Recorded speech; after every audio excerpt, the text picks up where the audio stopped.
Good evening, everyone. Hope you're having an excellent evening and are ready to hang out. Good to see you, Joe. Hope your day is going well. Let us jump in and, hopefully not lose like we did yesterday. Especially because they were like, at least one of them was a pretty bad loss. Definitely should not have lost that run, but these things happen. Alright, so we got Magma Cultist. I have like mixed opinions on the Lava Flow. I really wish that it wasn't a consume card, but even as a consume card, it's actually pretty okay. And then the Vent is okay. It's way better with Magma Cultist. And we're up against Dominion, which is fine. Don't love Corruption Flesh Weaver, but fine. Ooh. That's interesting. So, like, Gurg's Goad is really good.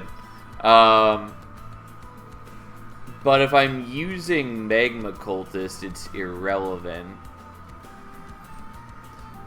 Which makes me kind of want to take Attuned Whetstone. Because if I get...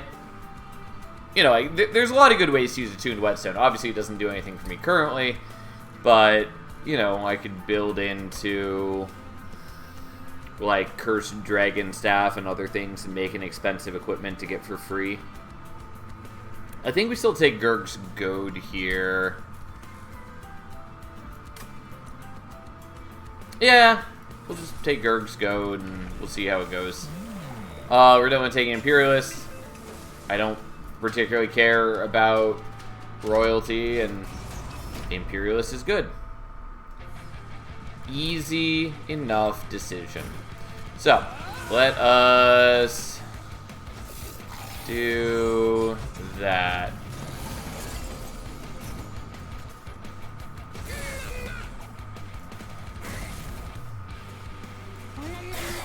There we go. Don't need to use the Lava Flow yet, so we're not going to. Ideally, we play it when the boss is around.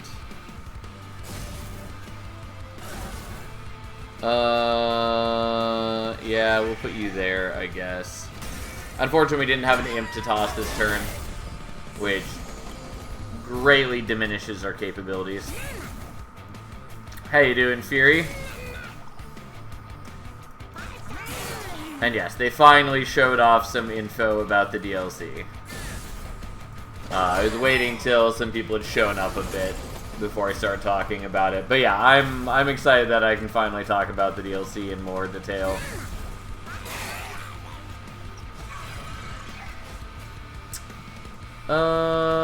Yeah, it doesn't really help to use Aquaths, but on the other hand, when am I going to use Aquaths if not now? I guess we'll still wait. And then we take some damage from that guy because whatever. Unfortunately, I'm not doing a lot of damage to him. And I don't have any space to play out the Impling. Well, I can play it there, which I guess is worth it because it's the last unit in my deck, so even if it's not doing any damage now, it will still proc with higher gel. So it's still worth having. And yes, this is why we saved Aquath, so we can get one more fire starter. God, we're so close. Well, fine. Take a bit more damage. Alas. Alas. Okay. Branding rate is good. I think I want the Pauldrons, but on the other hand, branding right is a lot of armor. I just like that Fortified Pauldrons just constantly does its thing.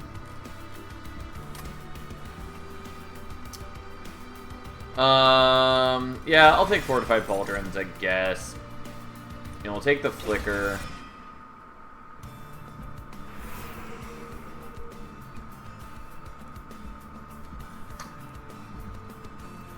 So I kind of want to go here looking for a demon for use with Gurg's Goad.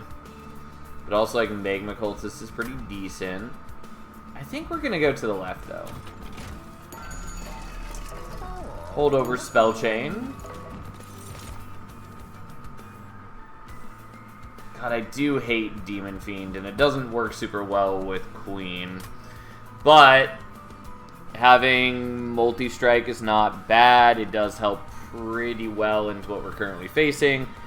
And I could obviously pivot to other things. I do think Horned Warrior probably needs an adjustment at some point. Because even with Gurg's Goad, I basically have just recreated Animus of Will. It's Animus of Will with 7 more damage per attack, which is not really that exciting. It's not an altogether, like, terrible unit, but I would love to see it get something else now to distinguish itself better.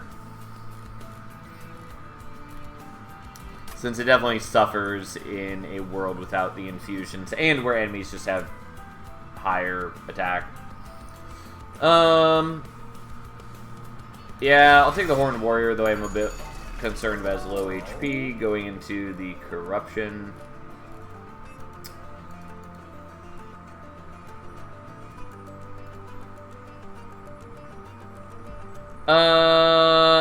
Okay. I'm not, like, super wild about this in the grand scheme of things, but I will do this now, because at the very bare minimum, it will help against Flesh Weaver.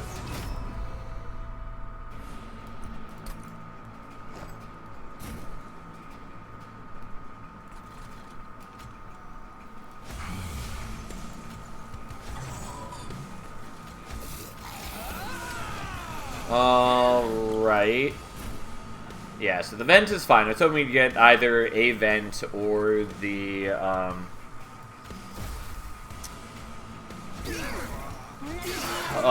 flicker.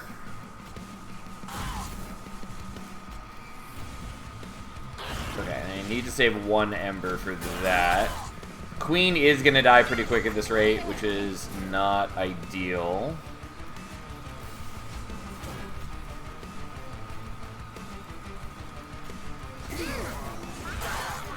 Yeah, you're gonna die now because he deals more damage if I do it that way.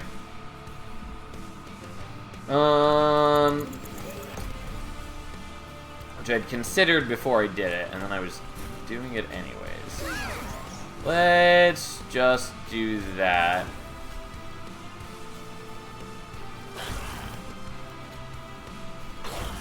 And I guess we'll do it like that, so that we're taking less damage and we're still killing the Collector.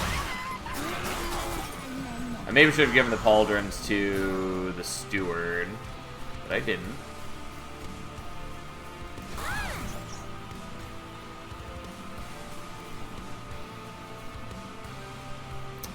Yeah, you do 20 damage per imp, so if I do that, I actually just kill you outright.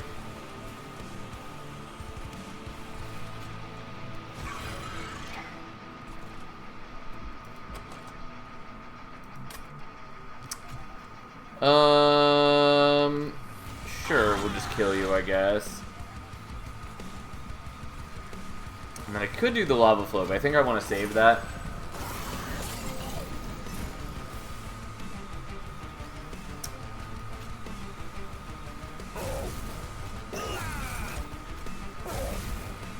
Yeah, unfortunately I can't put down the imp, and I am going to take some damage from you. I would love to kill you so I could put down the new Steward in that place, but that's fine. And this is the Spikes boss, so a lot of damage is coming from the Spikes themselves. Which, that's why we're building up armor on you.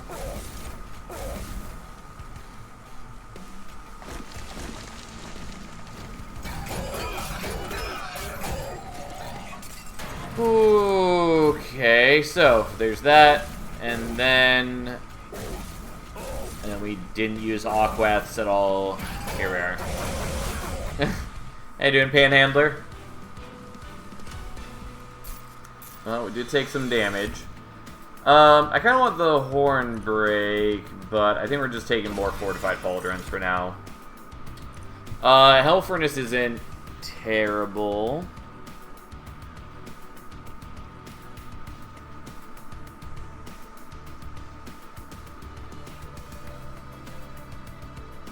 What I want is better defense, though.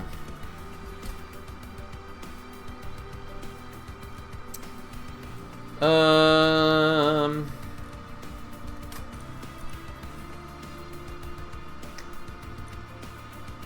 take the Pyrocask. I don't normally use Pyrocask all that often, but we'll do this. I kind of want to go for the Merchant of Arms, but we're definitely going Merchant of Steel. Okay. Interesting possibility. Deranged Brute. Now, unfortunately, I don't have any rage, but, like, Deranged Brute is really good.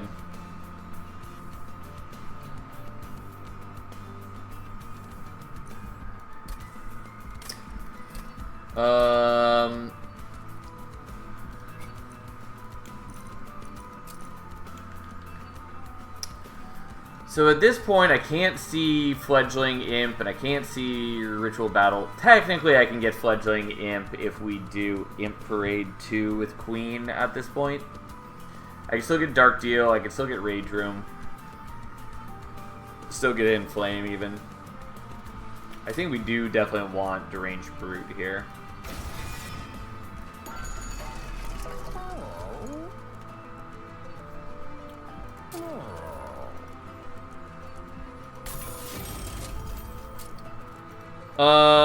Yeah, you know what? I'm willing to do that. Give me something cool.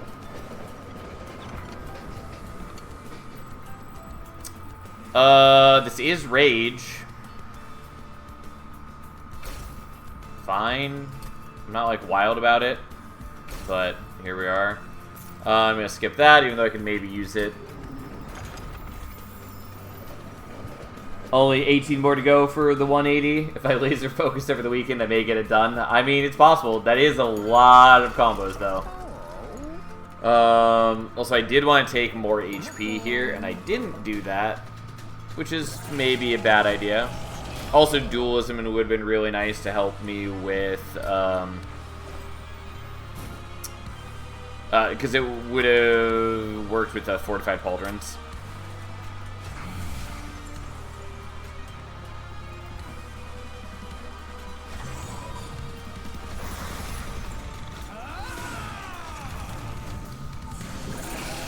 Okay, so, like, you are going to die, but you're going to do so via giving him... Actually, let's do this slightly differently.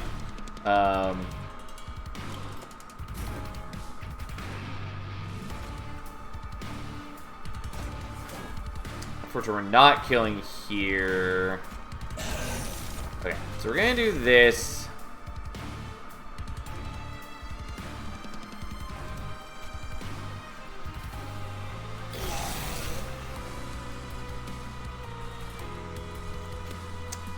I'm gonna kill you, even though I don't love that. The problem with the Deranged Brute is he just doesn't really do all that much for me right now.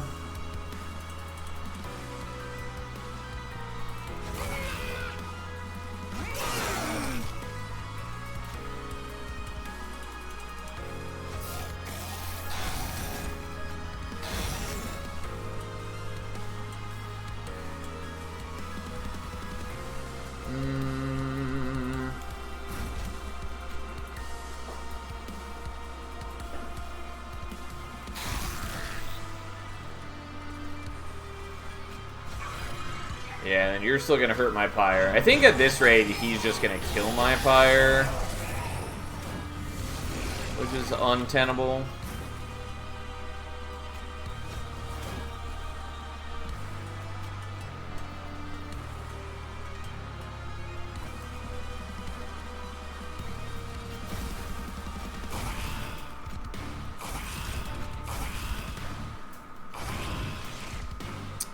I didn't need to do quite that much damage to him.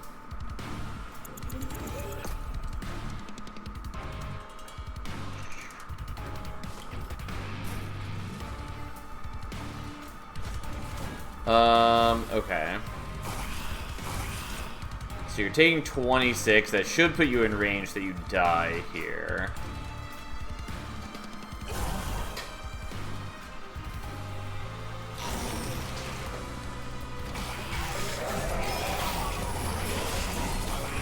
Unfortunately, my units are not doing great.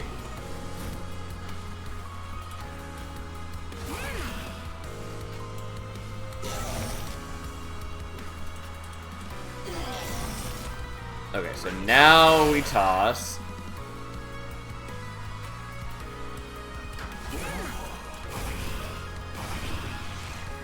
And then we just try to get damage on what we can.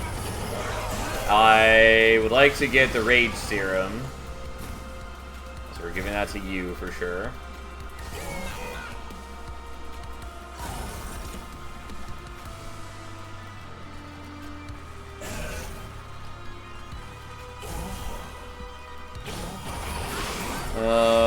Okay, Queen is still surviving despite her crippling corruption. Okay, so that's enough that we get the kill. So we're just gonna get that. I will take the Vengeful Shard damage, but we squeaked through at 4 HP. That's fine.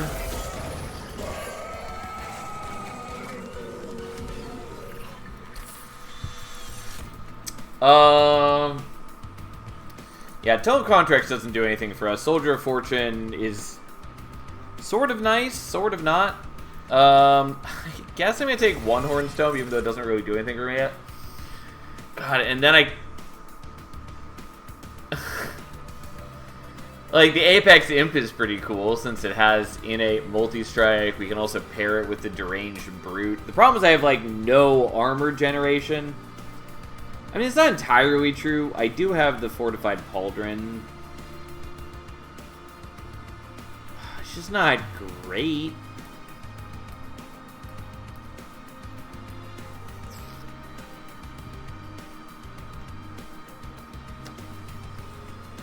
It's just not going to withstand problems in the future is the issue.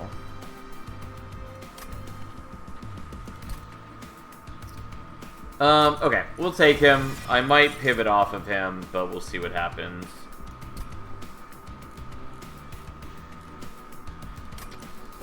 For now, we're going to take Ember for reasons. Okay, we're going here.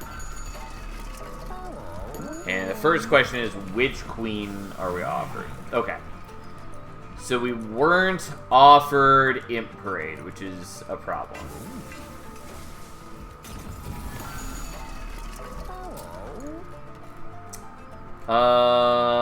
Unfortunately, Holdover, not wildly helpful.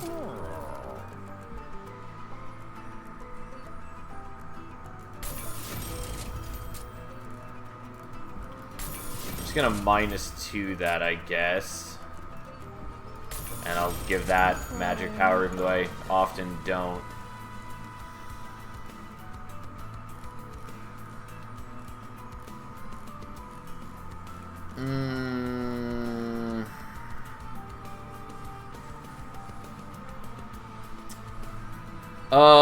Yeah, I mean, I'll take another Deranged Brute, I guess. I would very much like to see Rage Room, among other things, but that would be very appreciated for me right now. But mostly I need armor, and I'd like to get Dualism on the Apex Imp. Okay.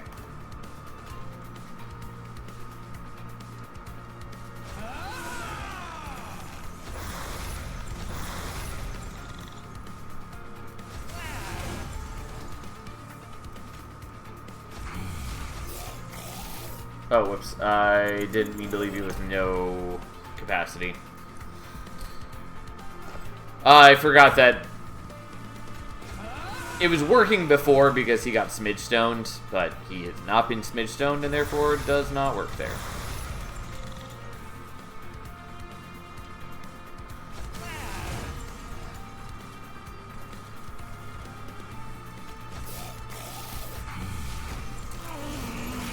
Okay.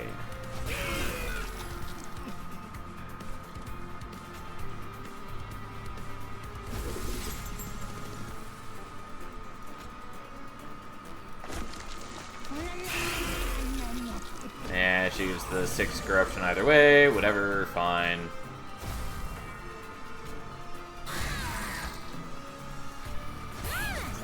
I did definitely do this in the wrong order. Oh well, so be it.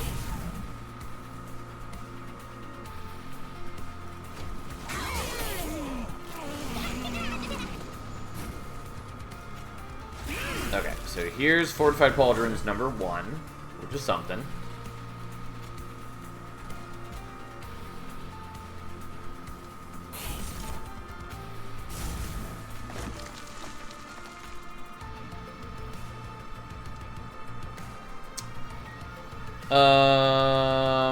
Yeah, so you're not taking any damage currently. And so we can do this here and have you absorb all the corruption. Hello, Goldpoke, how you doing? Okay, so this goes on you.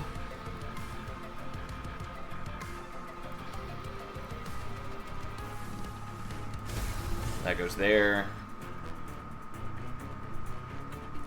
Because you have more attacks and therefore are more valuable. Unfortunately, that doesn't quite kill the backliners because the Titan skin. It has been a while. Well, I'm glad to have you back, Goldpoke. Hope you've been well.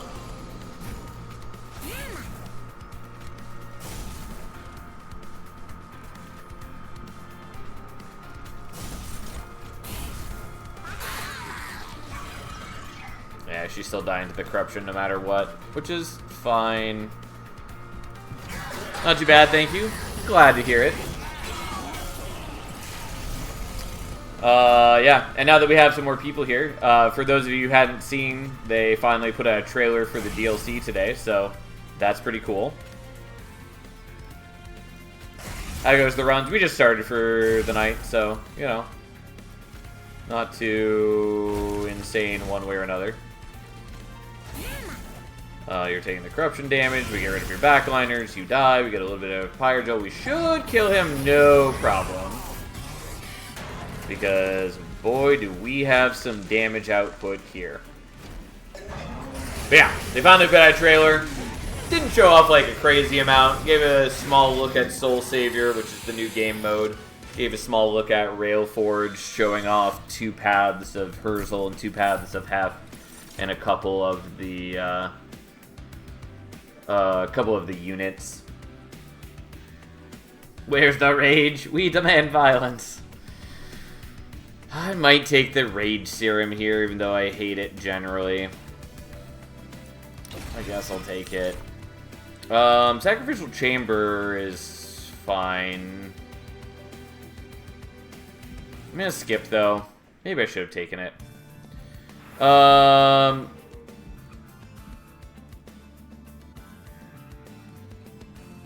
I really do want to go to the left here, but we're going to go here because if I can get, like, A, we want deployable on Fortified Pauldrons so bad.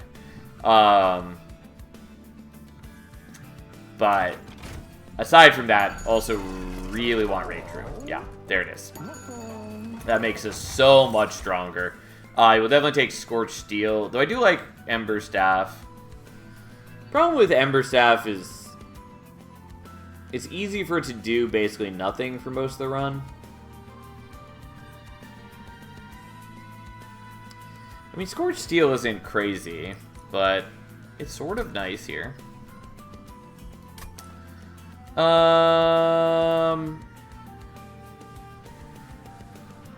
Yeah, I'll take the Ember Staff. I don't know. They just really want us to have rare units right now. We're not going to take Pyro Blooded. We already have our rare units.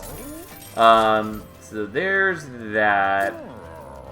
And I guess let's reroll first. Yeah, pretty happy with Steel Dagger. And I have just enough to do this. So we're merging these.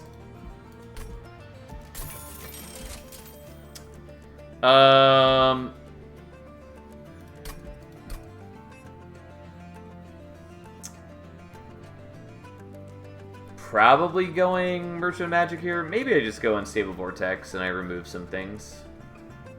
We are definitely going Merchant of Steel. And then Unsure. I would like to go with the Merchant of Arms so I can put deployable on whatever I'm not deployabling right now. But I would also like to dupe like another Deranged Brute. I also need better defense between now and then. I really want the Rage Room, but I think we're just going to do the merch equipment. And here we go. Here we go. Also, in regards to the DLC, it looks like it is for sure actually coming out on February 2nd, which is pretty cool.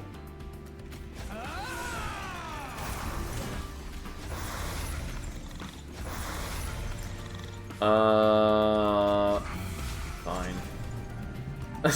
Oh look, a boss's level, neat. How dare you be so mean to poor Quoto. He lives a life of interminable suffering.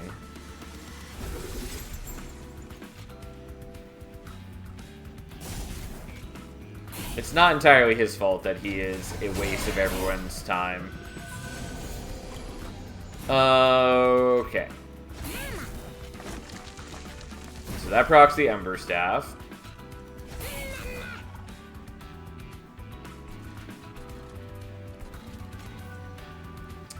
Yeah, I'll just play those out and blow things up. Unfortunately, they survive at 2, which feels bad, but hey.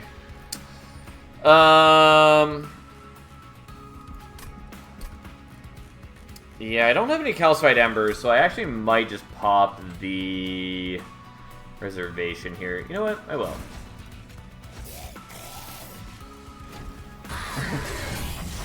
Hello, Salster. How you doing, Splat? Okay, so we are killing these guys no problem because we have quick on everything and we do a lot of damage. Good, how about you? I'm doing okay. I wasn't wildly productive today, but, you know, sometimes it's just how it is, I suppose. But overall, I'm doing okay.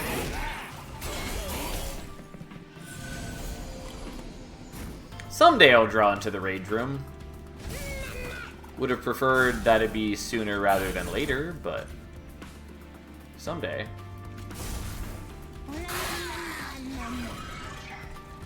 And then unfortunately I can't play with the Spear Steward, which is why we need to start removing the Stewards from the deck. Okay, we finally have Rage Room.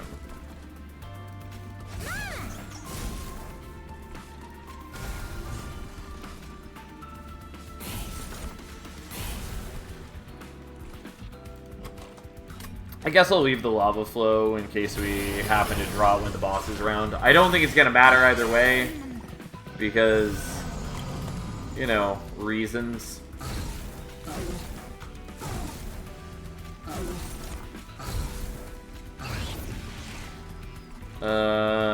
Yeah, like, pretty confident he's not going to withstand the Apex Imp.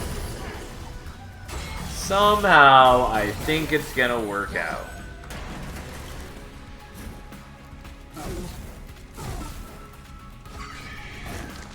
Well, thanks for drawing right back into that, I guess. Again, my defense isn't actually that good currently, but for the moment, that's fine. Alright, yeah, no surprise. He doesn't really get a chance to do anything as the Apex Imp just beats him to death.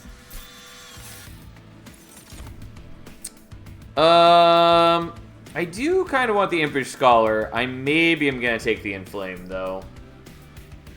See, because the Impish Scholar can get me back the One-Horn's Tome. But Inflame... God, it feels so underwhelming, but I will take it. But what I really want is, like, Alloy the Ancients. Okay. Double stack and a holdover I don't hate here.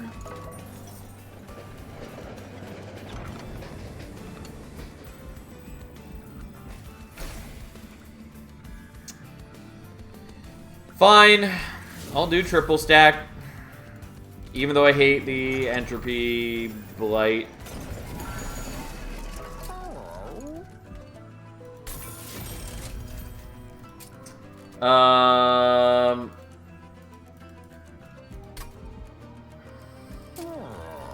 Okay, let's start removing some things because I have too much chaff in the deck.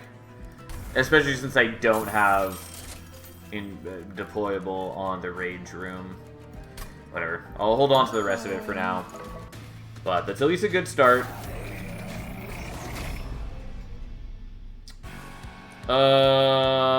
Yeah. Hallow doesn't hit too hard. I can't remember exactly how hard he hits, but shouldn't be that bad to start.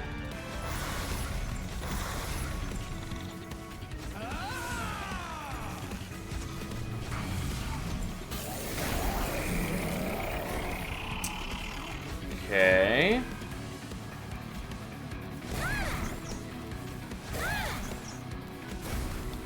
And yes, that was not quite the right order, but that's okay. Kill off your backliners, we still take some damage there. And we do a lot of damage. Even if we're not totally where we need to be. Yeah, I did want you up front, but I was afraid about how much damage Hallow was going to do. Still definitely should have had you up front.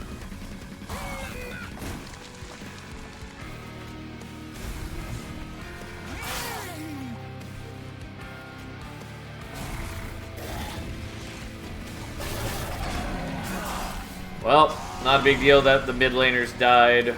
Poor Queen is going to die too. But on the other hand, so is Strix.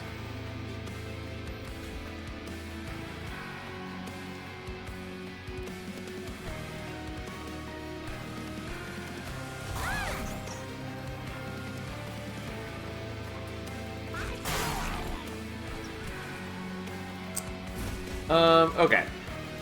Let's give you a buddy. You're still taking a bunch of damage, unfortunately.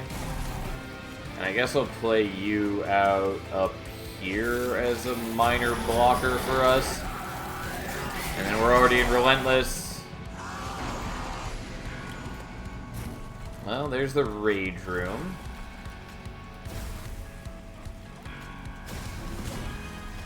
And that's all we got Ember for, but that's more than enough.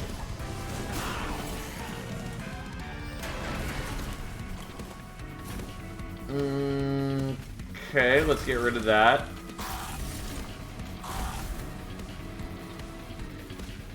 And I guess I should have done that first, but that's fine.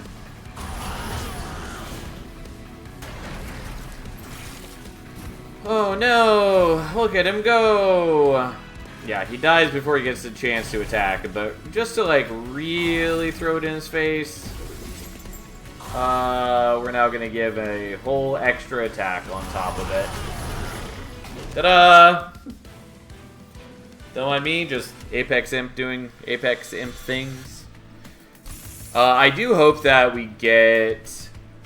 I definitely want this Alloy of the Ancients. Shame we didn't have triple stack for Alloy of the Ancients. We would have wanted, you know, remove consume, of course, but that's fine.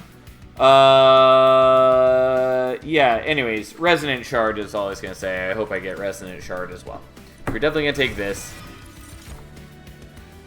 And we're going to take Draw, even though that makes me more likely to have to contend with the awful thing. Okay, so what's coming up next? I think we're going to the Merchant of Magic next. Because this is our last shot at Merchant of Steel, and I still haven't upgraded the Apex Imp at all. And I would really like to get Dualism. Then go from there. Titanite's also okay.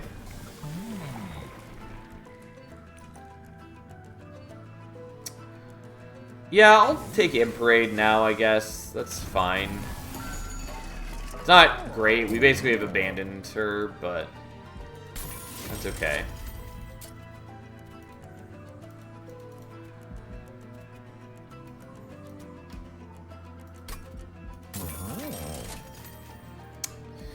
Yeah, alright. I mean, we'll take that, even if it's not exactly what I was hoping for. Still good, it's just that the dualism would have been really appreciated.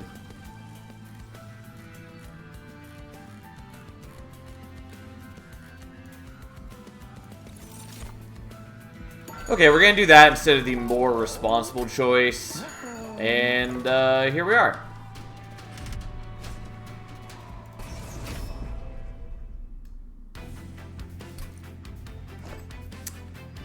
Alright, so.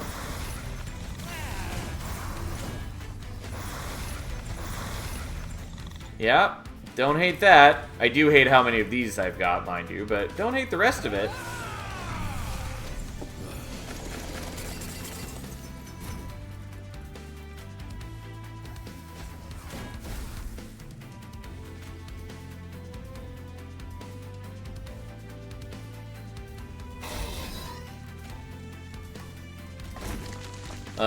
Definitely not what I was hoping to draw into.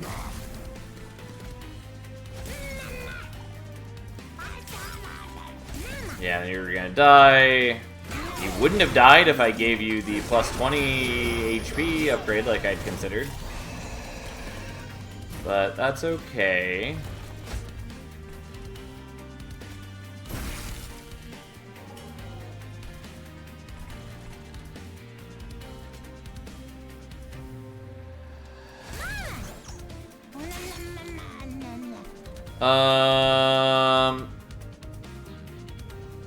Yeah, I mean, let's do what I can to reduce the incoming damage from you.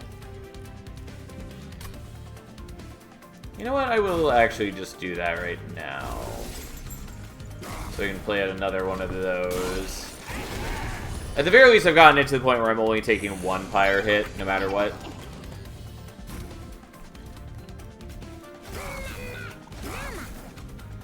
But, don't even need to take the one.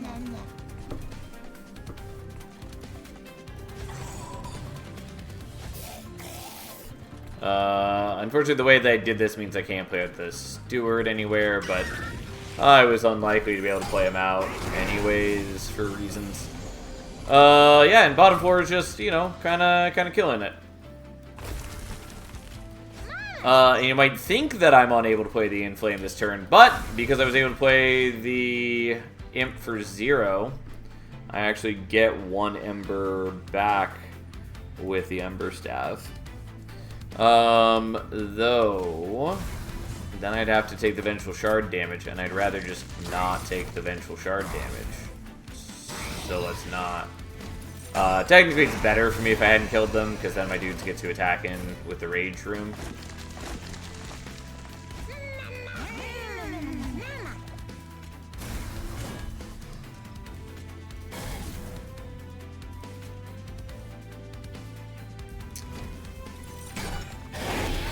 Okay. Don't mind our menace of an imp. Just kind of doing his thing.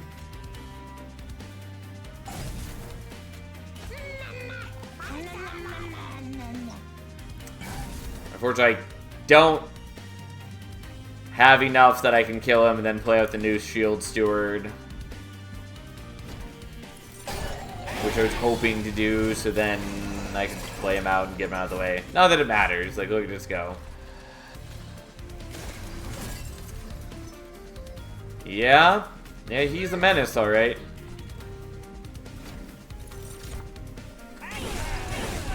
Ta-da! He just one-shots the thing. There we go. It turns out when you're generating a lot of rage, and then you're also increasing how much rage is worth by 9 per stack, it does a lot of work for you.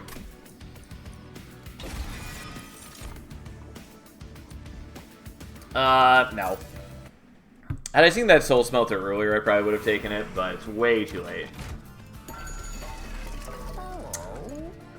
Okay. Double stack and hold over.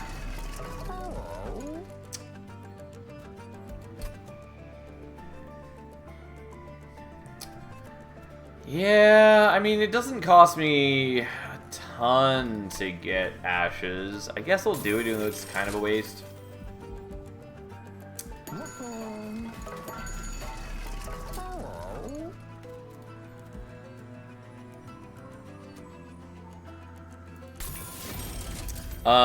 I'm gonna do this, even though if I drop both my holdover things on the turn where I have to deal with the Scourge, it's not gonna go well.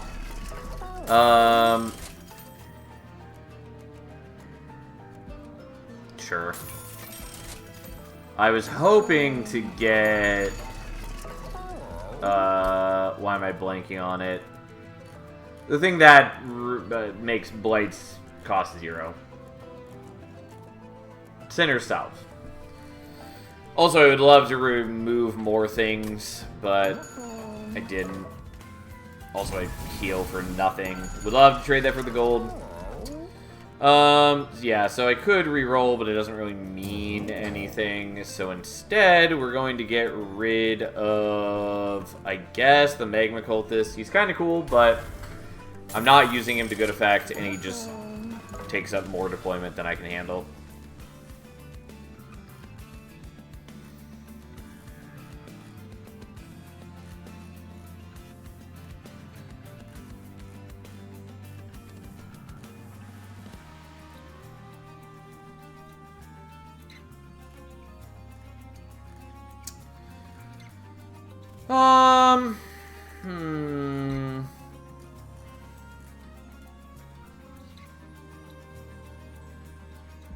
Guess I'm gonna do this. It's most of the way better than getting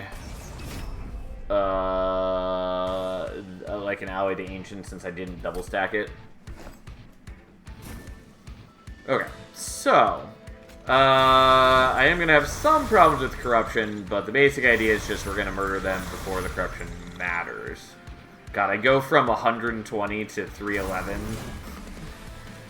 God, I have way more things to play than I have Ember for. Oh well.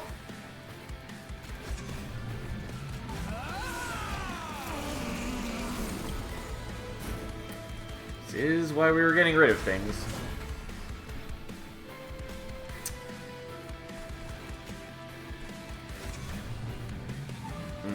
We're not gonna have space for imps next turn, but fine.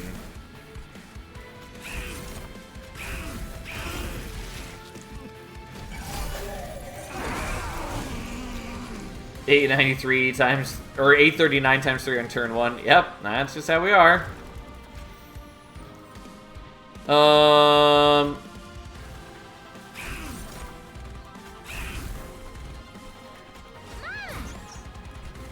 whoops. Yeah, I did this in the wrong order. Oh, right, with quick. Yep, with quick. Yeah, anyways, we're playing that first, so I can see what I draw into. I think we just want to buff the backlaners. And with that, the Flicker actually kills off some of the chaff. It doesn't allow him to hit where we want him to hit, but that's okay, I guess.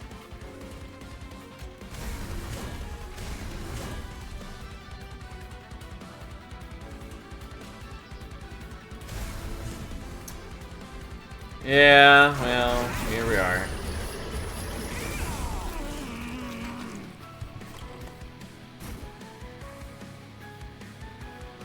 Yeah, I really wish that you weren't taking up this capacity.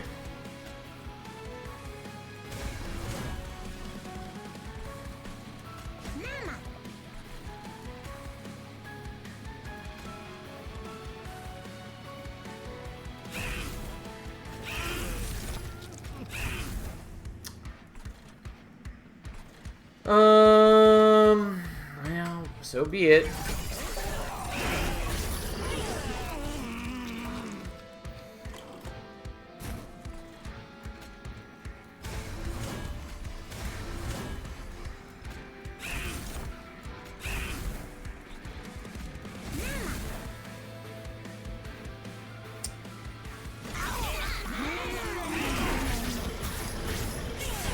In the ideal world, we'd have, like, Queen sweeping the enemies on bottom floor. Oh, I actually didn't kill you. Didn't realize. And then my dudes would be murdering everything else. Which is to say they'd be hitting Dominion directly, but that is not happening here.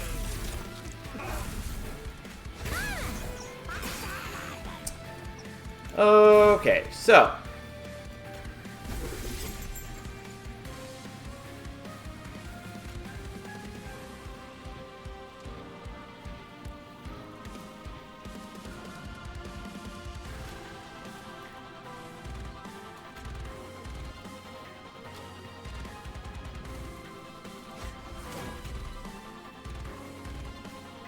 Oh, you have way less attack than the others. For some reason, I thought you had more attack. Bear with me.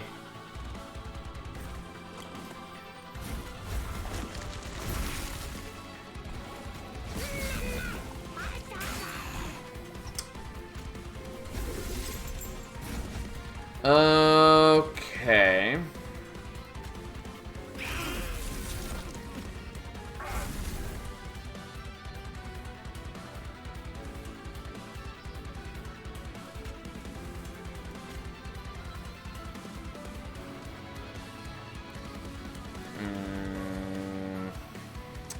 I was trying to see if there's a way where I can get my dudes arranged so that the Apex Imp is hitting the boss multiple times. And that's not really doable, because he's got 4 attacks, and so if I, like, give you Rage and pull you up front, then you can kill this guy in a single hit, but you don't kill him in a single hit. You do most of his health, but not quite all of it. And so then the Apex Imp still has to hit you once, and then hit here twice to knock out the reanimate, and then has to hit here, and then still isn't hitting the boss. So, we're going to do that and that for now, and just accept that that's good enough.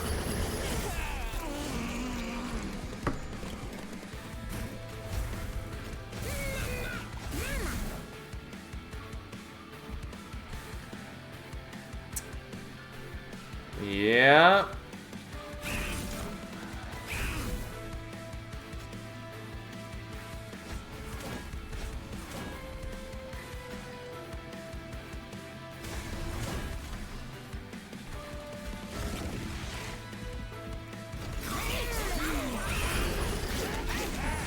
My dudes are not handling the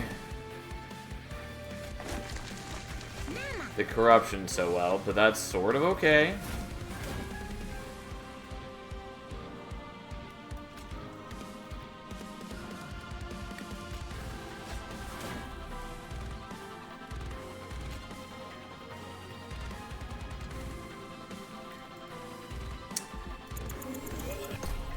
Did that in the wrong order. Although I'm not sure that it works the way that I want either way, just because the enemies are so wide.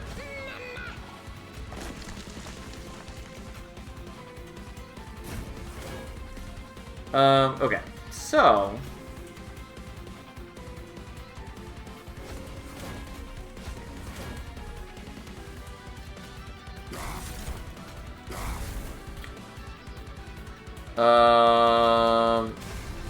yeah, like, I kill the full wave this way, but I don't get to hit Dominion. I just need to hit Dominion once, basically, and I win. But unfortunately, there's no way for me to do it. Not that way, at least. So...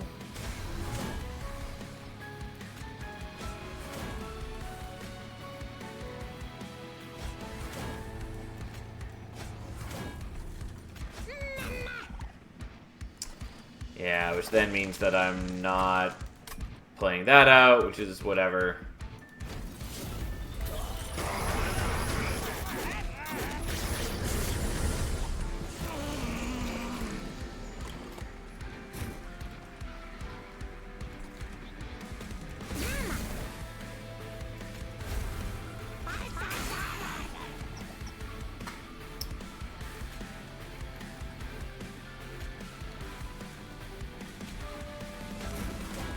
There we go.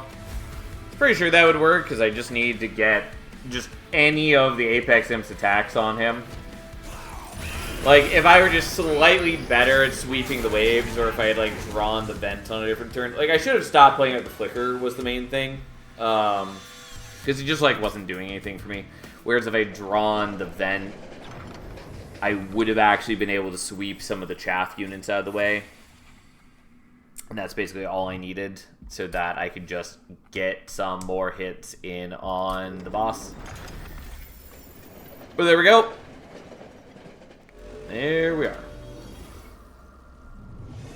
Or again, if I could, like, more reliably have done Queen on bottom floor. And I think I actually probably could have done her on bottom floor.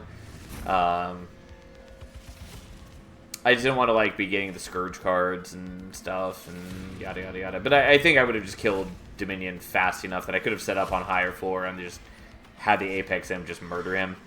I think it would have gone way faster and just better.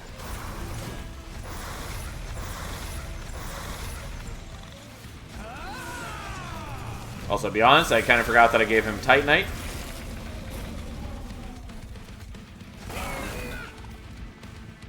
This would have been a neat run to the Umbra Stone. You mean the Trample one? Because, yeah, obviously that would have been, you know, pretty good.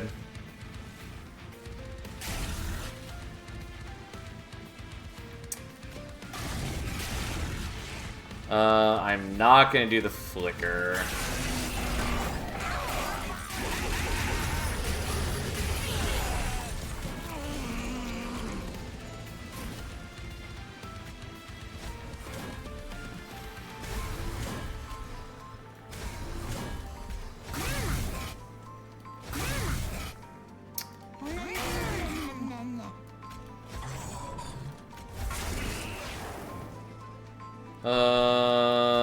Okay, we'll get rid of you, I guess.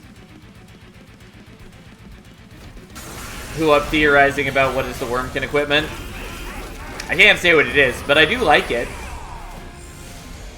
Seems like it'll be another Let's Wait for Dominion fight. Yeah, it's definitely going to be a Let's Wait for Dominion fight. Undeniably. Also, unfortunately, we haven't drawn the Rage Room yet, which is a problem. But, hey.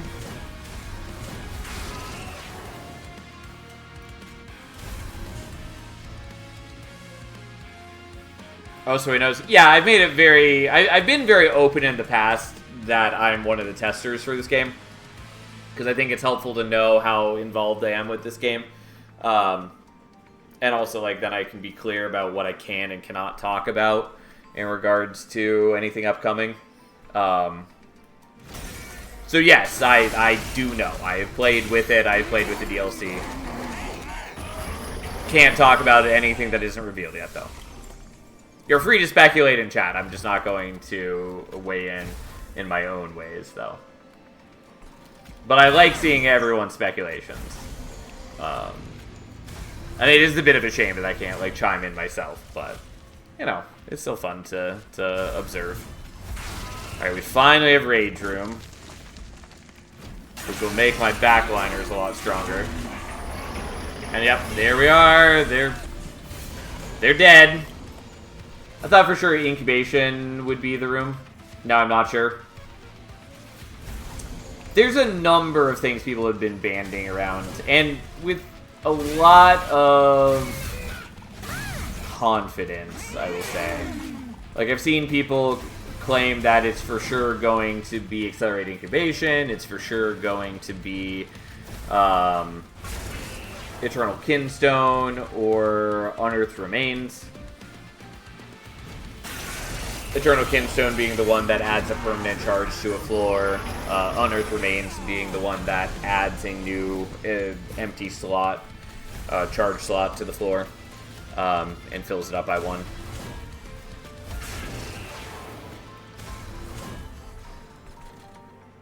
Oh, I could have played you out. I mean, it doesn't really matter. Still, I'll do this right now. Yeah, I was hoping I'd draw the Pyrocast just so I can speed up Dominion a tiny bit, maybe.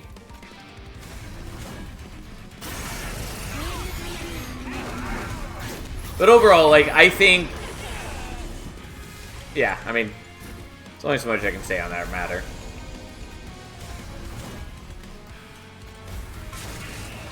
What is your HP at? Have some more Pyrogel. But yeah, I'm really excited for Wormkin to come back. I think they're a lot of fun. I'm excited to talk about all the new changes for them.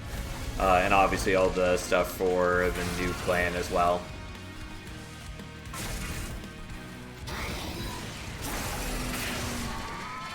Ooh. And people have already been, like, frame by frame analyzing the trailer. Which, you know, if I didn't already know what's in the DLC, I would be one of those people too. There think they showed off like 4 of the banner units. They definitely showed off my favorite one, which is Scrap Machine, or whatever it's called. All right, there we go. Well, that was a run. I'm glad that it came together because, like, it was cute how many rare units we were offered. It was a bit of a shame that we whiffed on Fledgling Imp because we could have done some very good things with, like, Queen, just like tossing the Fledgling Imp every turn and buffing the Deranged Brutes. But getting the Apex Imp and then getting some actual sources of armor still worked out plenty well. The Deranged Brutes were a little weak on their own, especially because I never was able to make Rage Room deployable, and we kept drawing it super late. But they were still doing solid work. But yeah, it turns out, again, when you are adding plus 12 attack to every stack of Rage, yeah, Apex Imp balloons in power pretty quickly. Yeah, Echo Room seems exactly like Unearthed Remains flavor-wise, but doesn't appear to be the remade card. You're talking about Echo Bloom, the new card? Since that was shown off in the newsletter as well. And yes, very similar flavor. For those of you who didn't see it, Echo Bloom is a new card. It's a room. I believe it's 3 Ember, gives 4 empty charge slots, 1 charge when you play it, and then has a cooldown 4 ability that adds 4 charges to the floor.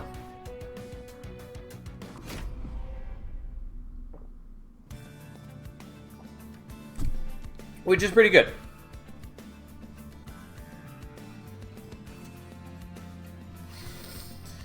But yeah, definitely not the remake of Unearthed Remains, since it does have different art in addition to having a different name. Alright, we got Primordium with Paraffin Enforcer. Let's see if we can actually do Superfood this time. I mean, I think we did Superfood last time eventually. I mean, either way, this is not a bad start, kind of. It's a bit awkward in ways, and I don't really care about Wing Spirit. I care about Wing Spirit a little bit more if we get Superfood, since he passes on 10 HP a turn. But, hey. Well, that's an interesting set of options. I think we're just taking Guild Marker, but as a reminder... Yeah, I don't really care about Kindle. Forever Consumed is okay-ish now. Shroud Spike is fine, but we don't have a good source of morsels. Obviously, that can change. Could take Shroud Mitosis. Could even make the Battle Morsel run with Shroud Mitosis. I don't really like doing that. There's at least one person I know who is all about Battle Morsels. Wing Spirit, at least it's not Fire of Entropy. Not the strongest sales pitch. You're not wrong. Granted, Crucible Extension in Monster Train 1 was not good, but still. Yeah, I mean, Crucible Extension was... It had uses in Monster Train 1. It had less uses in Monster Train 2. I don't know that I think it warrants being 2-cost. I mean, it's a lot of capacity, and that can be useful, but it's so much Ember to give up in deployment. Because it's this weird kind of paradox where, you know, if you want to be using the capacity in deployment, then you still need enough extra deployment Ember after paying for the Crucible Extension to still actually be playing out enough units to utilize that. And obviously there's some caveats to this, like there's some big units, and it allows you to use like large stone more, and it frees up space if you want to use morsels still, and yada yada yada yada yada. So it's not like that's the only way to use it, and obviously you don't have to play everything out during deployment, but still, it's just a little weird. But anyways. Glutton Spawn's good. Furnace Tap is a thing. Umbra Stone is certainly appealing. On the Remnant side of things, like, it does make it easier to get Wax and Spike. Herzl Horde, my beloved. I love Herzl's Horde. It's so good.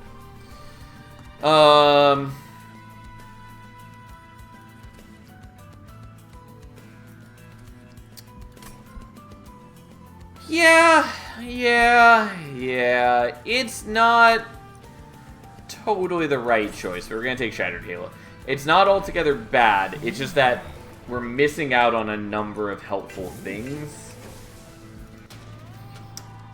And that is a concern. Especially since we also don't have primitive molds to start. Which means that we don't have built-in reform either. Which is a concern. But hey, here we are.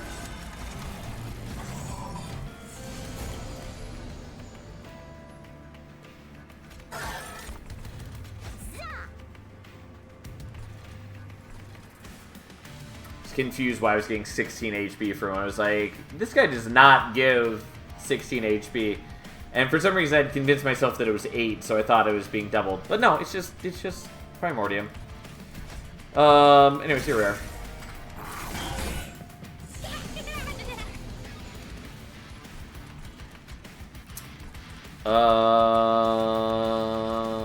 Yeah, I'll do this because it's guaranteed to get me a morsel. With Railforge means that one of the pirate namesakes is not properly in the game. That is true. Since Herzl is one of the champions for Railforge. He's the less cool champion, but he is a champion. Well, I'll just have you block since you have enough HP to do that. And I'll just not bleed these dregs out anywhere because I can't fit them.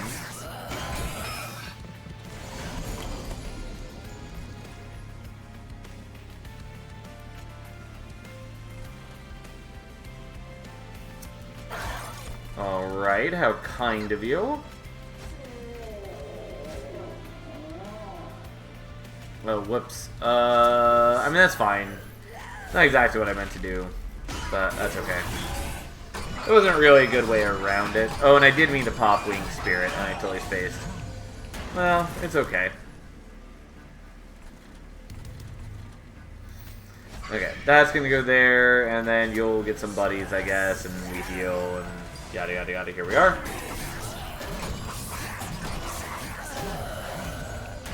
And then we're gonna kill him. Because we get some stealth. We run out of stealth, we get more stealth. And then he starts beating into my damage shields, and then he just dies. There we go. And then this begins. I don't think I want the reg, but maybe I want a reg. The problem is, like, what we ideally want to be doing with Superfood Primordium is we want it to last as long as possible so we can stack buffs as long as possible. Technically, we don't have to do that. Because, like, we could also just do...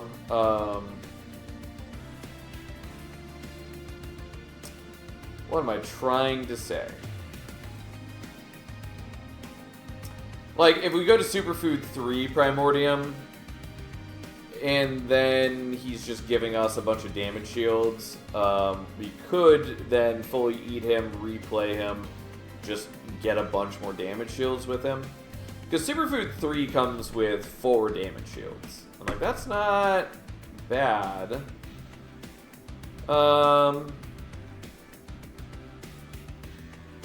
It is a concern in a number of ways, but it's not bad. I don't know that I want Forever Consumed.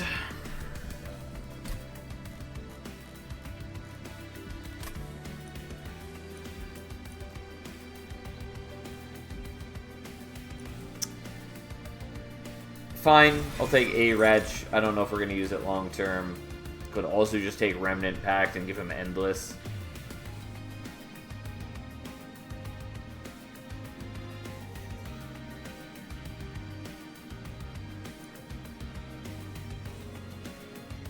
Fine. I don't know. Whatever. I am not wild that those are my picks, but this is what happens when we take... This is what happens when we take the things that we have.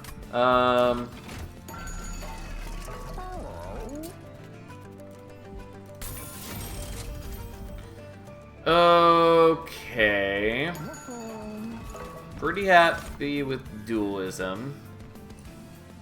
Should have looked at the banner first. Don't think I want Legion of Wax, though it's good. It's a little awkward in Monster Train 2. It's still good, though. I should maybe take the Paraffin Thug.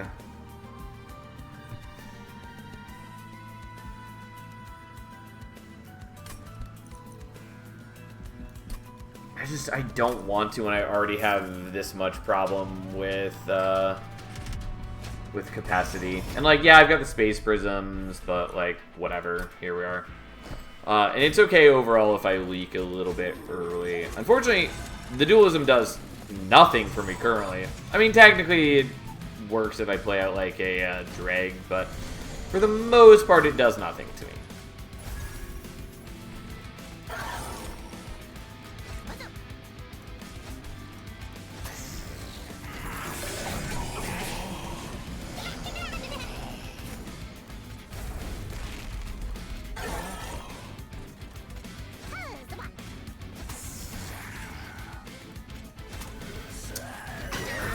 Legion Boy is fun, but you do need to build around him hard. Yeah.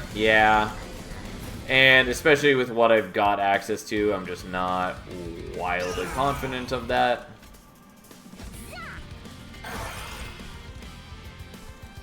Okay, we'll do that, and then we'll play you right there.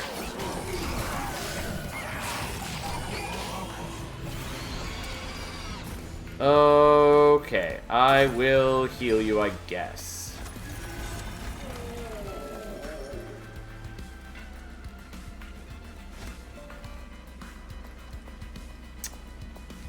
Yeah,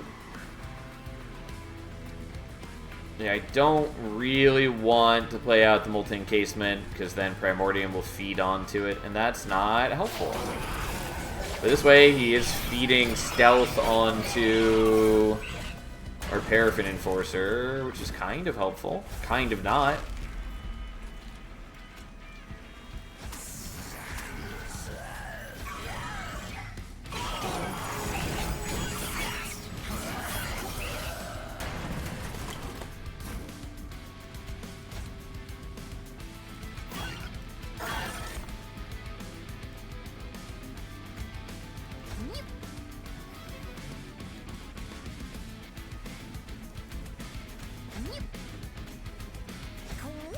Yeah. I think I survived this, but it is bad. Probably should have done the math, but again, the problem being is I just have... Like, I should have set up on a lower floor is the main thing. Yeah. Goodbye, bunch of my health, but I do survive. Okay. Well, we'll see what we get. Yeah.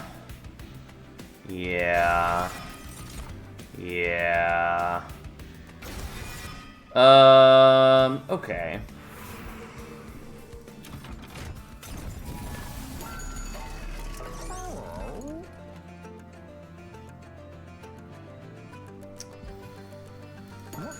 Okay.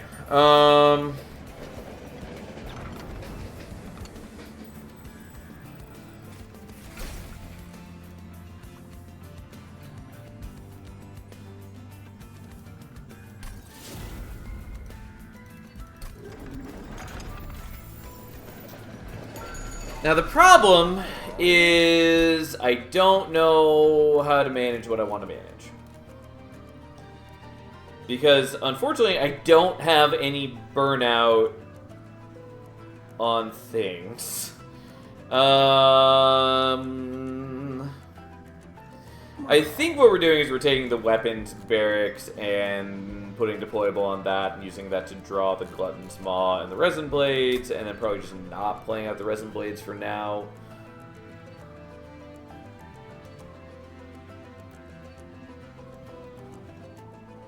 The Resin Blades is really cool, it just does kind of fuck me up right now.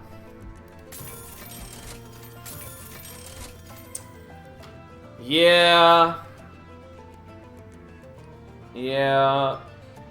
those are a thing. God, I'm just like 5 gold short of what I want to do.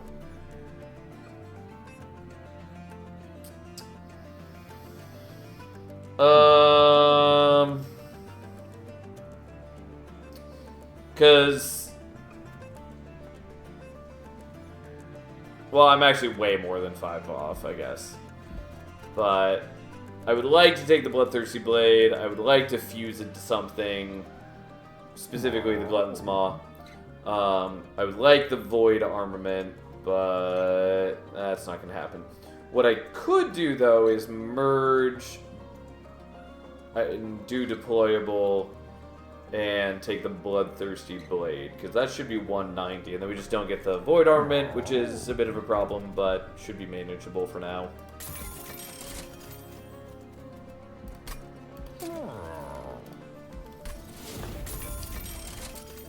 Okay, and then we do these, and then I gotta figure things out. But for the time being, here we are.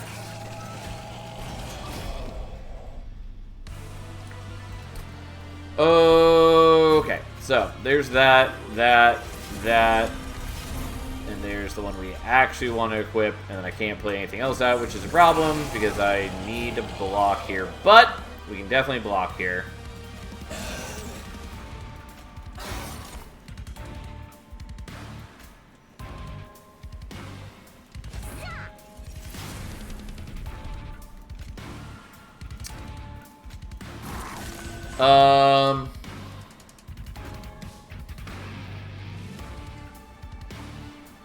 Yeah, I'm not going to do that, though I am curious if it works a certain way or not. I think it works the way that I want it to, but hey.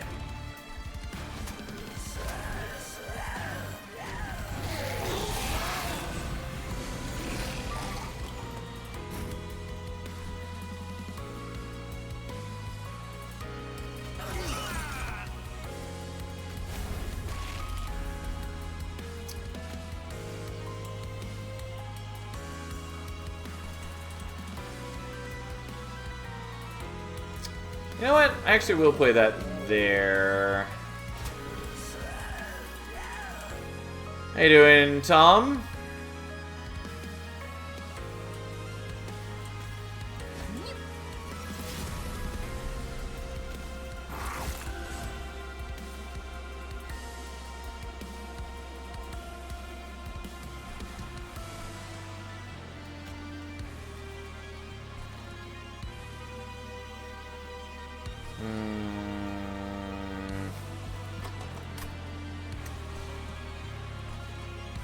Yeah.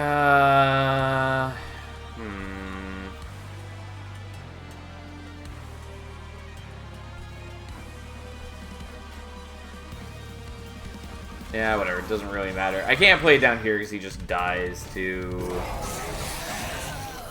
because he doesn't have stealth. Hello, Wrath. How you doing? Again, you have stealth and you don't, which is a bit of an issue, but hey.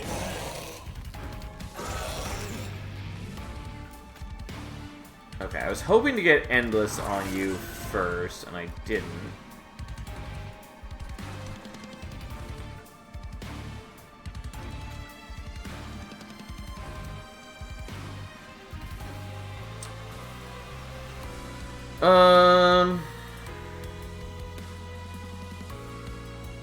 I'm gonna take a lot of damage at this rate. I think I just die, because you're gonna get 2 hits on me.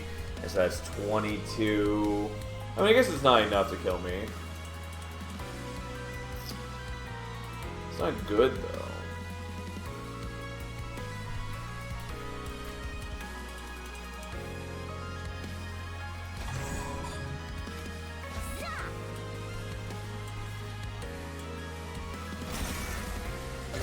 Oh, man. Yeah, the problem is, like... Oh, yeah, no, I can't math, because I forgot that they go up to 15. I routinely forget that, because I normally don't let them go to the fire. Well, fuck that up. There we go. It was a battle with a number of problems. The main issue is that I basically need to not be hitting Fleshweaver and not knocking off his things. Also, I really needed the multi-strike.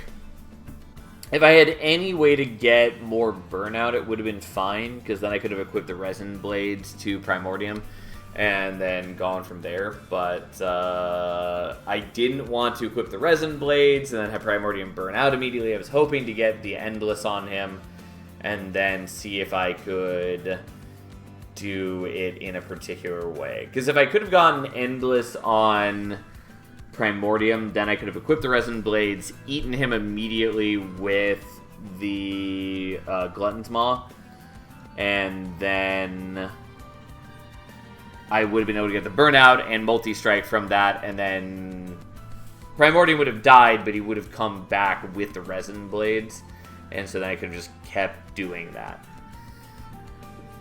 Anyways, it's a moot point, because I messed up, and here we are, but whatever. Yeah, unfortunately we don't have Secret Ingredient.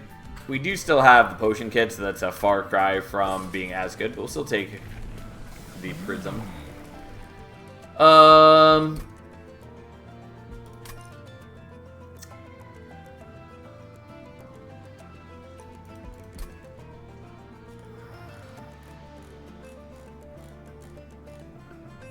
Do I want to take Aggressive Edible? Maybe.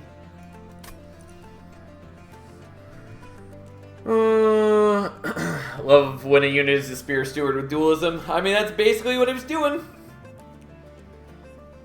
Get a Mix-a-Lot and you're good. I mean, there's a lot of things I can get, and it would be very appealing here.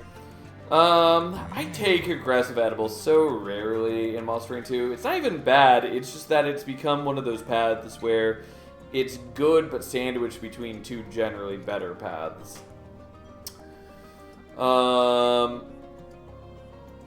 Man, I want to talk about the new clan and Wormkin so bad. Only a couple more days, though. What day even is the 2nd? I meant to look that up earlier. It is Monday.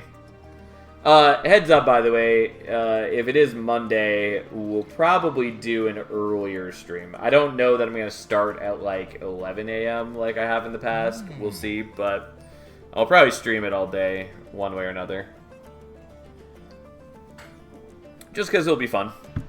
And there's going to be a lot of new clan combos for us to play through. Not to mention we have all of Soul Savior to check out, and I've played basically none of Soul Savior. I appreciate that it has all sorts of new enemies, though. I really like the new art for a lot of the new enemies, for sure. Anyways, back on topic. What I really wanted was Superfood, because we have... Alright, whatever. We're taking Solar Snack. It's fine. I kind of wanted to take Aggressive Edible, but in a world where we can get some good equipment, having him last longer is going to do some good work for us. Big boy Bogworm is back, baby. You're damn right he is. Along with, you know, other friends. Like, as I pointed out before, Glugsider now has an ability since, you know, they showed that off. He's also 100% Jiggler, which I know is what everyone knows and loves. Also, can't stress how nice it is that he starts with Fuel now, so he can actually attack on turn 1.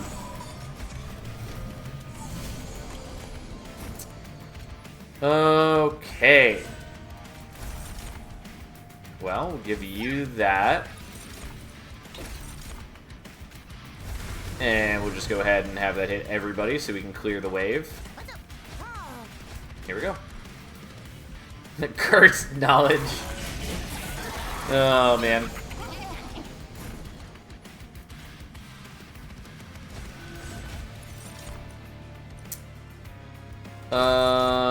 Well, here we are.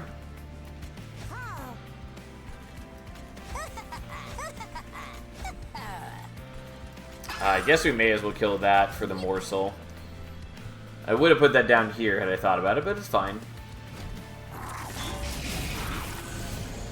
Okay. Yeah, I'll take the damage morsel, I guess. Although I could have put the health morsel in front and absorbed his attack, which would have been nice. God, I just don't have capacity for all these things.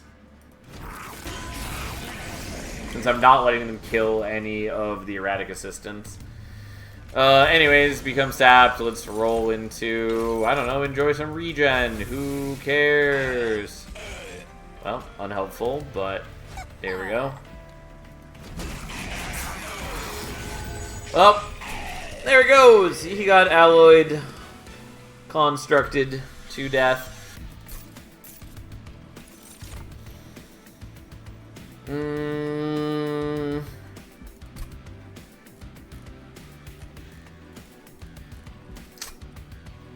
Kind of want the Entumbra Salt, but we'll just skip on that. I will take Forevermore Serum. Mind you, the Sanguine Assistance isn't the worst, but we're definitely going to do this.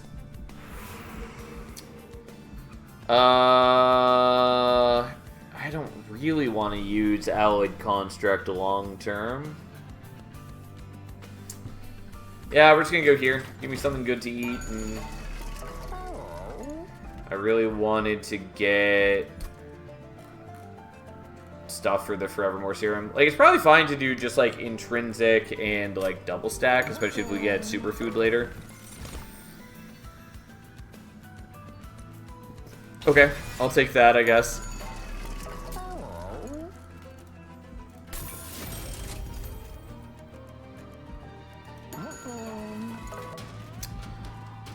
Yeah, this is fine.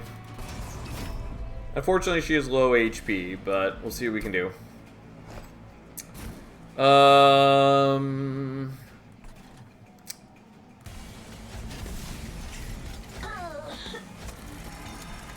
we're gonna set up like this. And you guys are gonna get some reanimate together, and then you are going to have some delicious, delicious morsels. Oh, I meant to get one of these guys killed, and then I kind of spaced on that. But that's okay. If the collector spawns on mid-floor, we'll be able to kill it. And we have equipment anyways. I'm just gonna build up the same one right now.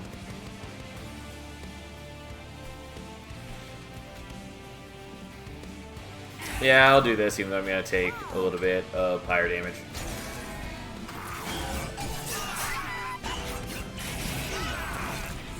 Alright, Lifesteal doing some solid work for him. Definitely going to get rid of that. I did not mean to play that behind, but I'm not going to reset the turn just to fix that. Meant to play it in front so he could block an attack and so he could give the equipment to our best bud here. Well, we have the kill, but let's also just give them all 8 rage. And then let's really kill him. Ta-da! Okay. Yeah, I'll take the Prismal Dust. I'm gonna skip on those.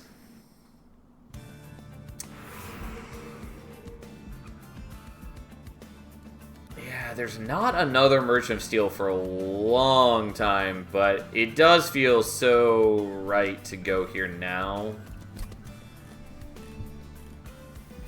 Maybe that's not true. I should probably go to the left. Just pick up like damage shields and multi-strike or something. Or quick. Quick would be very useful, but we could also get quick from here.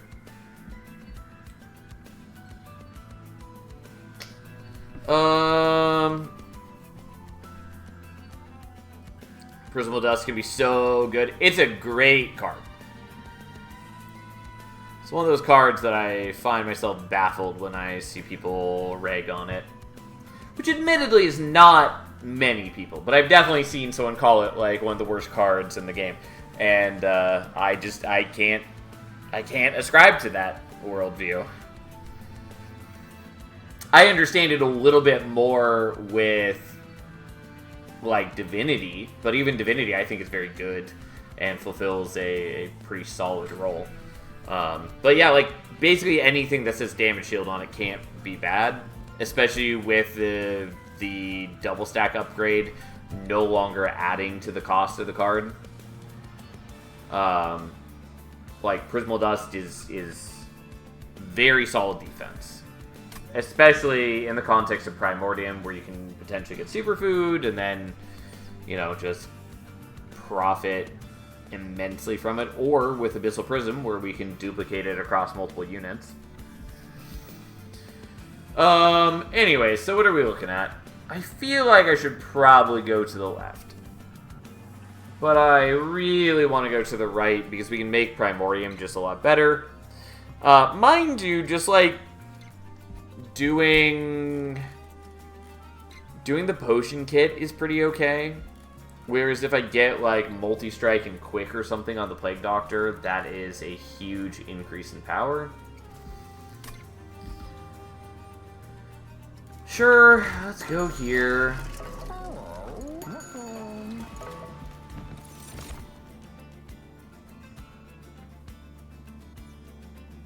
God, do I want to do Hydra Armed Horror? I don't think I do, but it's pretty cute. I mean, I hate looking at it. Not cute in that sense, but...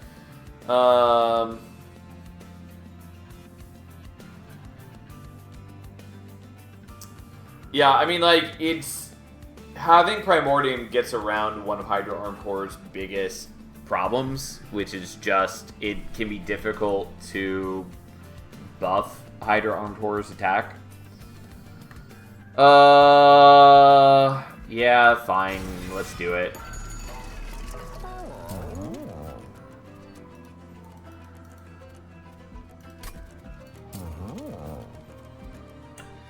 I think I'm just going to give you the HP.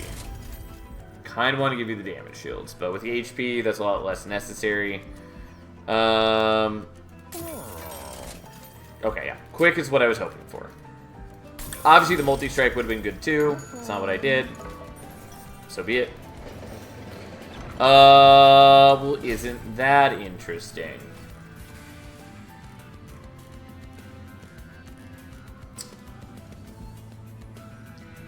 Fine. Is it the correct choice? Maybe not. But that's what we've done. 10 erratic assistants go. Yeah. If I had a better way to kill them, maybe, but...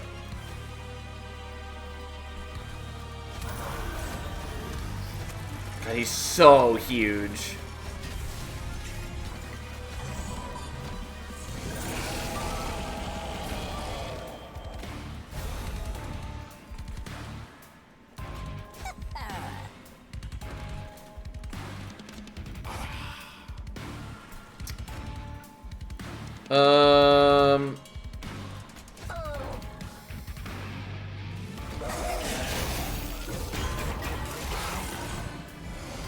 Just really hoping to kill the backliner there. Okay, we can at least do this now. We are going to have Primordium get one of them.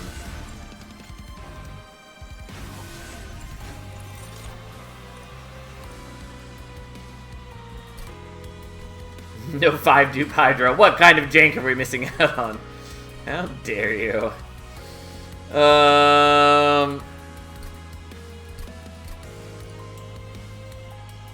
Yeah, I guess it doesn't matter. I was debating, I was like, oh, you know, what do I want, given that I could, like, build upon that, but I'm not gonna get to build upon it, because I don't have any other way to mix. Also, unfortunately, he's running out of fuel right now, which is bad. I probably should have done the plink there, and it did not occur to me that I needed to.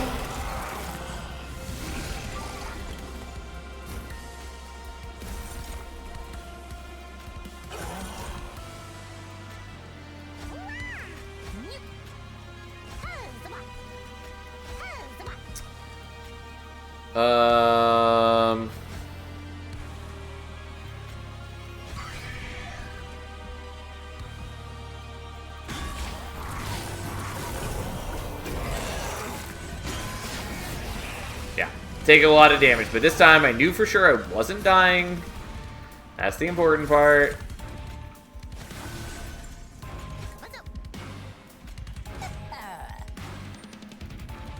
Okay, let's that to you. Let's do that. Let's get some damage shields on you guys, though it's a little less impressive when I'm not doing superfood, but that's fine.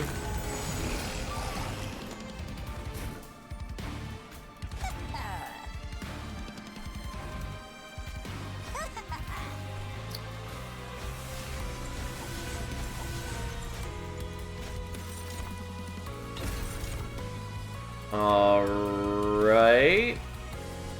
Yeah, unfortunately you're losing the damage shields to corruption.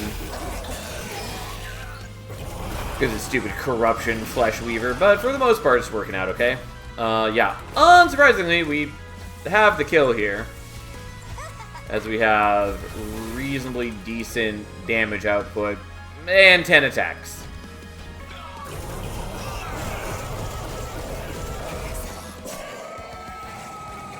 There we go. How exciting. I'm not going to take the Furnace Tap. Mix-a-Lot is a maybe. I really don't like using Mix-a-Lot, but this is not the worst time for it. Especially when I can sort of prepare a brew with a potion kit.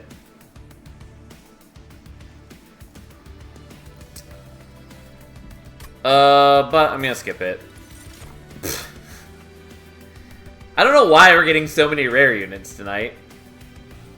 Unfortunately, Shadow Siege is just fucking atrocious still. Because nobody wants to make him into a good unit, I guess.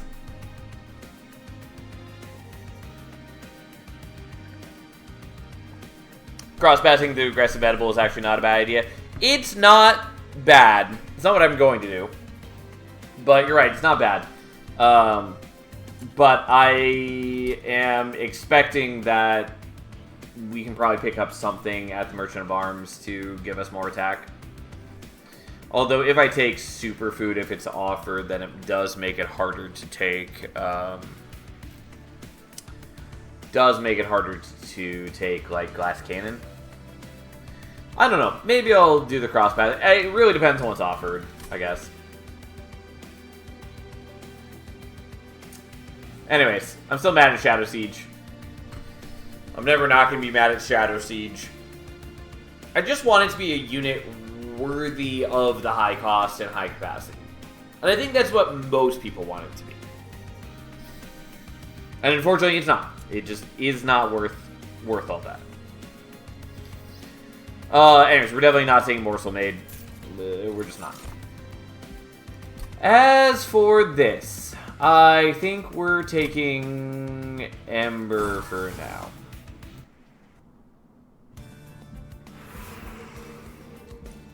We're definitely going to the left looking for, like, intrinsic dualism.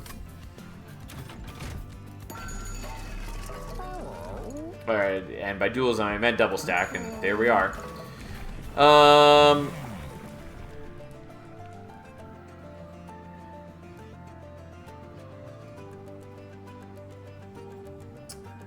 Yeah, I think I just want more buffet.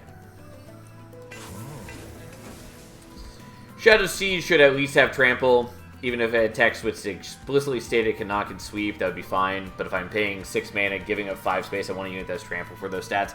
So I would have agreed with you, except that we now already have Demon Fiend being the boring, big stats, high cost trample unit. And, you know, that's Demon Fiends now. We don't need Shadow Siege to just be more expensive, higher stat Demon Fiends.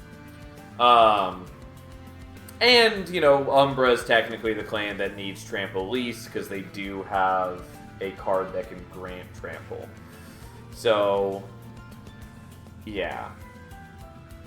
Technically, other clans have things that can give trample as well, but, like, for instance, the banished one is a unit, which would require space, which, whatever.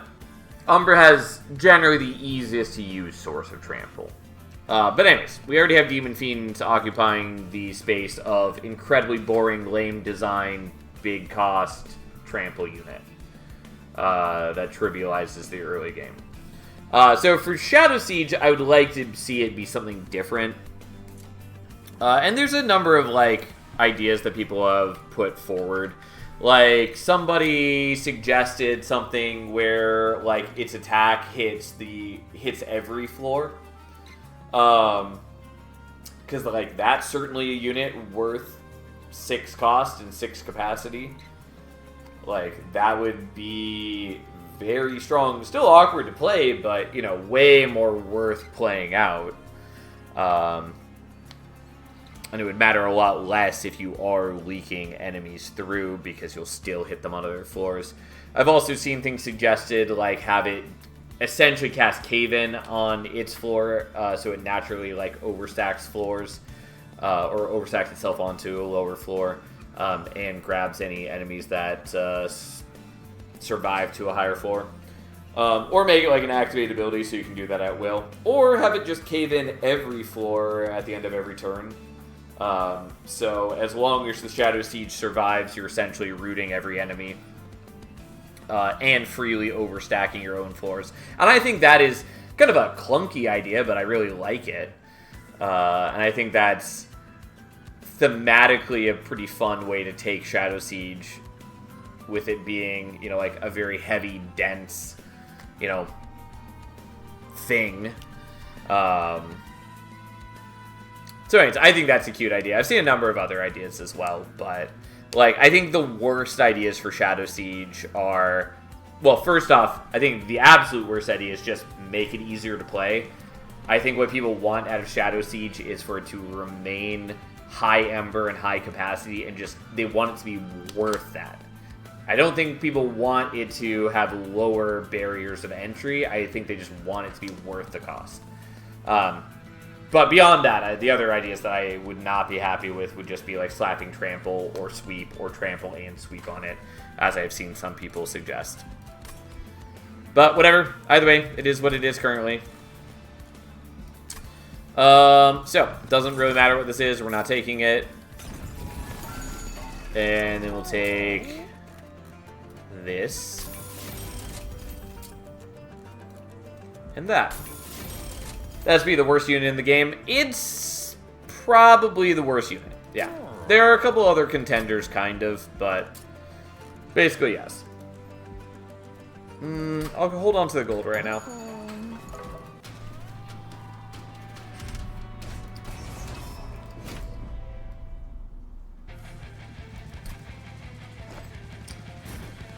Okay, well, I have a lot of junk in my deck right now, but so be it.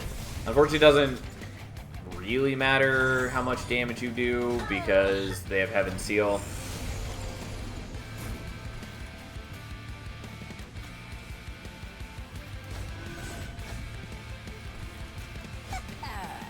Okay, we're not going to get as many damage shields as I could, but we're still going to do it this way.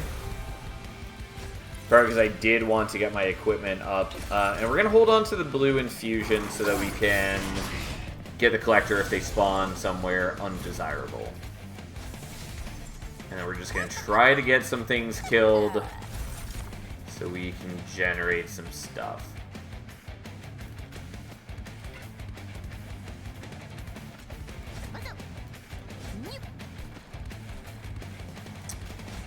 Unfortunately, I can't fit things elsewhere. Well, so be it. New Clan feels like Allied Construct was the inspiration from what I've seen. Could be way off base. I wouldn't say that. Like, the design elements are very much building off of the Stewards. Which is, you know, why some of their units that were talked about are, you know, like different types of stewards. I think they talked a bit, well, I don't want to say the names of things if I can't remember for sure that it was explicitly said. But, like, I know in the trailer they had Crucible Steward and what's that one called? I think it's just called Forge Steward. But, yeah, they're very much building upon those sorts of design elements more than anything else.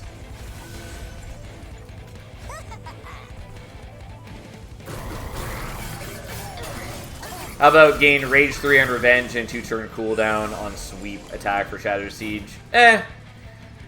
Revenge isn't really an Umbra thing.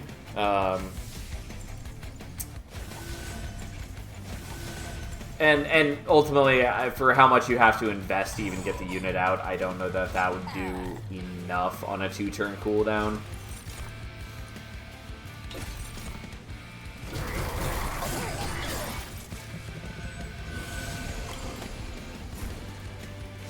It's a shame I can't fit morsels on top floor, but that's okay.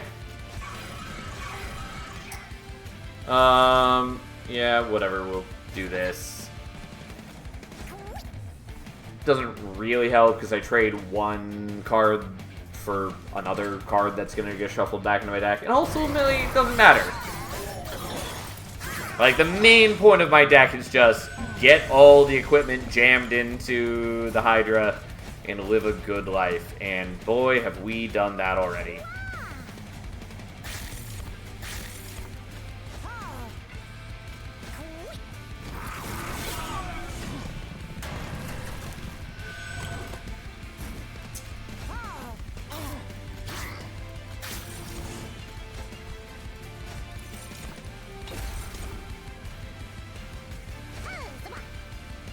Yeah, if they didn't all have multi-strike, I would consider doing this to give each of these guys to reanimate. Because I can absorb a fair number of hits here. It just doesn't matter.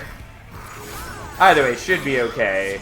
Because we still have 6 damage shields, 1 reanimate, and we have 12 attacks and we're quick. So... Oh, and we have actually 2 reanimate, not 1. But yeah, there he goes, just punching away and murders Corrin. Yeah, the 5x dupe, gotta say, it really helped us out. Abyssal Prism hasn't been doing too much, but the 5x dupe. God, Ember Forge is another unit that I really want to see reworked. It's just bad. And if anyone tries to convince you that it's not bad, they're lying to you. Or they're deluding themselves. Or both. I mean, I kind of want to do Weaponized Prosthetic for Primordium, but I'm not really going to do that. Insatiable Hungers, maybe, but ideally we just are generating enough damage shields that it doesn't matter. Don't think I need it. We are definitely going here.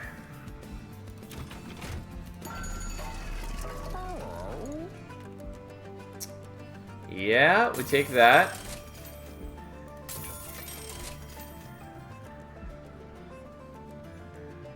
Sure, it's not a great equipment for us, but hey.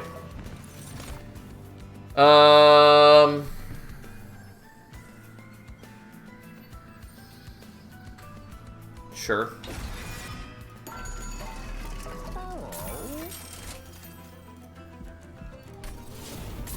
I don't gain as much HP this way, which is a little bit of a concern. But obviously I don't have to do that. Or I can, you know, just fuse it. I don't know why that is not occurring to me as an option.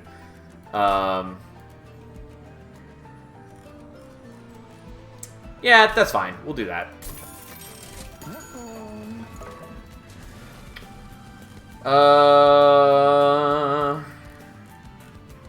And then we're doing this, I guess, maybe.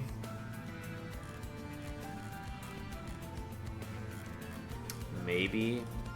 I don't know. That's fine. We'll do it. We'll see how it goes.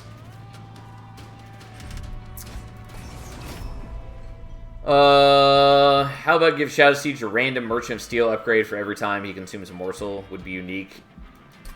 I personally would not like that, and I don't think that would be great for the most part. For a lot of reasons. Like, if you got, like, the amount of morsels that you can eat would really mess with that.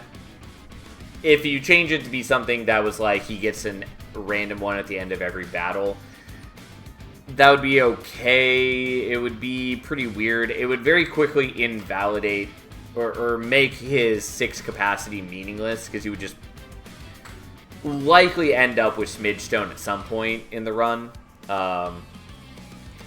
But also, it very quickly takes away the ability for you to actually upgrade Shadow Siege, which upgrading units as you please is kind of one of the most important things and one of the most fun things in Monster Train. And so having him just get a smattering of random upgrades is fine. It also would very frustrate people, because sometimes you're going to hit like 6 multi-strike, and sometimes you're going to hit like, you know, nothing that you care about. Or you're going to hit like quick 6 times. And it's like, it's nice for him to have quick. It's not nice for him to have quick 6 times. Technically, it at least does something now, since it gives attack along with the quick, but still. Yeah, it is fine to do this, because we're going to give you damage shields on turn 1. So even though you're going to attack into the spike wall, it's not going to kill you. So what would you say if they add a new clan that scales off taking damage to the pyre? I would say that I hate that.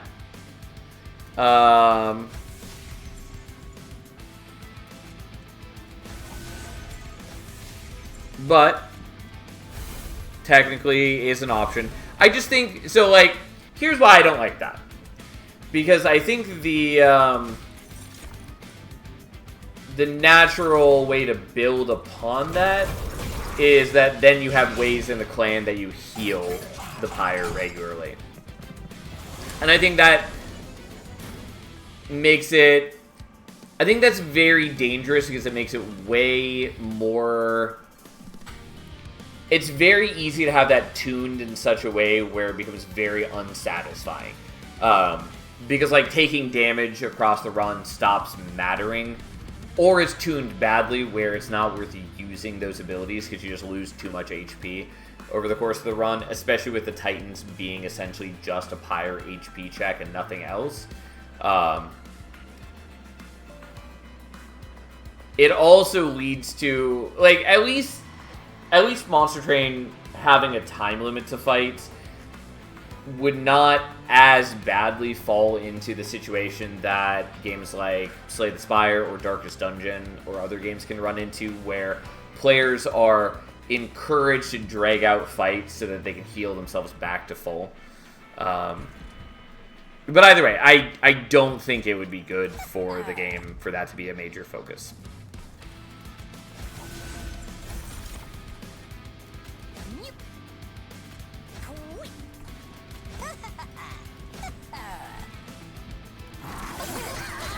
Technically, Devilish Tails is already like that. Yes, but you're talking about, like, 2 cards in the clan versus it being a major clan focus.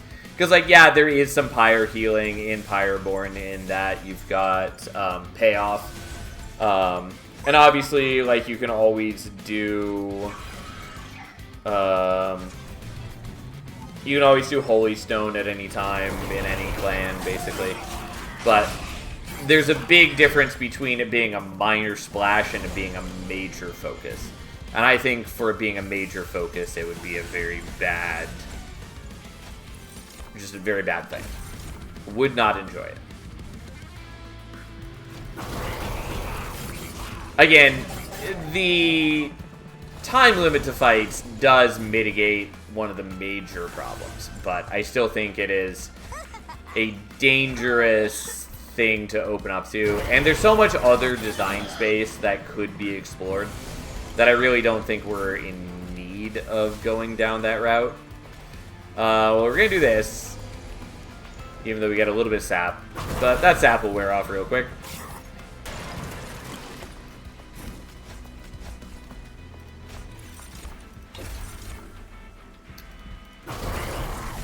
There, dude just kind of keeps murdering everything that's ever lived.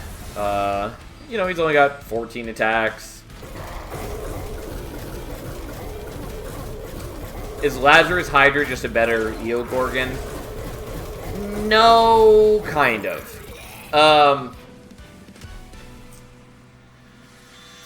They're different, and they both have their problems to overcome. Eel Gorgon is really good for two reasons, like in comparison to Hydra Armed Horror. Hydra Armed Horror is slower to build up most of the time because you actually have to draw and play the equipment. And unlike spells, you can't put intrinsic on the equipment. Yes, you can like deployable some of them, but you're pretty limited in how much you can deployable. There is weapons barracks now, which helps quite a bit. But anyways, the point is, it can be difficult to play out a bunch of equipment on Hydra Armed Horror immediately. Which means that, especially on the first like turn or two, the Hydra Armed Horror is often going to be pretty weak. Whereas with Eel Gorgon, you can do a lot of incanting turn 1 and immediately make sure that it's sweeping waves. Additionally, you can dupe the Eel Gorgon very easily, whereas you can't really do that with the Hydra Armed Horror. Because having multiple Eel Gorgons on the floor, they will all benefit from the incanting. Whereas Hydra Armed Horror, you can't really split the equipment between them effectively. Additionally, equipment is one of the better ways to buff up something that has a lot of attacks. And so Eel Gorgon can benefit from the attack buffs from equipment, whereas Hydra Armed Horror can't. It's still a good unit. It's a bit more fiddly than Eel Gorgon. And again, they both have their pros and cons. Like, Eel Gorgon has some bad matchups, but for the most part, it's still very good. Also, being able to shed debuffs is nice. It can also be a problem because you also can't protect yourself as easily with armor or damage shields or whatever, but that's fine. Again, there's a lot of back and forth on either of them. Don't really want the Crucible extension, although technically I do have some morsels. I think I'm happy to just skip on that. Scrap for parts is cute. We're definitely not using it, I will tell you, because unless I find a way to get Endless on Primordium, if I am using scrap for parts, it will hit both of my units, thanks to Abyssal Prism. Unless it's not the first self-targeting spell that turn, but I don't have a lot of self-targeting spells. If I could get Endless on both of my dudes, that would be maybe cute, but that's not happening. We're definitely taking the Horrify. Hydra Armed Horror is very fast. You have 14 copies of Truffles. Yeah, about that. Oh, Truffles. Yeah, I'll take Deepwood Oil. I'll also take that. Yeah. I mean, I kind of want the Mind Jacked, but we're going to take Departure Manifest. Thanks for the explanation on Hydra. Yeah, no worries. If it was not clear, love talking about this game.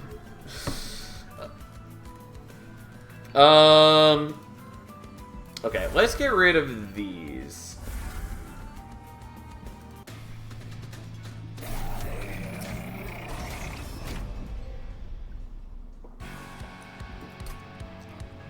Alright, it is the Revenge variant, but again, who really cares? I really need to get rid of some more units, though, so I can draw the rest of the Erratic Assistance for free.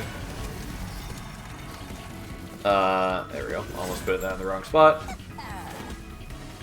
Technically, they're a little harder to kill thanks to Deepwood Oil now. Honestly, wasn't thinking that hard about it, but oh well. That's fine. And yeah, we'll do this. I don't care about him at all, really.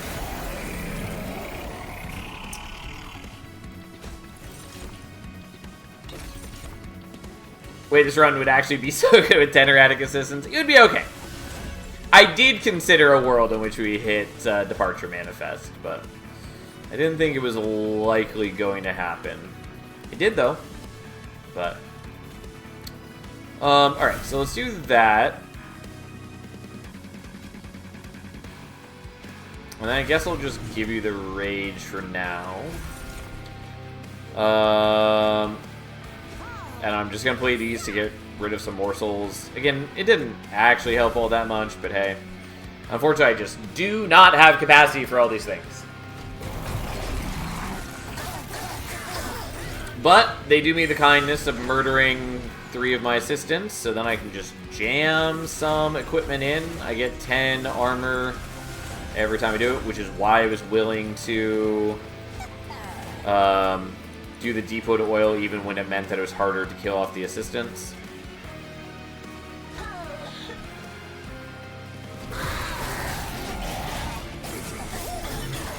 And, like, the further we get, you know, enemies start hitting for pretty hefty amounts. Feels a little sad that my poor Bloodthirsty Blade is literally never going to increase in strength, but that's okay. Who needs it, really?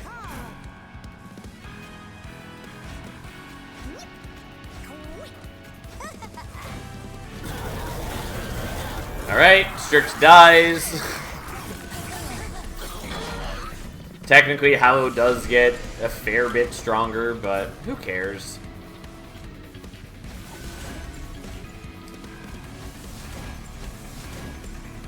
It's just not something I am going to have to worry about.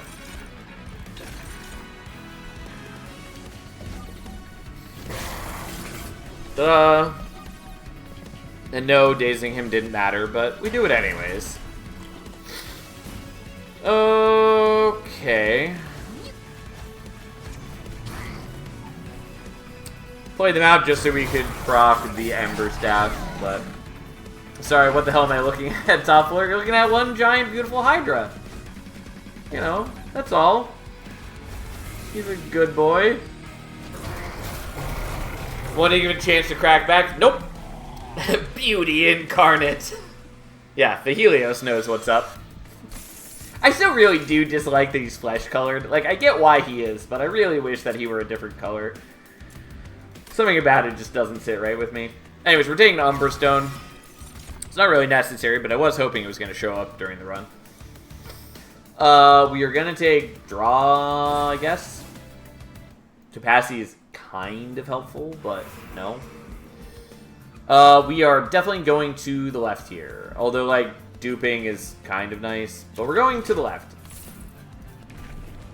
We are not doing superfood now. Yeah, we're just not doing it. That's fine.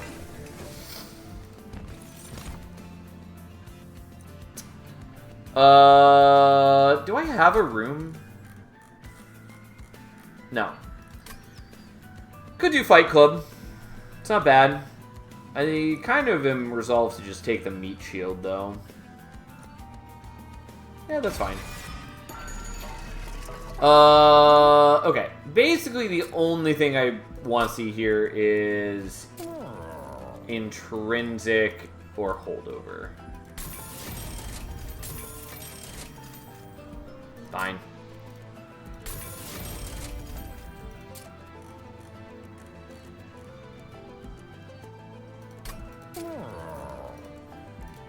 Just make that a little easier to play, and then let's get rid of you, I guess. And here we go. Alright, well, we're probably gonna take a bunch of damage.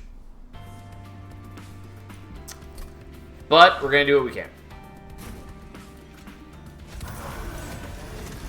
Yeah, unfortunately, and I knew this was a problem, we didn't get our deployable merged equipment because of how all this works. So, that's a thing.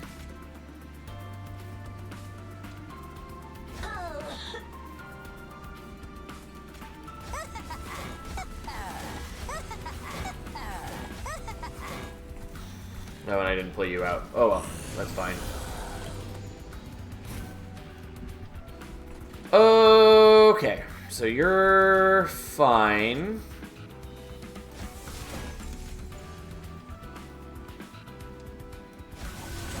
Not killing you guys, though. Kind of.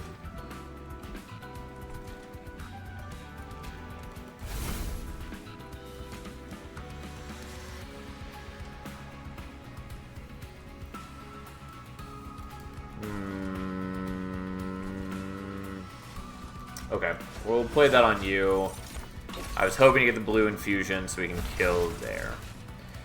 We are going to let this guy through whatever, so be it. Fine.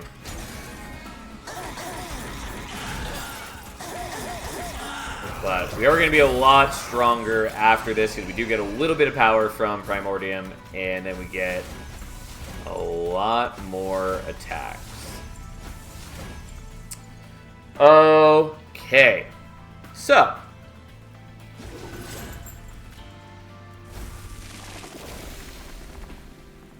Yeah. Unfortunately, I don't have enough Ember to play out the Calcified Ember. What we are going to do is daze you, though.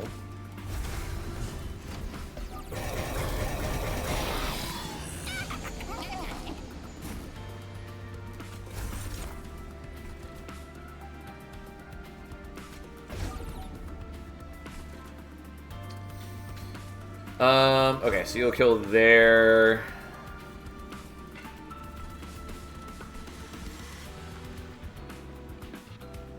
Yeah, we're just gonna take a bunch of damage. That's fine, I guess.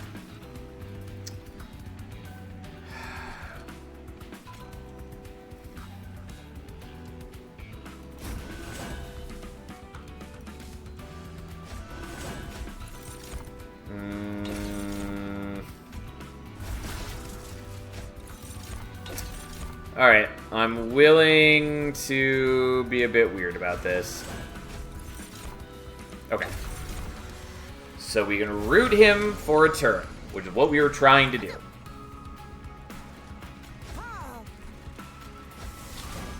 I did give up a lot of equipment to do that, but we have more than enough equipment, so it's not a big deal. But anyways, that means that we can get a little bit more damage on him, and importantly, we can daze him for 2 more turns. Which means that we now just have more time for the...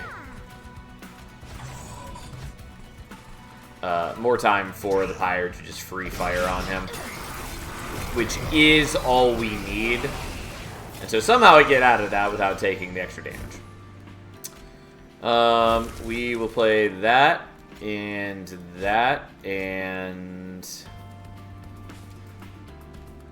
I guess that, and I'll be fine.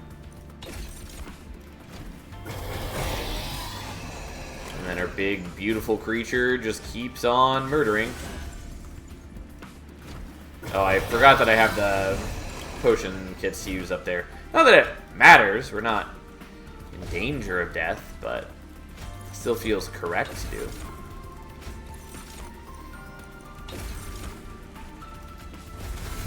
There we go. How fun. And then we have all our stupid plinks that I would love to get rid of. Alright, despite my awkward start, that was fine. We took 1 damage. Could have been a lot worse than that. I mean, the cave-in's kind of cute, especially in a world where we have Abyssal Prism, so having more units on the floor could benefit, but I don't have great Abyssal Prism targets, and yada yada yada. I mean, the Replicator Ray is cute, but just not really worth it or feasible. So we're not going to do it. Basically, we would be duplicating Primordium, but it would not be easier for us to do that and then re-equip him. Yeah, we're going to go to the left, I think, for the free removals. And also, if we get weapons barracks, that would be nice, kind of. Does not matter. Kind of matters. Mostly doesn't matter.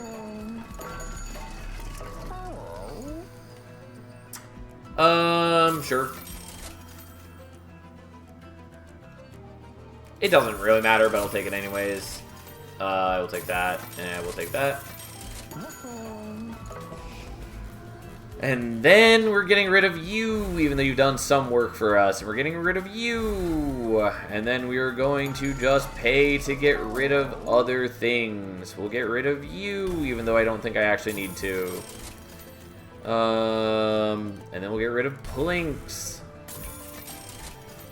And more Plinks. And even more Plinks. 40 gold for multi-strike.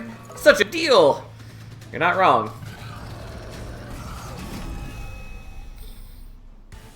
Okay. So. Yeah, I didn't actually need to get rid of as many things as I did, but that's fine. I should have just gotten rid of more of the Blinks, but I didn't math, and I don't know, I just didn't math. So here we are.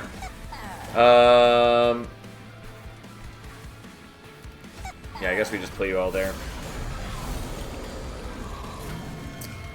All right, so you get that.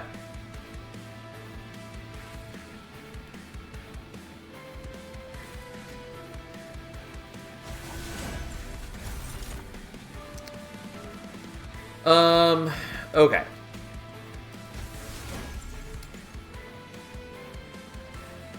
So it's gonna look a little weird, but we're going to do this. I guess it doesn't really matter if we get the damage shields on you, but we're still doing it this way.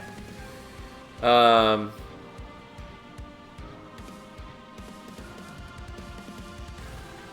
I don't know why, but Abyssal Prism, at least with X spells, I think with other things too, sometimes gives the wrong amount. Because... yeah, I think what it is that if you have minus costs on an X spell, then it reapplies that minus with Abyssal Prism. Because, so like with -1 on this, because we have double stack, a single extra Ember spent is 2 more damage shields, which accounts for Primordium getting 6 damage shields instead of the 4 that the Hydra Armed Horror got. Either way, whatever, fine. But it is something that I keep forgetting to report. I imagine somebody else has reported it, but still. Anyways, so here's the deal. We do that, so we now get Ember back, so we can then give you Trample. I'm going to give you things, even though it's going to make it harder for you to die, whatever, that's okay.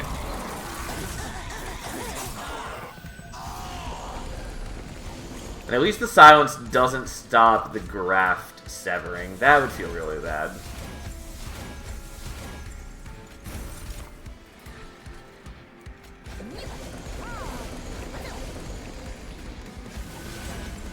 My poor bloodthirsty blade. Either way, it's fine. Our deck is like 80% equipment now. Oh no, I get sapped a tiny bit. Alright, we'll just go ahead and daze you. Unfortunately, I can't equip this turn because that son of a bitch is going to prevent me from gaining the multi-strike. So we'll just go ahead and avoid that for now, I suppose. And then we'll just trample over him like he deserves. Probably like he wants, honestly.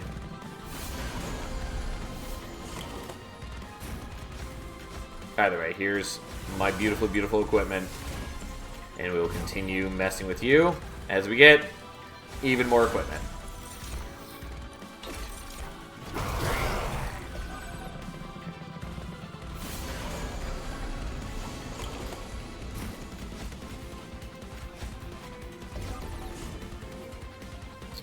Alright, well, there goes Seraph, especially since our trample lets us very quickly clear the wave, and then we just beat him to death.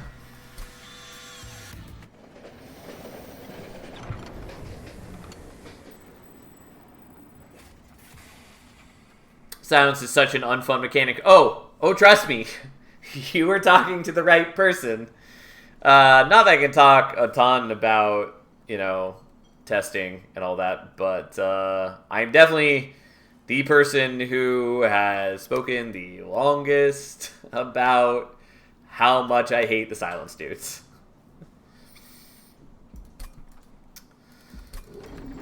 Oh, yeah. I think at their current rate, they're sort of okay. But I don't really like them as a mechanic. And if they are ever used more prevalently in the game, I think it's just a terrible decision, basically.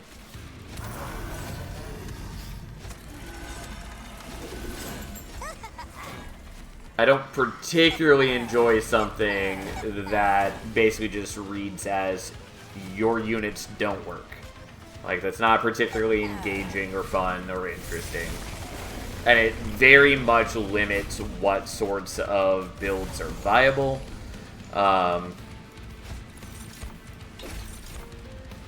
Honestly, I kind of don't want to daze him because I kind of want him to be able to kill these. But, like, they'll die to entropy at a rapid rate anyways.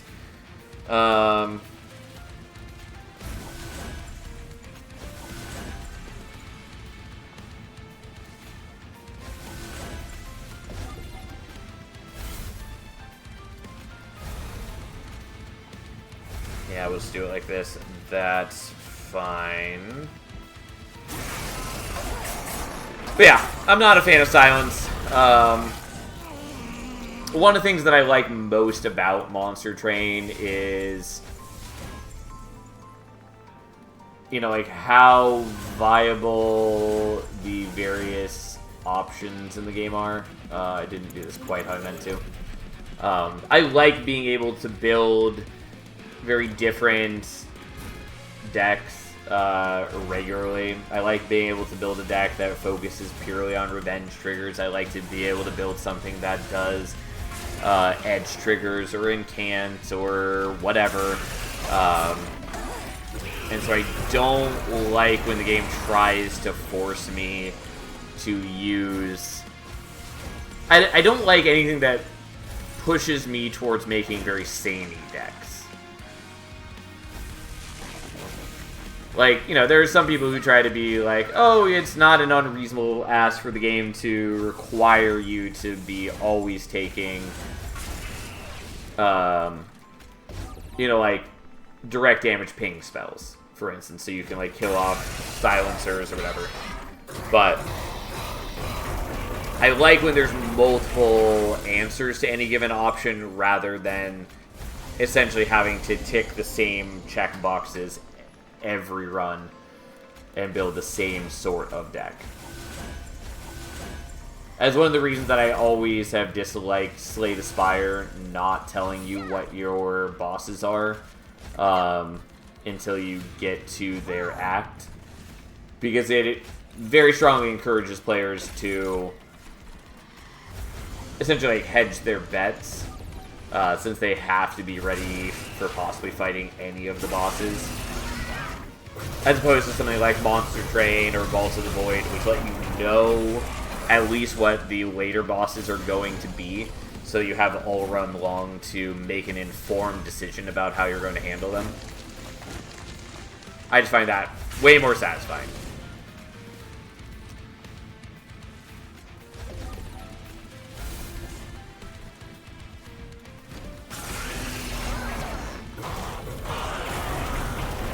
And I will say, like, at least a lot of more recent deck builders have tended towards giving you more info. I mean, there's still a couple that don't, just because it's, even now, pretty common for games to just kind of copy what Slay the Spire does. Well, I have to take the shard damage, but that's fine. We're not taking savagery damage, so it's not like I'm hurting for HP here.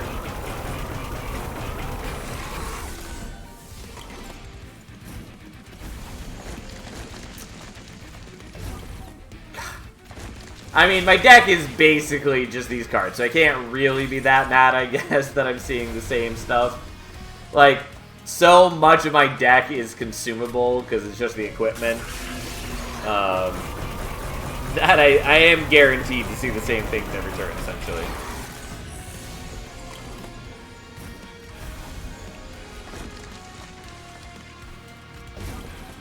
Yeah, no surprise. I see that again. Here we are. Hopefully people stop copying Slay the Spire starting this year. They'll start copying Slay the Spire 2. Yeah, I'm so curious to see what ends up being done with Slay the Spire 2. Namely, I'm just incredibly curious to see how experimental or radical their design changes is going to be. Like, I know there's tons of players who want essentially just everything about Slay the Spire to remain the same. Like, there have been players who have spoken about wanting, since, like, at least Ironclad and Silent are returning, you know, I've seen people being like, they need to have one-for-one the same card pool. I fully disagree with that, by the way. I think that'd be an incredibly boring choice, and a bad choice. Especially because, like, right now, like, with their current card pool, there are still a number of cards where people, like, high-level players say, this is a card never worth taking. So why would they want to have exactly the same card pool, no changes, if the community even acknowledges that some of the cards are not worth it in their current state? But anyways, like, I want them to be more experimental.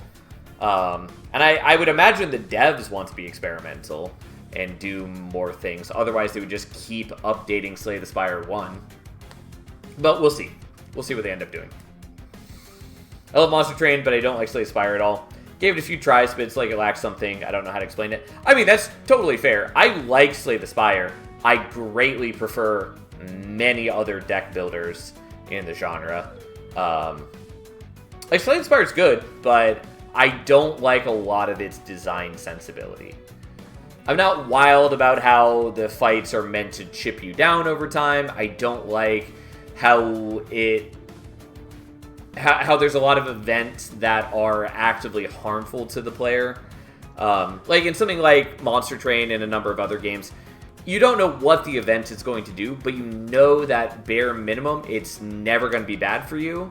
It's always going to be something good for you, or at the worst, like something that is not applicable to your run, so you can skip it.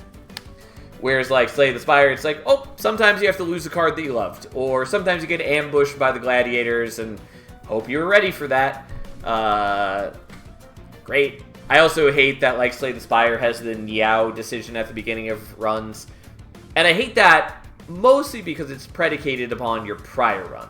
Like, you don't get all of the decisions, all the options in that decision if you didn't make it far enough in your prior run. And it's not, like, hard to make it that far, but it does really discourage players from being experimental and trying out things. Because if you die early, you're punished for the next run as well. And that's pretty shitty. I get that that decision is there to discourage just, like, re-rolling for, you know, a new start if you don't like what you saw at the beginning, but so what? Like, you know, Monster Train largely discourages that just by having a win streak tracker. There are people who are still going to do that just because there are people who want to do that and don't care about win streaking, but again, so what? I would rather not be punished. Like, it's just a design decision that I hate. Like, just really bothers me to have performance on one run influence performance on the next run. But, anyways, I think Slay the Spire set, like, a great groundwork for the genre, but there are so many deck builders now that have branched off of it that I think most players can find at least one deck builder that they like a lot more than Slay the Spire. For instance, I really like Vault of the Void. It has a similar kind of vibe to Slay the Spire, but it's a lot more mechanically complex. The characters are generally more interesting. The enemies are more interesting. I think the map system is a dramatic step up. It just does a lot of things that I think are really cool. While still being that sort of, like, one player character versus a team of enemy characters that Slay the Spire has. What did you say it's called? Vault of the Void. It is probably my second favorite deck builder. But anyways, there's also, like, more radically different things like Cobalt Core or Wild Frost. Point is, they're just so many games that I think fulfill certain niches just a lot better than Slay the Spire does. Like, if there's something you don't like about Slay the Spire, there's almost certainly a deck builder that does that thing way better. Has a lot of randomness. I guess that's what I don't like the most. Yeah, I mean, it's hard because you need some base level of randomness in a deck builder or a roguelike to make it engaging long term. And I do think the perceived randomness goes down over time as you learn the game better. Like in Monster Train, for instance, or learning that you can only see common cards in the first couple battles. And so you know that, if you are trying to plan out the possible things that you can see in the run, you know that those aren't an option. If you know the game even better than that, you know that certain events can only appear in certain rings. Yada, yada, yada, things like that. Slay the Spire is much the same way, where there are a lot of things you can learn over time to kind of mitigate what feels very random. That said, yeah, I don't like the level of randomness that is in Slay the Spire. It is one of the reasons that it is certainly not my favorite game of the genre. All that said, really looking forward to Slay the Spire 2, nonetheless. Though I'm almost certainly not going to play it nearly as much as I have played Monster Train 2. But we're definitely going to play it when it comes out. Spire is my favorite deck builder. Even so, there are things I prefer about other deck builders, and I sure as hell don't just want to see them make the same game. Spire 1 already exists. I want Spire 2 to do its own thing. Yeah, that's largely how I feel. Again, not my favorite deck builder, but yeah, I want them to build upon the bones. Especially because, again, there's so many deck builders that have come out since Slay the Spire 1 stopped production, basically. So they have had years to see and take inspiration from other games and incorporate that into their design. And so if they don't take any inspiration and it is basically just Slay the Spire 1 with new enemies, I will be a little mad. By the way, I think you mentioned on some stream earlier that you listen to a lot of books, that you're primarily listening to fiction. Not sure if I Googled the translation properly or to some documentary stuff. I exclusively listen to fiction. I used to listen to a lot of podcasts of various natures as well, but I have kind of fallen out of the habit of that because I spend too much time listening to audiobooks.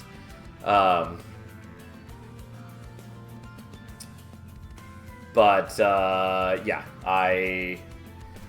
I listen to a lot of fiction. Primarily fantasy, but I do some other books as well.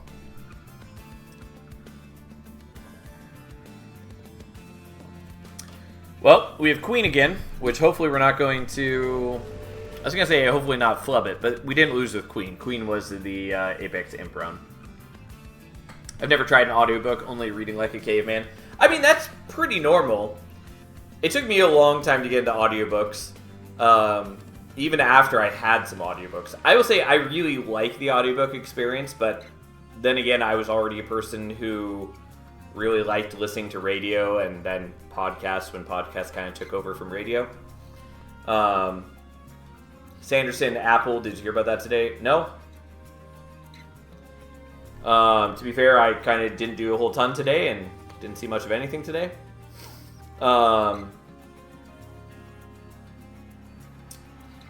Many people are suggesting to me that I should try audiobooks, but I cannot do that as I always feel that I will miss something important while listening. So, I've heard that a lot. And here's what I'll say about that. Number one, even when I'm like physically reading a book, I still do that sometimes, where I don't always catch what was said, even when I'm reading it, and I sometimes have to just go back and reread it. So I feel like that already happens for a lot of people, and if you are having trouble with that, you can just, rewind a minute or two and just catch again what they said. Also, with a good narrator, I feel that I am more able to focus on their words, and it can I don't know. I feel with how much time I've spent listening to audiobook, it is sort of a skill like any other. You do get better at giving it your focus or a certain amount of your focus that you can follow along while still doing other things. And that's part of why I like audiobooks, is I can listen while I'm cooking, while I'm driving, all of that sort of thing. Like, I used to have, like, an hour-and-a-half commute. Thank God I don't anymore, because fuck that. But, like, that was a great time to listen to audiobooks, let me tell you. But also, like, I cook every night, often multiple times a day, and it's nice to be able to do that. Or even to listen while playing games, especially if I'm doing something grindy. Oh man, Apple TV has the rights for Cosmere Sanderson remains creative control. Mistborn is movie, Stormlight as series. Well, that's cool. I know he's been wanting to do that for a long time. I mean, you know, there's always the possibility that they're going to be terrible, but especially with Sanderson retaining creative control and with how much, like, popularity they already have, I would imagine that they're probably going to get a lot of money behind them and a lot of care and attention. Brandon Sanderson is great, but I just couldn't with that child character in Stormlight. Lift, yeah. I mean, I like Lift. She grows on you, I think. But yeah, Stormlight, the more recent books have had some disappointments. I will say I liked Book 4 a lot more in a second read. Book 5 is a bit of a slog, but it's clear that it's trying to set up for a lot of later things. Also, we're definitely taking Emily of the Exiles here. But yeah, Lift definitely improves over time. But I can see why you wouldn't like her. Yeah, we're just taking Imperialist, because I basically always take Imperialist with Queen. But anyways, I will say, if you want to get into audiobooks, like, it's not... There's a lot of great series you can try. I think getting a series with, like, a good narrator really helps. For instance, like, Travis Baldree is a great narrator and does some great series like Cradle and Last Horizon. Anything that has... Why am I blanking on his name? God, this is going to drive me crazy. I can remember Kate Reading, but I can't remember... Michael Kramer. God, I don't know why that was such a struggle for me. But anyways, he narrates most of Brandon Sanderson's books and a bunch of other things. Sorry, Travis, who didn't get the last name. Travis Baldree. B-A-L-D-R-E-E. He's the narrator for Cradle, for Last Horizon, for Beware of Chicken, among other things. I think Cradle's a good book to try out if you... What else would I recommend as a starter? One of the best series, the Tide Child trilogy. I mean, I really like Tide Child trilogy, but I wouldn't have expected you to go to that as your recommendation. It's good, but, like, it's a little hard to get into. The world is somewhat depressing. Really cool, though. I really like Tide Child trilogy. Yeah, Travis Baldree. But yeah, Cradle's good. The first book is a bit slow, but still fun. It gets a lot better as you get further in the series. Michael Kramer. He does Mistborn, Stormlight Archives. He did Wheel of Time, among other things. But yeah, Cradle's a good series. I haven't listened to the audiobook, but I really like Realm of the Elderlings. Mistborn is good for the most part. I love sailing, so it hooked me on that. If you like sailing, read Realm of the Elderlings as well. But yeah, Tide Child trilogy is great. Bear with me. We'll eventually play this run, but I like talking about books, so you're all just gonna deal with this for one moment. Because I feel like there's some obvious things that I'm forgetting to recommend, and it's gonna drive me crazy. For a more recent book, I really liked The Tainted Cup. It's sort of a fantasy mystery. Dungeon Crawler Carl is also quite good, depending on your tastes. I thought I wouldn't like it, ended up loving it. Turns out it's just rather well written.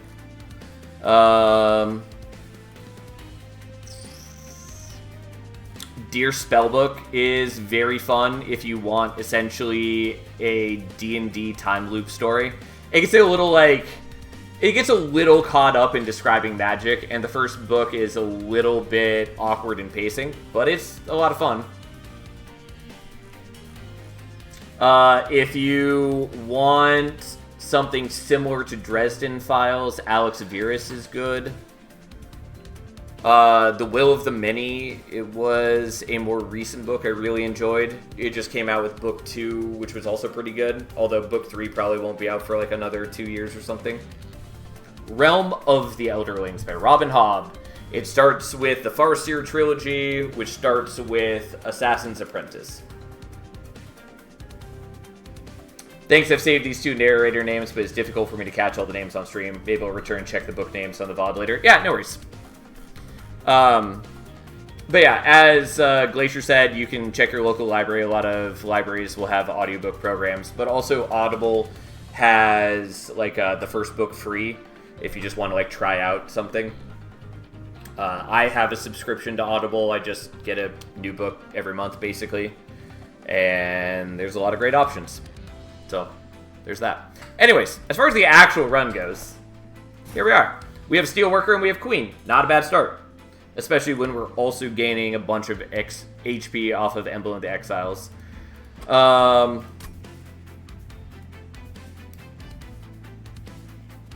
it should be okay. Whoops, that is not where I meant to play that. It's sometimes difficult to catch everything when English is not a native language. Oh, for sure. And I know that I am not always clear in my speech in one way or another, so, you know, don't worry about it.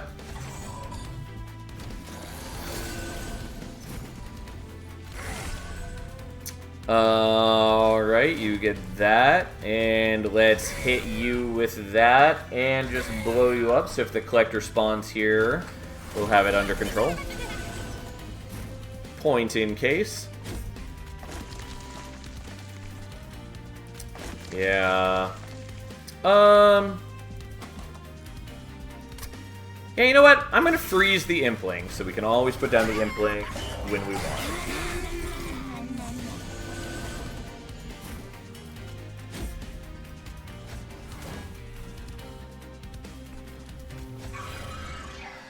Okay, and we'll put down the Impling to throw next turn.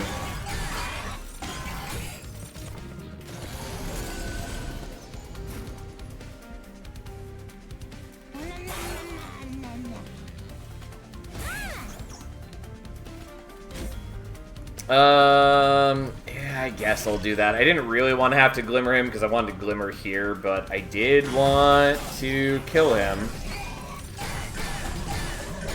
We're definitely going to kill the boss, no problem. I just am trying not to leak while I do it.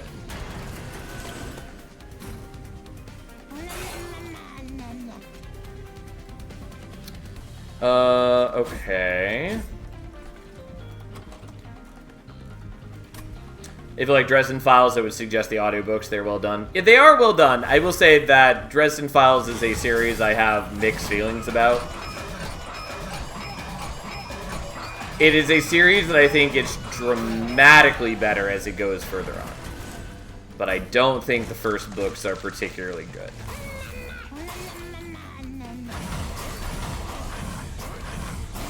But as it goes further and establishes kind of a cast of characters that it can draw from in each book, and starts like building upon Dresden's character development and all that, it gets just so much better. Welder Helper, kind of appealing, but also we already have a lot of defense. I think we want the Ritual Battle because I have just terrible offense right now. I really wanted to Fledgling Imp, but I'll take the Ritual Battle. Sharpen is maybe worth it.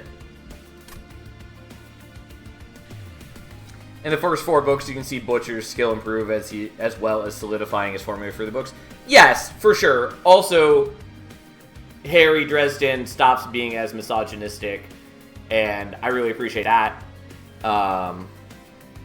Because that really annoys me. Not just that he's misogynistic, but that, like, every other character in the world kind of supports it.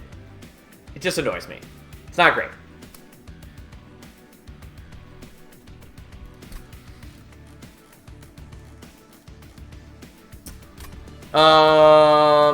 Yeah, fine, I'll take Sharpen, even though I don't love it.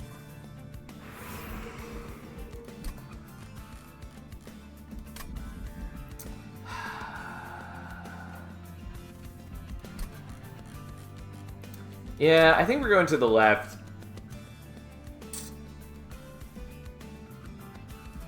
Not going to argue that point because you agree or because you just don't want to argue with it even though you disagree. I mean, it's fine if you don't want to answer that, but I'm mostly just curious. Agree? Yeah. Again, it gets dramatically better, but, like, it was without people telling me that it gets to be less an issue as you go further, I would have had trouble continuing the series. Yeah. I mean, I feel like most people will largely agree with that point these days. I kind of want to take the Alpha Fiend, even though I can't fit it currently. Yeah, I don't know. I'll take it. We'll see what happens. It's vaguely helpful. Unfortunately, can't do the remove consume like I want to, but I could do this. You know what? That's fine. Bit awkward, but 24 rage is 24 rage.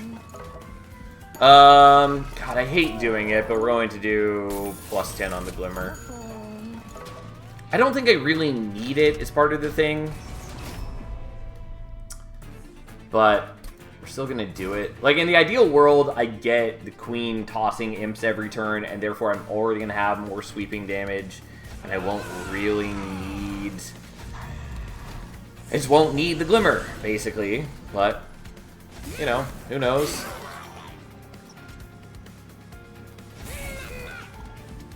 I will just freeze those. Partly in case we'd gotten the Collector on, like, mid-floor this turn, and yada yada yada, but we didn't. I probably should have had you on mid-floor, but I didn't. And I guess I'll just not take the damage.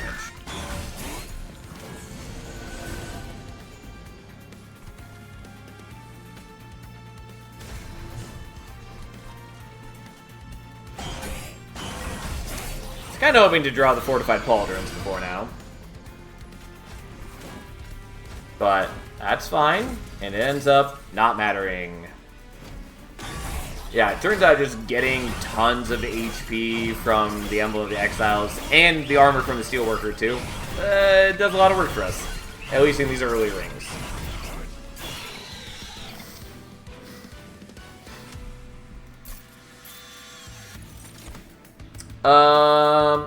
The problem with Hidden Passage is it just doesn't help if we're trying to leave capacity open for imps. Obviously, I don't have to do that, but hey, I'll take another Ritual Battle. Unfortunately, we did not get a Fledgling Imp. Exile is among the best artifacts for starting rings. Yeah, it's very good early. I mean, it's good late, too, but it's especially great early.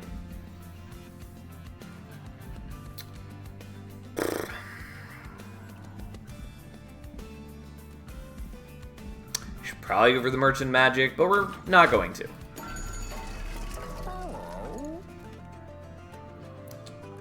I was hoping to see.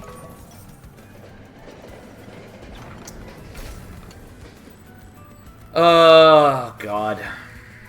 I mean, 5 times duping the Ritual Battle is okay. If I end up getting Abyssal Prism later, that would be quite good.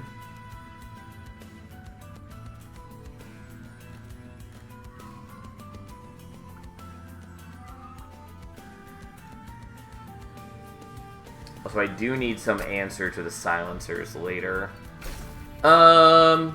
It's wrong, but I'm gonna do it because I'm me, and here we are. Spell Sanctum is looking a lot more appealing right now, but I will do that. That is one of the things I was hoping to see.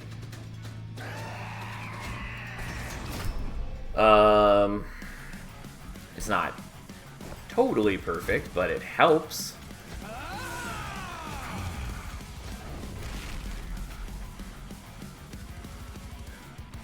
Yeah, could have also put you with a shield steward. Actually, yeah, we're gonna do this slightly differently.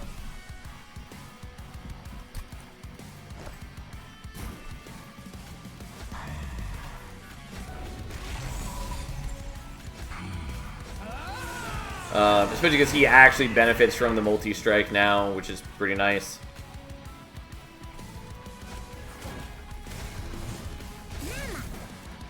And so be it. We already chunk off a hefty amount of his HP, which I don't hate.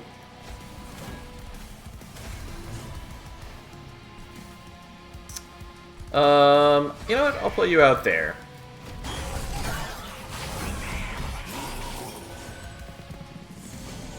Especially because now he can potentially go up here and waste his time rather than watch us murder his friends down here. Which means that he doesn't get the siphon, so that's nice.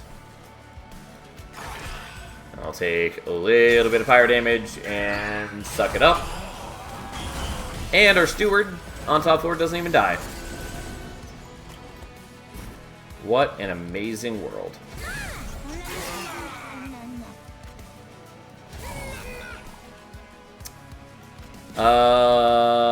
Yeah, I'll freeze those, that's fine. It's not like I'm really using Time Father for anything more meaningful.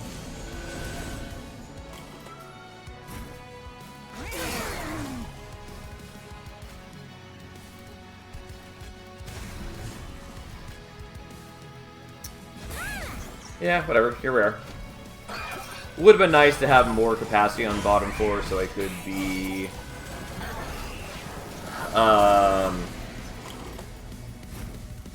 so I could be tossing multiple imps at once, basically, but not a big deal that I don't.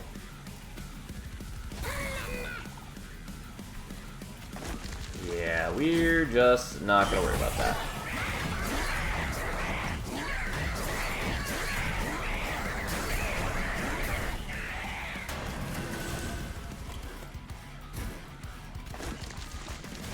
Well, there we are.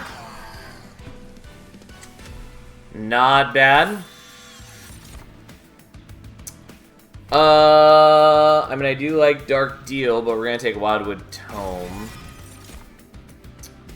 We're gonna not take these, though. The Demon Fiend. I mean, do I want to take Demon Fiend? Or the Husk Hermit? That stew got spicy. I guess new clan cards will be Steward. That room will go wild with that. You can see in the trailer that the new Stewards are not Steward type. Because, like, they have the Steward type on Shield Stewards and Spear Stewards. But the new Stewards don't have that same type. Because it would be bad if a neutral room allowed you to just give multi-strike and plus 20 attack to a bunch of units in one single clan. I didn't notice that. I mean, a lot of people didn't yet, but at least one person pointed out, which is why I'm mentioning it. And a lot of people had been speculating in the past couple weeks that Stewart's Quarters was going to be nuts with them. But it's a good balanced decision that it does not. It would also interact really weirdly with Artificial Pyre Sparks, or whatever it's called. Where are you? Why can't I think of what your icon looks like? There it is. Unstable Pyre Sparks. I knew Artificial sounded wrong. But yeah, trained stewards gain the Boom ability, it would mean that if you had any steward that naturally has an ability, it would get overwritten by this, and that would just be a very weird, bad interaction. So again, best that they don't have that type. Anyways, I feel like I should probably take the Husk Hermit here. I do kind of want the Demon Fiend, though. I don't think I actually want the Demon Fiend. I don't know why I'm trying to convince myself that I do.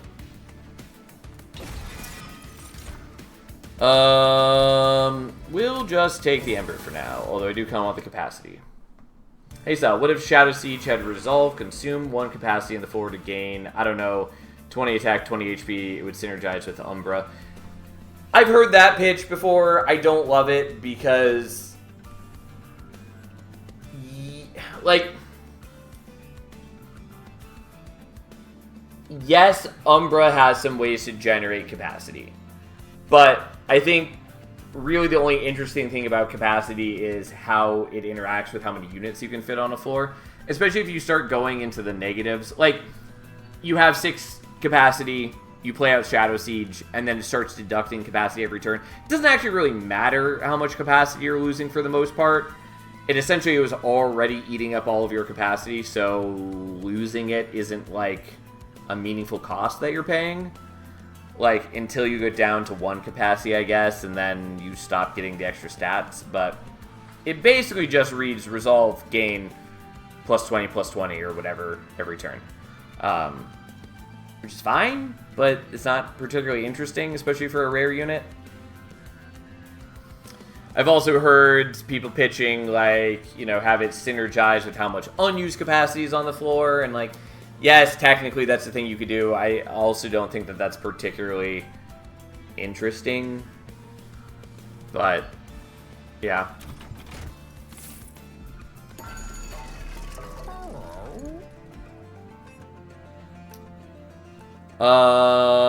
So I could do the quick here. We did already get Wildwood Tome for quick on the Husk Hermit. I could also just put the Husk Hermit up front and actually use its revenge trigger, which is also possibly worth it. Either way, I don't think we're doing that. We're definitely not taking the large stone. Yeah, we'll take multi-strike.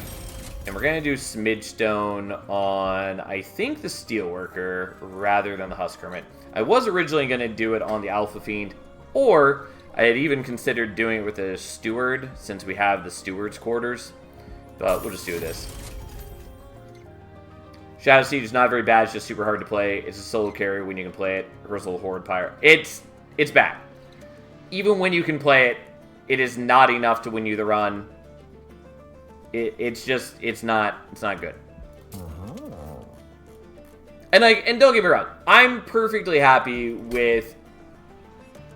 I don't want things to be so self-contained that playing that one single thing wins you the run.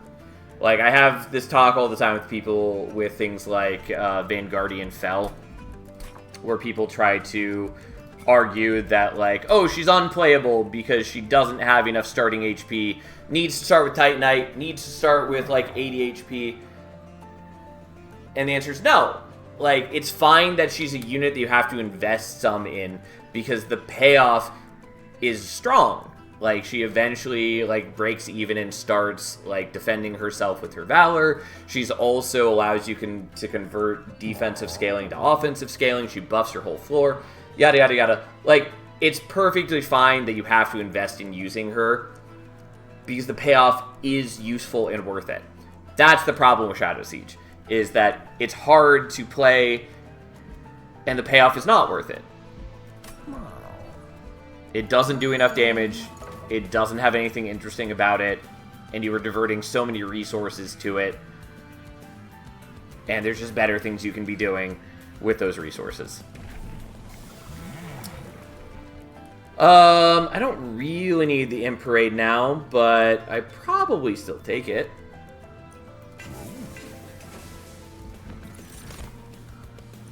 Yeah, who cares about these? I guess we're probably going to do Imp Parade 2 so I can get Fledgling Imp. It's basically the only way that I'm going to make Queen still meaningful to me.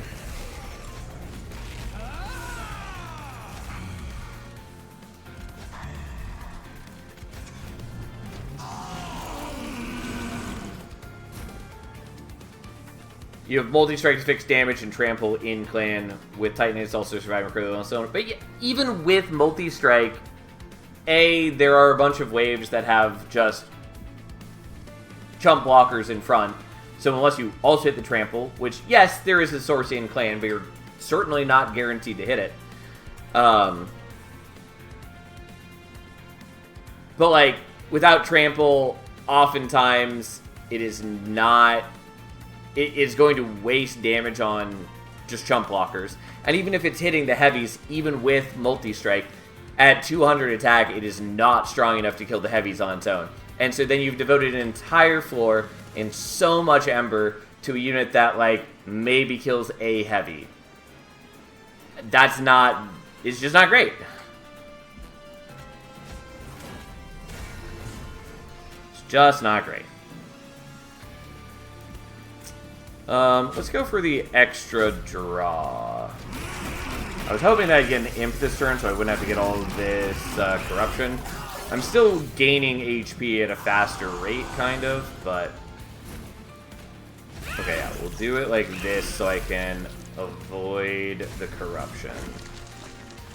And then just to free up some capacity, we'll do that.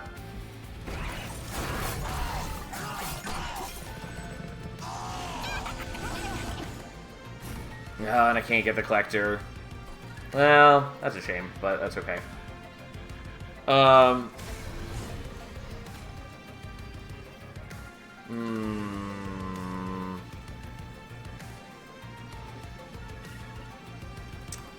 Yeah, this is gonna look weird, but we are actually going to kill you so that you can be the one gaining the HP. It's probably not worth it doing this, but...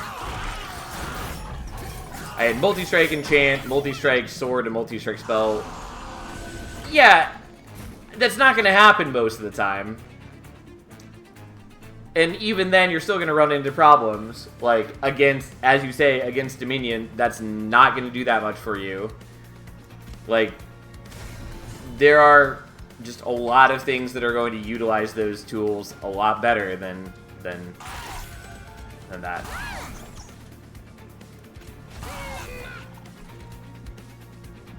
And again, I don't expect...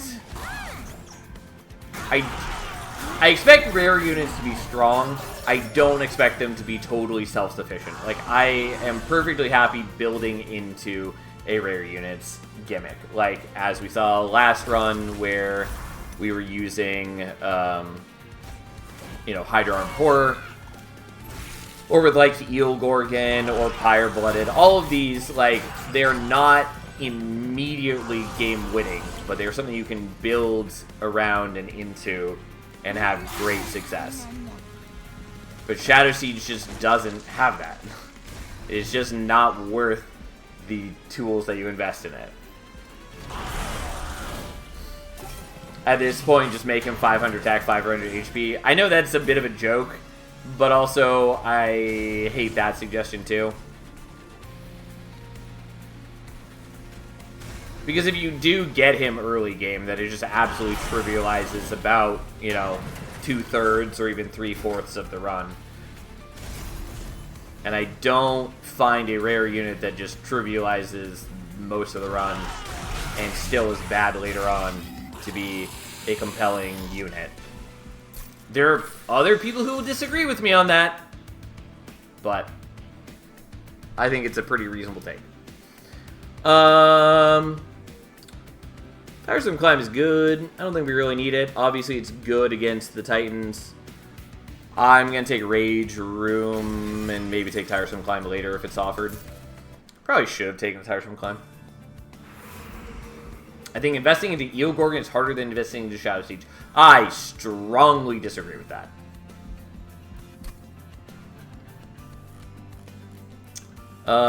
We have a lot of Rituals of Battle. Probably don't need the Rage Room, but that's fine. I don't know what we'd want to see there. I don't know, man. I give up. Just delete him from the game. Again, I think there are good things that can be done with Shadow Siege. Like, the simple but powerful option is just make his attacks hit every floor. Like, it's something unique. It's something powerful. It is something worth all the investment. Like, I think there are still more complex, perhaps more interesting options than that. But that's a pretty simple one that is also quite useful. Especially if he also gets his stats raised a little bit. And yes, I do have a bunch of cat hair getting into my eyes now, since she has started shedding already. Oh, man. I don't know. I don't really have much that I want to do with the Merchant of Magic, but, like, removals are good. I can get rid of the Stewards. I can also maybe get something here. I could potentially get Intrinsic on the Wildwood Tome, I guess. That's fine. Let's just do that. Done.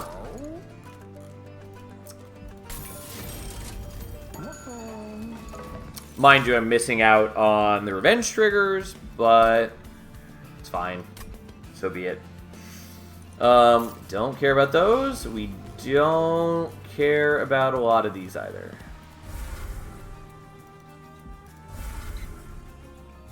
Making create floor capacity when you play a morsel. That's better than 200 damage sweeper. Oh, man. Alright, have a nice night, Fury. Sure, we'll just -2 that. And then get rid of you. Probably shouldn't be spending too much, but it's okay. For the most part, we're in pretty good shape. We have pretty good defense, especially now that I've guaranteed quick. I have pretty solid offense. I will have even better offense soon once we have Imp Parade 2 on Queen. Okay.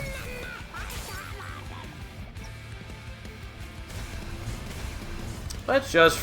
Oh, it doesn't freeze that. I for some reason thought it did.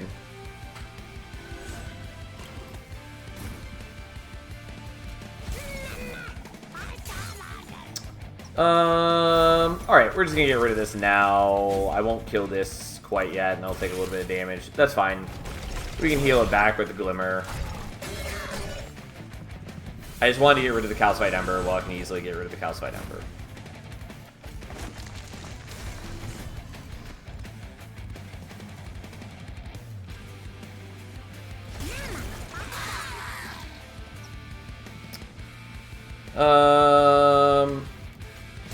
Sure, I'll play that there, even though I could have played it for free here.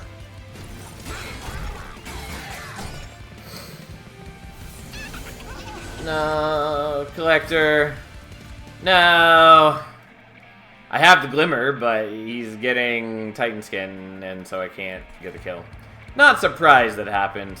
I am still disappointed.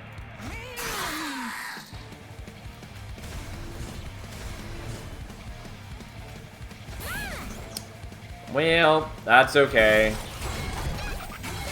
Sadly, didn't get the Collector. Okay, so you can finally get your equipment. We get the room, and then we just chill out and enjoy. Oh, I already had a room. I totally spaced out that I'm overwriting that one. Well, that's a bit of a problem. Maybe we take capacity at the next upgrade. Maybe. It would allow me to put down a second Steelworker, which I kind of want to do. I don't know. We'll figure it out. But yeah, totally spaced out that I already had a room for some reason. Like, it's fine. We're doing okay.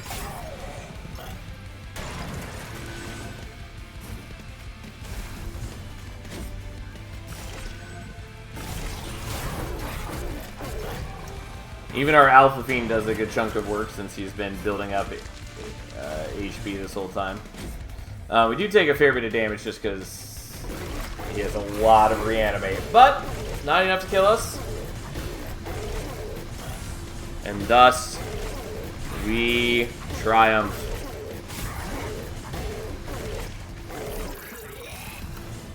There we go. Okay. Do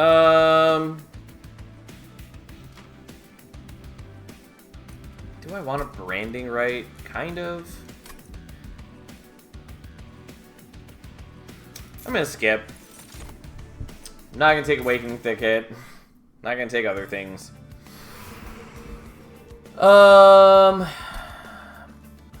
Yeah, so we're still missing an upgrade slot on both other things. I would really like to see Dualism.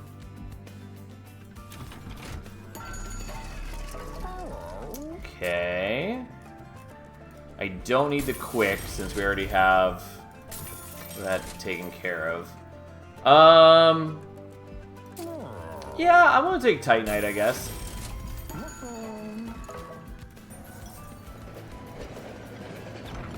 Well, sorry, Bone Dog, but I literally never want to take you. I just don't really care. Yeah, I might take Capacity after this. I think making a second Steelworker is not bad, and getting some capacity for the Imps is pretty reasonable. While still allowing me to use the Rage Room. Mind you, I'm not totally convinced I need to care about the Rage Room. Might be worth just not using the Rage Room. Okay, so we are letting you through, but that's fine, I guess. At this rate, Bone Dog has to reincarnate into another universe to get adopted. How sad.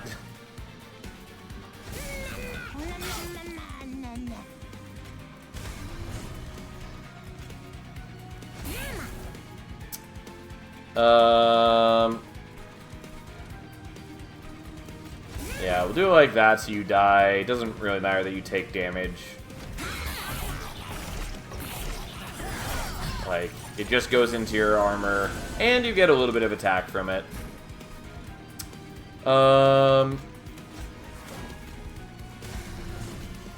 Yeah, I'll do this, even though it means I can no longer fit imps on that floor. No, Sal, how could you abandon the doggy? He's no dog of mine. I do like dogs, though. I am, in fact, big fan of pets.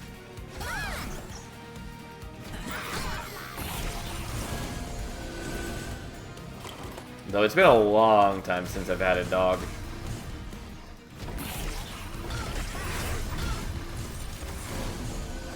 Yeah, not convinced I need Rage Room with how much rage we're just building up with the Ritual Battle.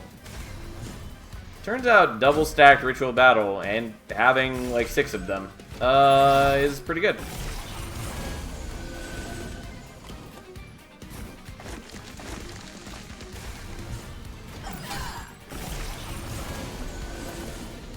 Having a dog in the flat is difficult, I think. It definitely is. I mean, that's part of why I didn't have a dog for a long time, because I moved out when I was 18, and, you know, I didn't have space or time, really, to care for a dog adequately.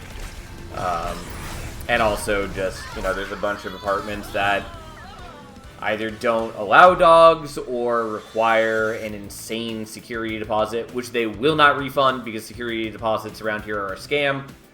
It's a whole separate issue. But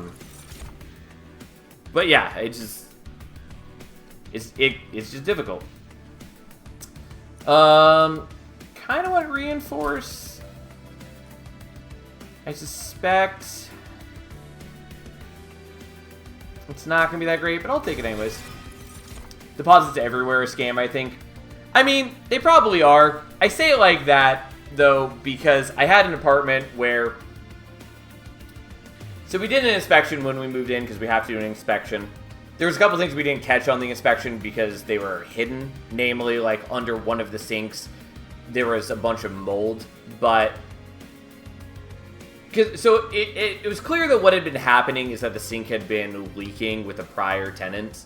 And so when they moved out, it had caused a bunch of damage to the like, bottom of the cabinet under the sink. And so they replaced the bottom of the cabinet, but they didn't do anything about the mold beneath that. And so we couldn't see that on a visual inspection. But after living there, we realized there was mold, and so we had to essentially clean it ourselves. And there was a number of other things like that that they like clearly just tried to hide or like sloppily cleaned up. And so when we moved out, we left that place, like we did a thorough cleaning before we left. We left it way better than when we had moved in. And then they didn't want to give us our deposit back. And so we fought them on it, and then they're like, well, it's just our policy that we automatically hire, you know, people to clean, and that just, you know, we use your deposit to pay for that. And so they made it clear that no matter how thoroughly we had kept the apartment clean, they weren't ever going to possibly give us our deposit back. It was in no way, shape, or form actually a refundable deposit, which probably could have sued them over, honestly. We didn't, but really pissed me off.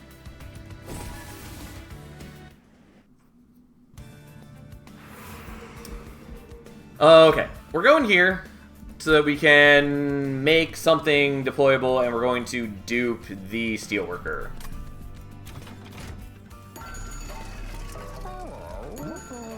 But yeah, turns out rental companies are awful. Especially when you live in an area where 80% of the apartments are owned by the same company. We're definitely taking Imparade 2 so we can get Fledgling Imps now. I kind of want the Void Armament. So, I've got 6 Deployment Ember. If I stop caring about most things, then we're going to have 2 for the Steelworkers, 3 for a Void Armament. Yeah, that's fine. Sadly, there's not another Merchant of Arms, so I can't make the Rage Room deployable as well. But that's okay. We'll just do this. I would like to do deployable in the Rage Room, but it is generally less important to me. I will do this, though, and burn most of my money. And then we're going to dupe the Steelworker. And then we're going to get rid of the poor Alpha Fiend, even though he did some good work for us.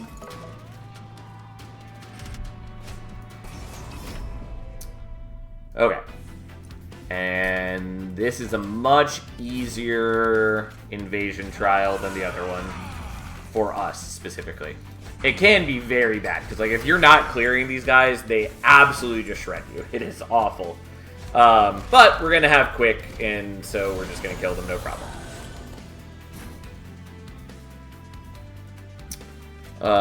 And even if I didn't, I generate a lot of armor as well. I should have had you in front of Queen, but it doesn't really matter.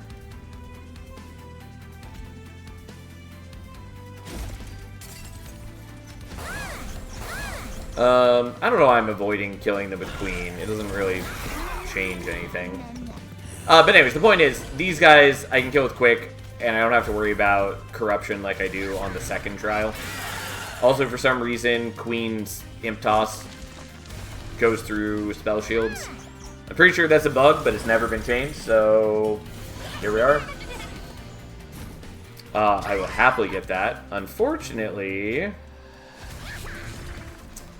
I'm not killing off the Scourge generators because I had to set up on top floor, but fine. Also, sadly, Queen is killing some of the enemies off before the Husk Hermit gets to attack. Which is depriving us of sweet, sweet rage. But either way, we're okay. I still have enough Ember that I can play out what I care about. Partly thanks to the minus cost on Imps from Queen. Which is partly why it is so nice to cross path into Imp Trade. Also, we generate a lot of armor right now. It will look a lot less impressive against the Titans since we'll have entropy... Not entropy. We'll have savagery building up on rage, and we'll also be getting the corruption from Dominion. Admittedly, I could just set up one of the steelworkers in front, since they generate a lot more armor since they have dualism, and therefore getting more armor from the fortified pauldrons, but we'll see. Alright, well, here we are.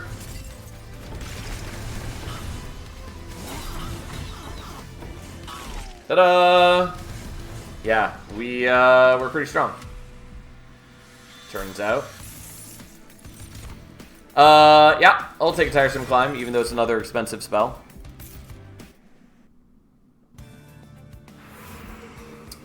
And then I guess we're going here.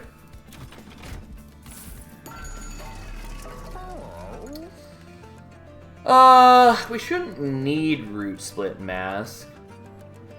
I don't really want the Thorn Fruit. I will take that.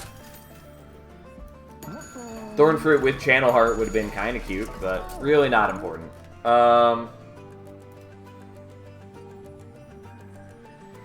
Why does Shardtail Queen kill Spell Shield guys with her ability? Like I was saying, I'm pretty sure that's just a bug that's never been changed. So, couldn't tell you.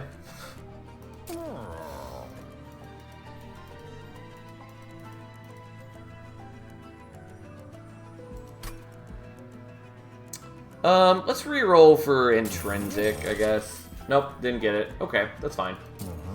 Then I will do that.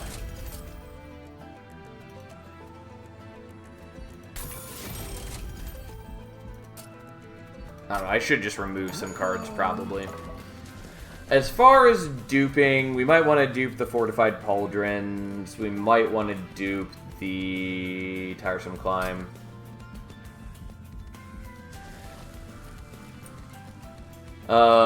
It's just I have a limit to what I can actually spend Ember on every turn. And so I definitely don't need 2 Tiresome Climbs. It just... yeah, it's fine. We'll just make another Fortified Pauldrons. That's okay, I guess. Okay. Let's get rid of you. Let's get rid of you. There we go.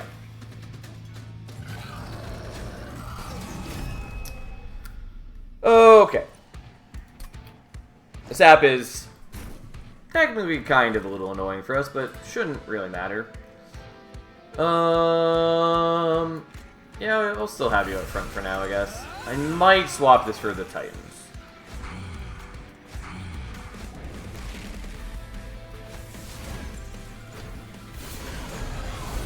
Random question, but are old city houses, for example, 1970 houses, considered better built than modern ones in USA? As the case in our country, as modern houses have a plethora of random issues somehow. No, kind of. I mean, it depends a little bit on where you are and all that, but generally, no. Older houses are not better constructed and certainly not better maintained in a lot of cases.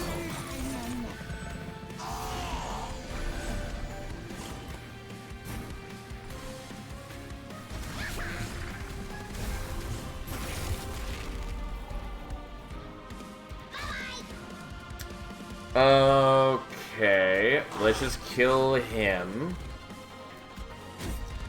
So I don't have to worry about that. Thanks, I'm just wondering if this is our local strange trend. Yeah, no worries. I mean, obviously I'm not like an expert on everywhere in the US, but at least around here it's definitely the case that they are not on average like better constructed. Sure, let's start dazing you, I guess, and then do some things and not play out the imps.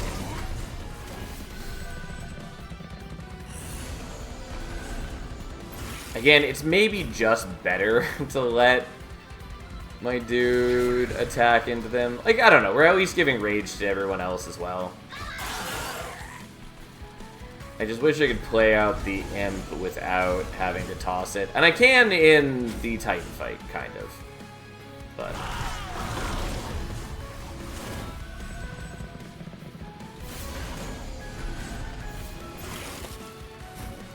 well, we drew the Glimmer just in time to ruin another one of the Silence dudes. And then we just continue bullying Seraph. If I had 2 of those, I could always bring out to top floor, which would have been cute, but I don't really care.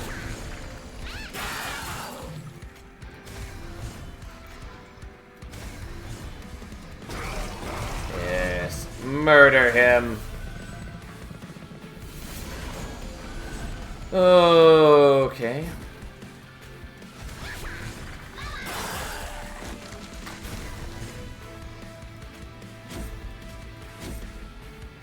Well, we do a lot of damage. Also, I could have done the tiresome climb, but it's fine. It would have been nice to hit Seraph there, but it doesn't matter.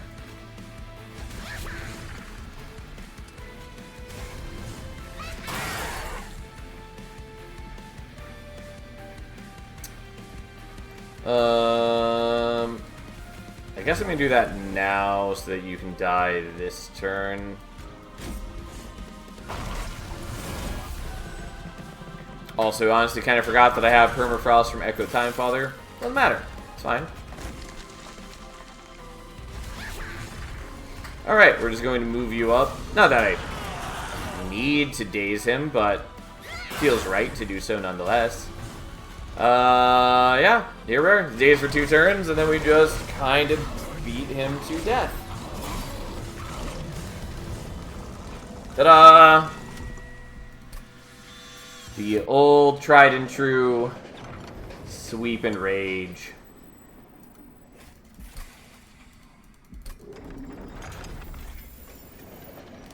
Okay. Well, Titans shouldn't be a big deal. Like, we're gonna take some damage. Whatever. So be it. We also have Bone Dog's Pendant, so we have a bunch of extra HP even beyond being at full HP going into this fight.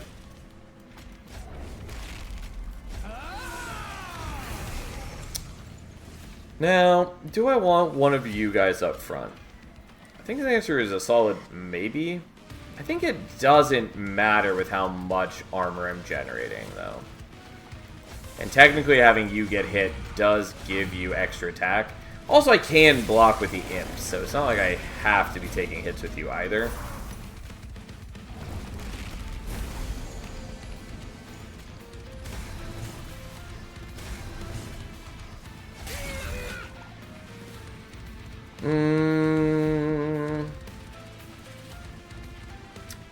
Kind of want to freeze that. You know what? I will. Alright, unfortunately, from here on out, I have to spend 1 Ember on the Pyrolite every turn, which makes it harder to play multiple 2-cost things.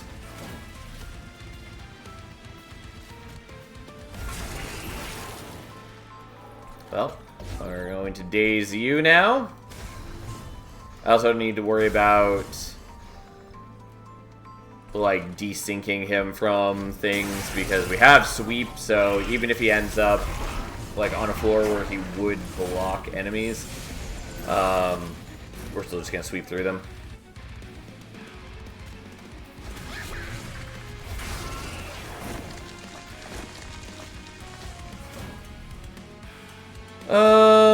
Yeah, we'll just do the reinforce now and double that. I'm not gonna play the tiresome climb this turn so I can hurt savagery.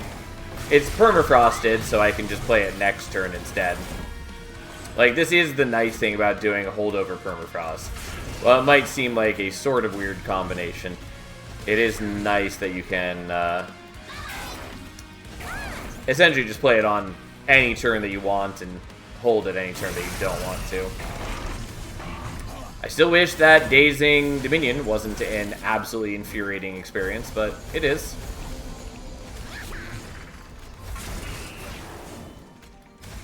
And thanks to Ember Staff, I'm able to play out both of those.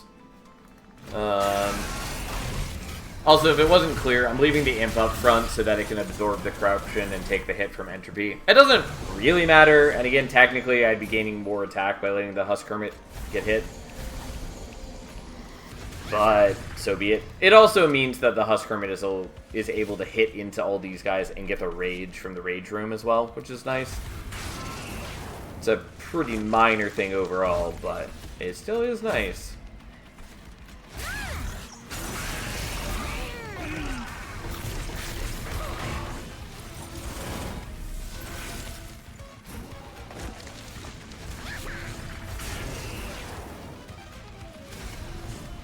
Does feel good to reliably proc Ember Staff every turn.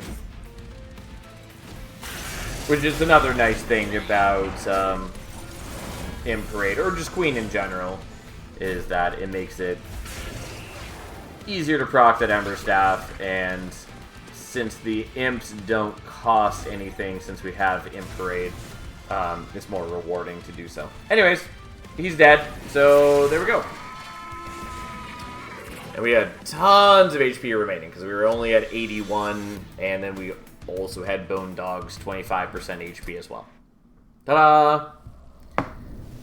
Not the most complex run, but it was, you know, satisfying to construct our team as we did. Even if it was a bit clumsy in certain ways. Alright, I should maybe stop there, but we'll do one more. God, I really want the DLC to be out. No, why am I being punished with Malika? At least it's not Pyre of Entropy, but still. Okay. Well, Alpha Fiend is something.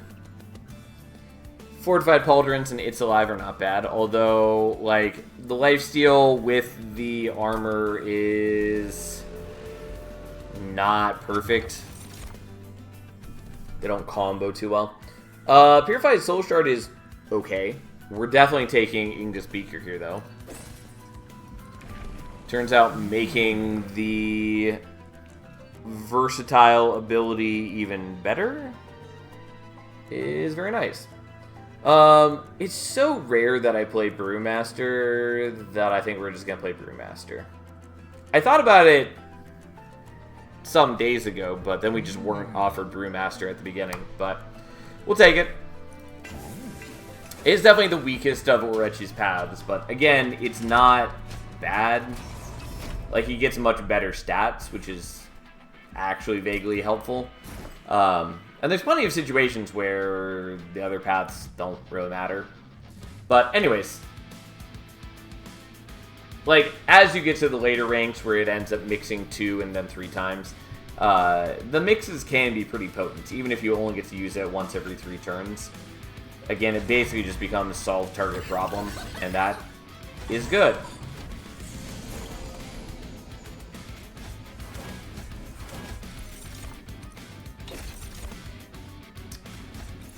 Okay. I do wish that the mixes stayed in the correct order every time. Or not the correct order, but the same order. And we are going to play that now without doing the final mix so that I can hold on to a blue infusion in case I need it to get the collector. Did kind of forget that I had the torches, but that's fine.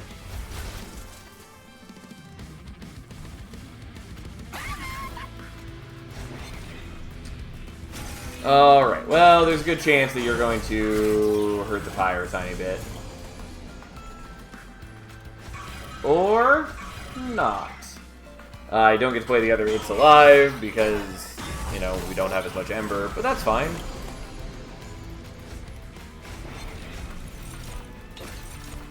Well, we pretty easily murder Astriel here. Ta-da!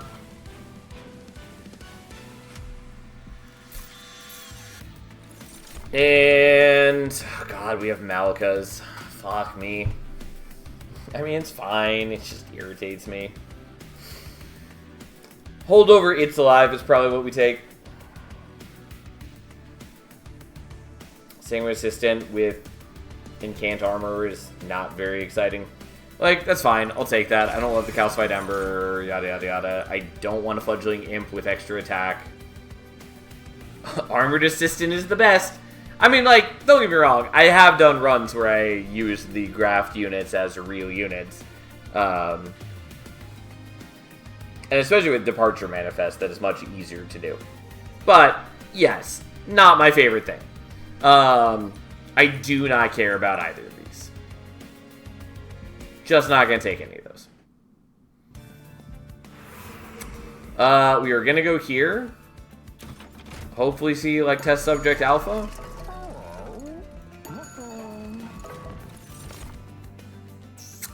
Nope. Also, I did look at the shop, I think. I think it was quick and endless. Just trying to decide if I care about the makeshift golem. I feel like the answer is no. But it is one capacity. I wish I could move that smidge stone over to the Alpha Fiend.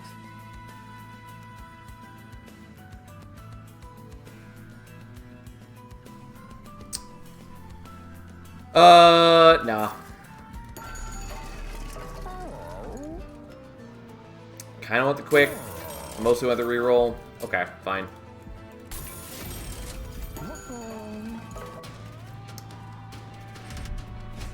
We're fine for now. But I need ways to convert this into a more meaningful situation. Like, I have no wave clear, and that turns out a bit of a problem. We're giving you the armor because he's just going to be living high on lifesteal for the time being. And therefore is not particularly meaningful.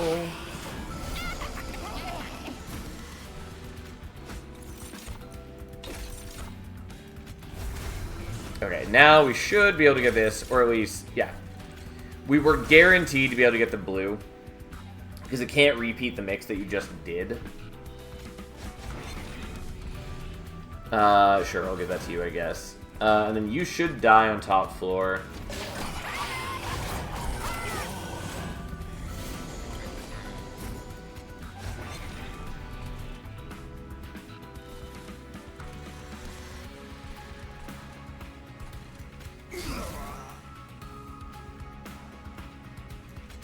Yeah, I'll just do that to get the kill.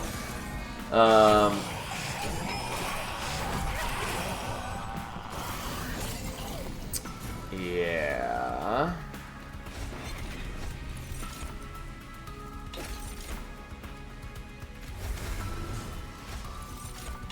Okay, this should be enough, because once we kill him, it reduces how much damage we're taking each turn. Still a bit sketch, but with the lifesteal, it doesn't matter that we take like the first damage, and then that's all. We just needed to buy ourselves a little bit more time to punch him real good and hard.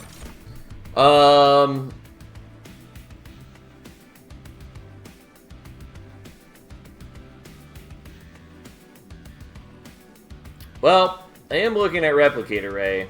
I am thinking to myself, that's Replicator Ray. If only it had removed Consume instead. But you know what? We'll take Replicator Ray, and we'll see what we can do about that. We'll take another, I guess.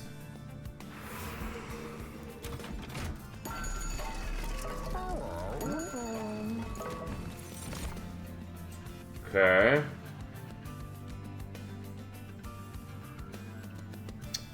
Cool.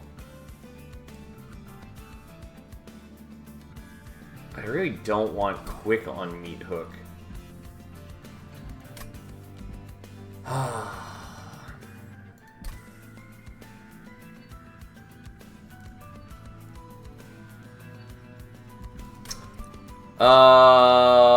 We'll skip. Titanite is maybe okay. I will take the multi-strike. I wish I had ways to give you HP. Speaking of,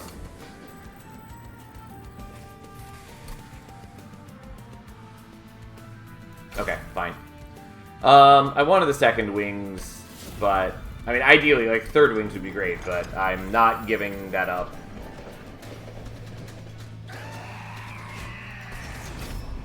This is helpful. It's not perfect, but it is helpful.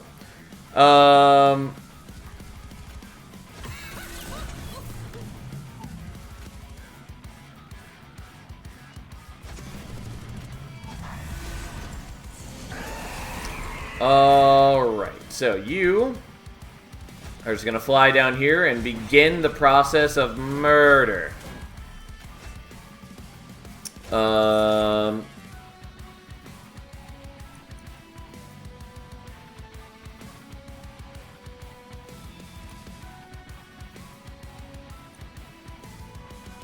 And I guess I'm going to do this. Although I should have done green, probably. It's fine. Not a big deal. You're going to hurt my pyre. I don't really care. I could prevent it. Well...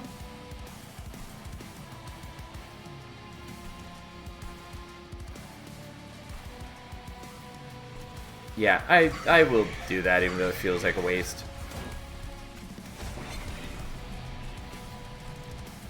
Alright, well, I did kind of neglect the part where I have Replicator Ray, but that's fine.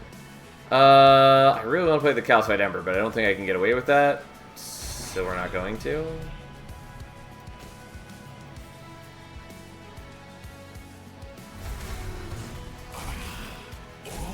Okay, this way I can kill both of them, which is maybe unnecessary, but hey, we are going to take damage here. Oh well, that's fine.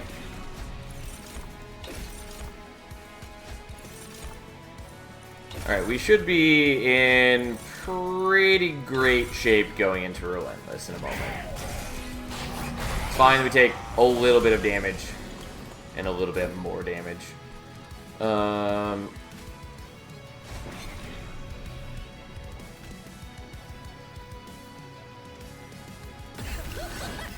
know what? I'll make a second Orechi, and I'll immediately use his ability.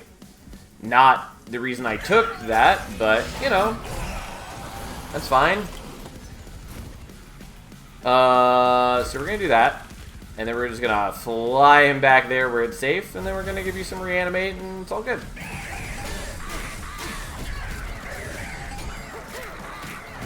Ta-da! Look at him go.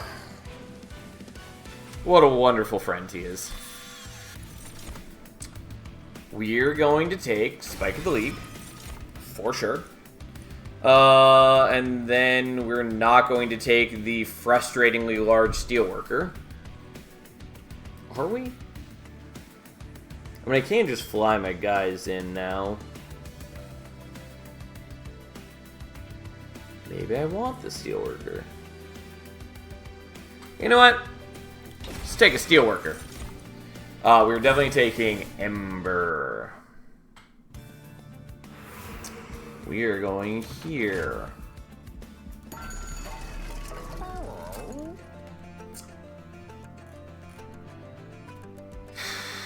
Okay.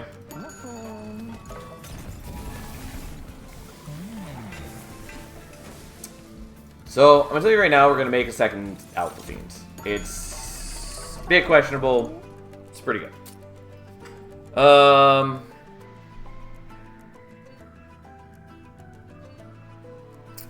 We might put Spell Chain on Replicator Ray. I think that's fairly feasible.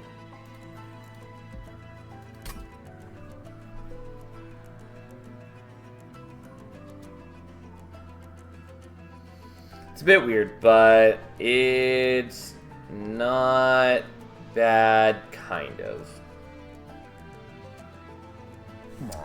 Yeah, we'll do that. And we're gonna minus cost this. I would love to get Intrinsic for like the Spike of the League now, but it's fine. Okay, we'll go from here.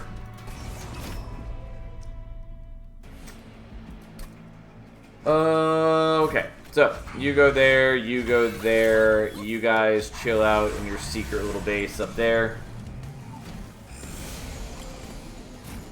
And then look, swooping in from on high, some mighty friends.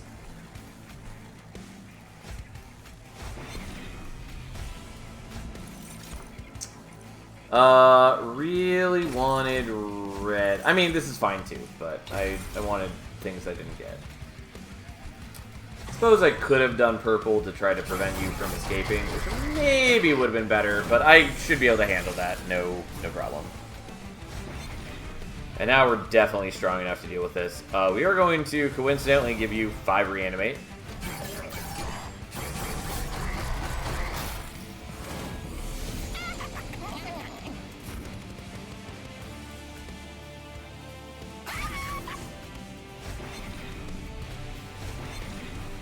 Oh, yeah, I had a plan for this that required me... or that didn't require, but... I didn't need to do that. That's all I'm trying to say. We are just going to blue infusion here, so that when I fly you away, I don't take any damage. Apparently we're still not killing you because of the Titan skin, but that's fine. That's manageable.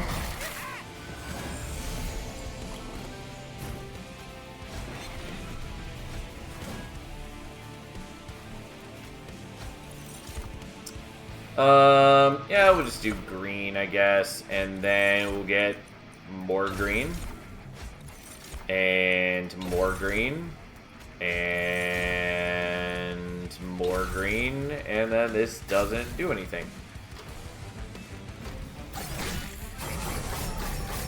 Yeah, we do have to lose one of his reanimate, but that's okay. You come back down. And then I'm going to do this, even though I'd like to do the replicate array, but one of these things is actually important, and the other is not.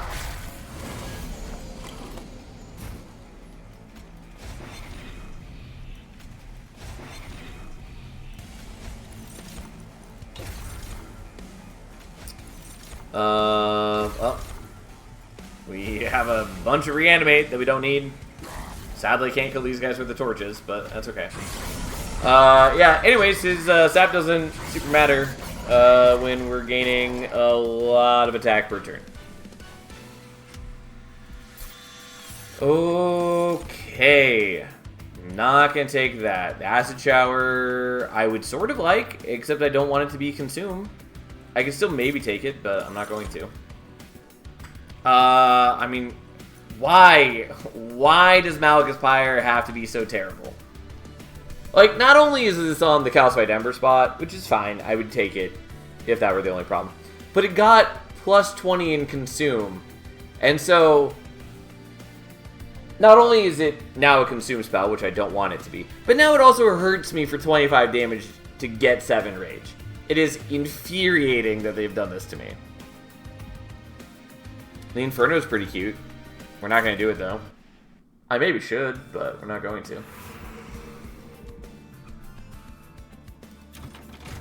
Give me Artificial Pyre Stone. Honestly, might take Scorching Restraints for once.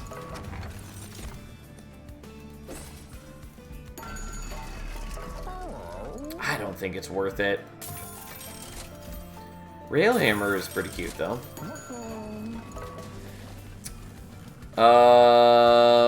Okay, well, let's have another Alpha Fiend, I guess.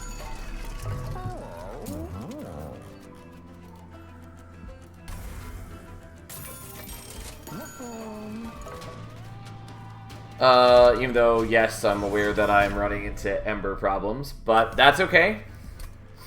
It's for the future, I tell you.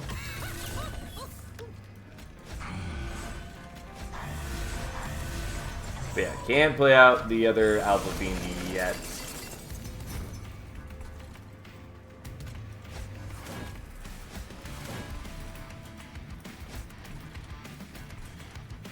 Oh, I totally spaced out that it's these guys. Or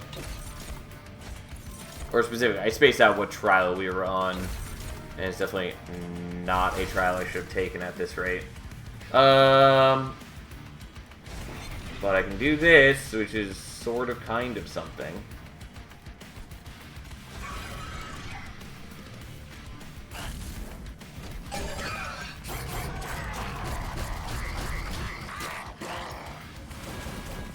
But I still haven't killed this, which means I'm still gonna struggle on all the things. Well,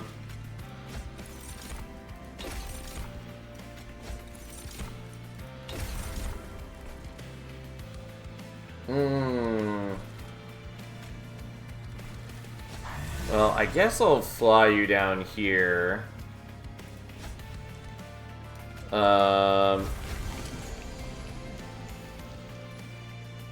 Which, yes, I should have done that differently. And if I was going to do the infusion, I should have done that before flying the guy down so I wouldn't have stabbed myself as badly.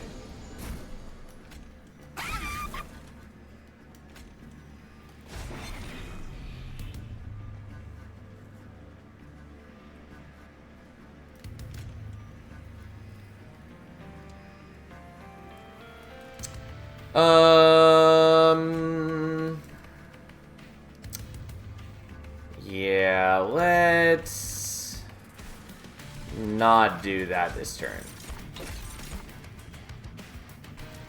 Because we do want to kill you guys. And then let's just set up a bunch of reanimate on you. And we'll just do that instead. And now we have many attacks. They should be dead thanks to the unstable. Still do that even though it saps us.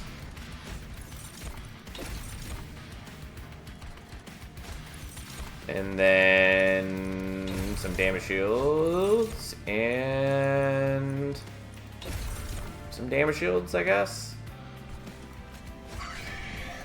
My deck is a little messy, but it is certainly working. It's got some really cute elements to it. I will say I'm enjoying many aspects of it. Especially that I can do this. Oh, look at all those beautiful boys. Oh, I was supposed to give the rage and damage shields first. Whoops. In the grand scheme of things, it does not matter. Oh no, it's Quoto! However shall we handle such a terrible foe?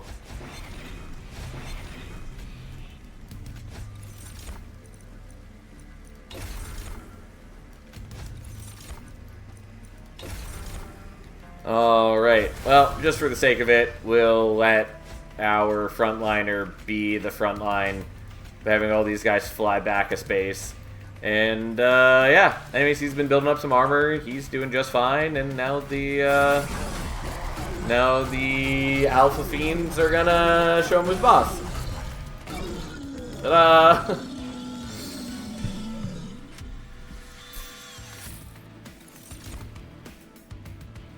I don't really need these. Surgical Strike is kind of cute, but I didn't. Do I want to do Holdover in Flame?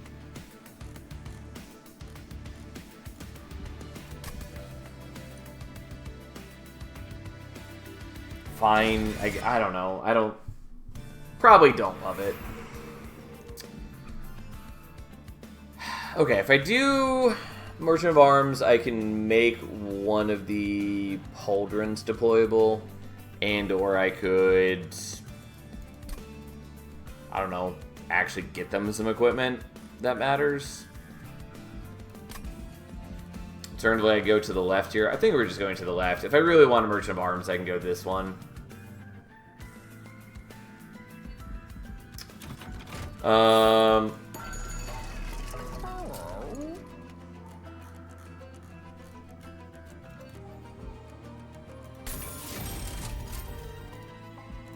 I guess we'll just do that.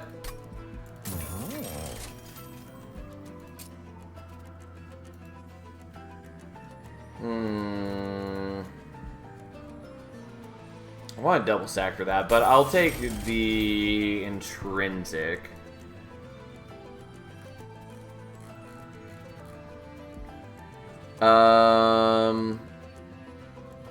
Yeah, I guess we'll permacross that. That's fine, I suppose. And then we're going to dupe... Couldn't tell ya.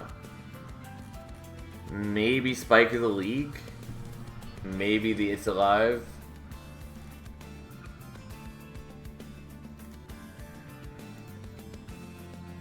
I guess we'll just do the It's Alive. And we'll get rid of a couple things.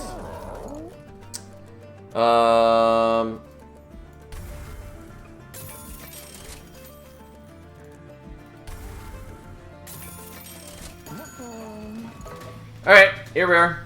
We should be fine against Strix and Hallow. Should be. My deck is a bit strange, but that's okay. Alright.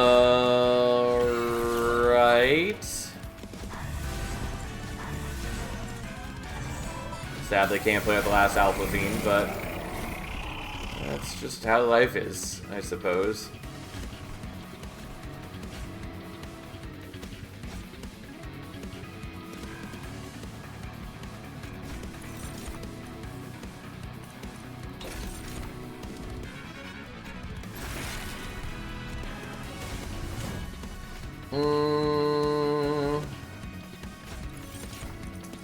Yeah, let's give you some rage. Yeah, let's just give you some rage. And then we'll do the reanimate on you right now. Even though it's permacross, so I don't have to, but that's fine.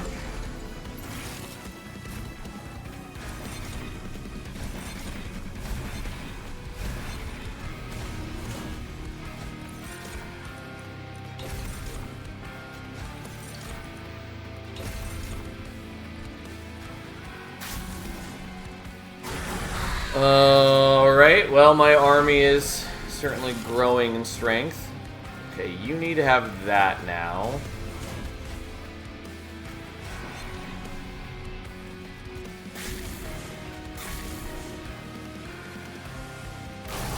I do lose a chunk of armor, but that's fine. Okay, so we're gonna give you... We're gonna remember to do this first, and we'll give you a damage shield. I don't know that I really care about the damage shields, actually. But we're still doing it anyways. So, you get a bunch of rage. And then, you become a new man. And then, it happens again. And then we'll give you another one, and here we are. Anyways, the front one immediately loses its damage shields, but the other ones still have their damage shields. Certainly not as impressive as some of the other decks we've run tonight, but still good.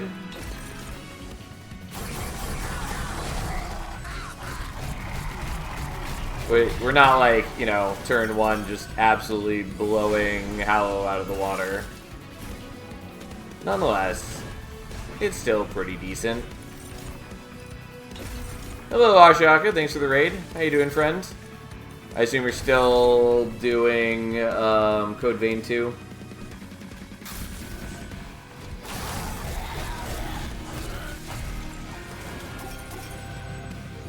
Did you see the... well, A, how are you liking Code Vein 2?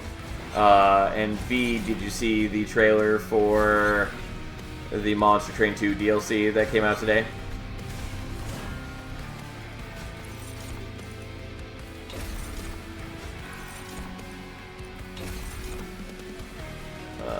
Okay.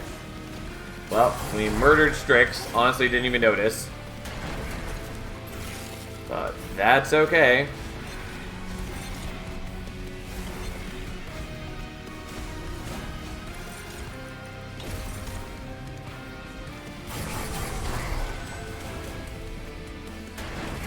Okay, so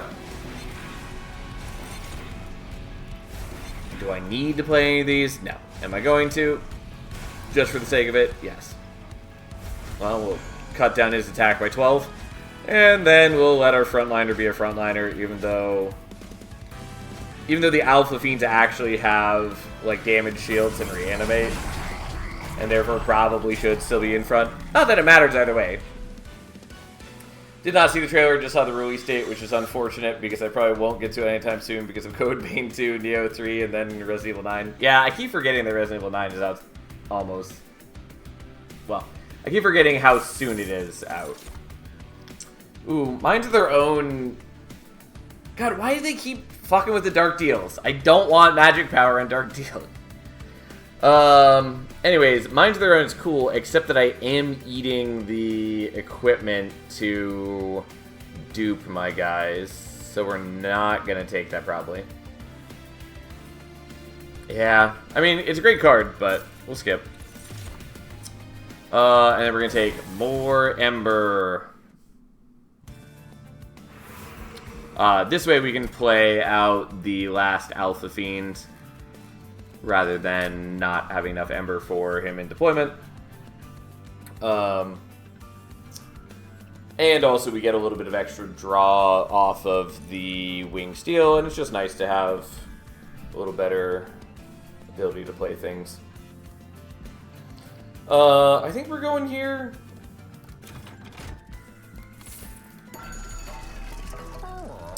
I mean, this Swift Steel Dagger's kind of cute. I know, Cap. Yeah.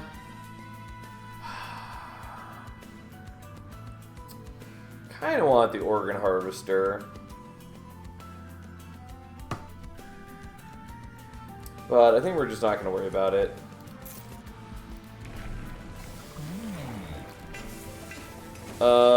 Yeah, we're just going to make one of these deployable. I guess remove a torch from the deck. That's fine. If it weren't removing equipment with the Replicate Array, I would be doing things a little different. And, like, yes, I am still only removing it from one unit, kind of, but still. Whoops. That's not the right ordering. Because they need to be on a different floor. Just the only way that I fit that guy up there.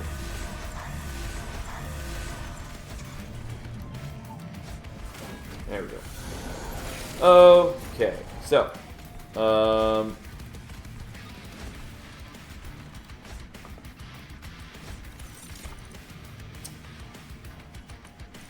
Sure, let's do Rage. And give them a whole lot of Rage. Also, this cat is not in a comfortable position on my arm.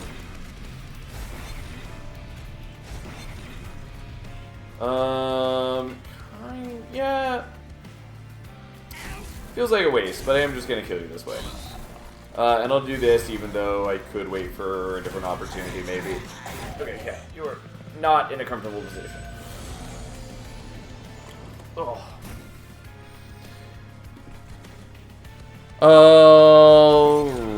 Right.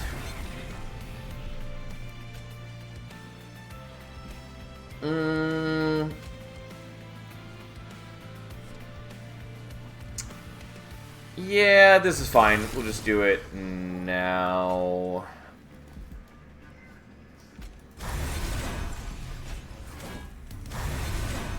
And we still have enough Ember to play that out. Anyways, we now have two more pretty decent friends. I don't have my holdover thing. But that's okay. It doesn't matter what we take here. I mean, I'll take the Rage, but I want to then use this one to grab this so we can kill those guys before they can get to a 4 that bothers me. And then you'll get the Fortified Pauldron, I guess. Maybe still one on you, but we're gonna be tanking things with lifesteal, kind of. And we have the Inflame giving us a big chunk of armor regardless. Honestly, might be worth just playing the Inflame on a different unit. But, here we are.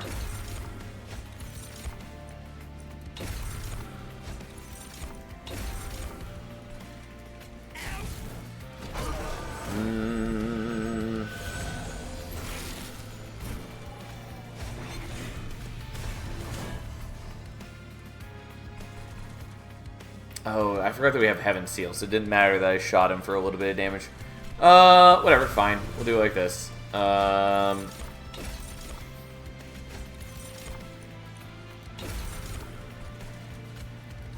We'll just kill you with the Unstable, and then we'll set up a green infusion for the future. Although I suppose I want another blue infusion to kill these guys before they get to my floor. Turns out, blue infusions pretty useful at times. Especially when I can reliably get them basically whenever I want. It's pretty nice. Alright.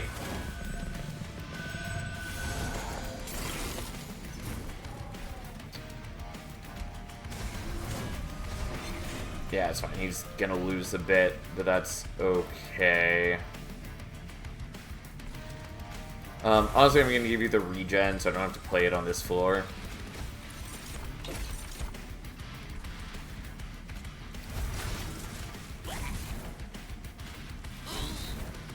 Okay, I sort of messed that up. That's fine. It's okay.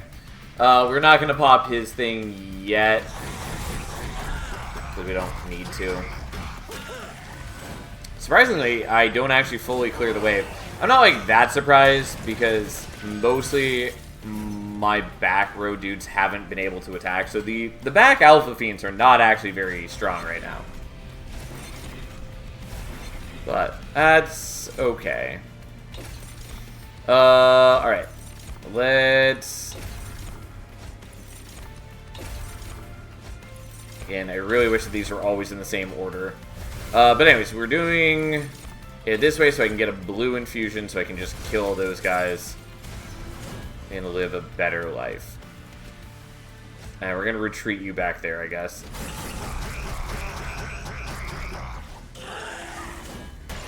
Not that I think I need to do that, but here we are.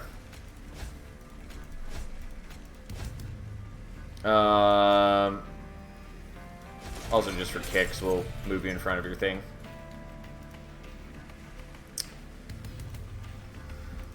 And there we go.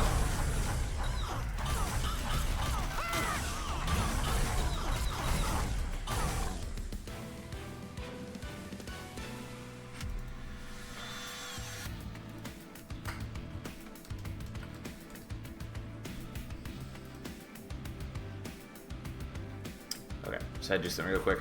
Right. I mean, I'll take a Horrify, I guess. I'll take a Tiresome Climb, I guess. I don't know that there's anything I need to do for right now, but I would like to look for dualism, kind of. I mean, I could just, like, dupe the Horrify. It's not the worst thing. Sure, we'll do that. And there's the Pyrostone Housing, which I don't hate seeing. Oh, except that I have flight, so never mind. That won't do anything. Unless we take it for the Steelworker.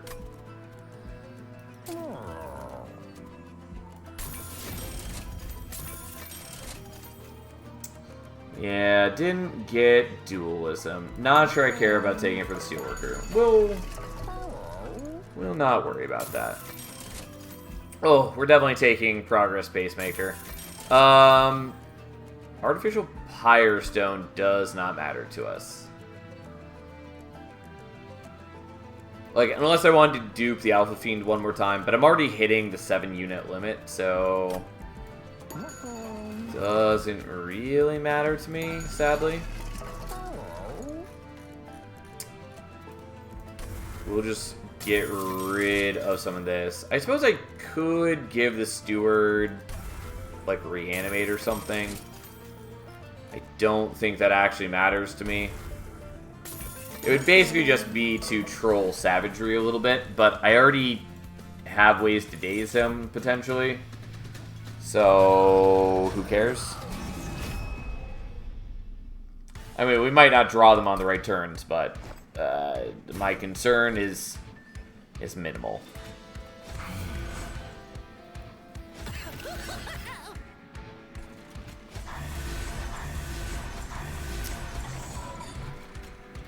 Okay.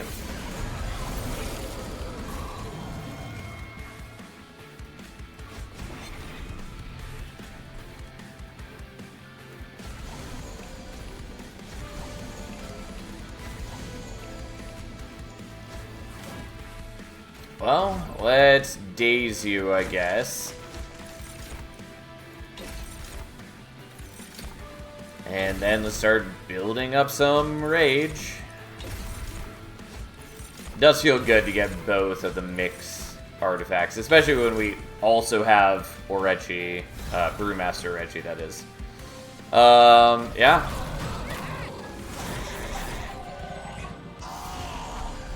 Yeah, I do need to kill you, but ideally, I'd like a little bit more time to build up.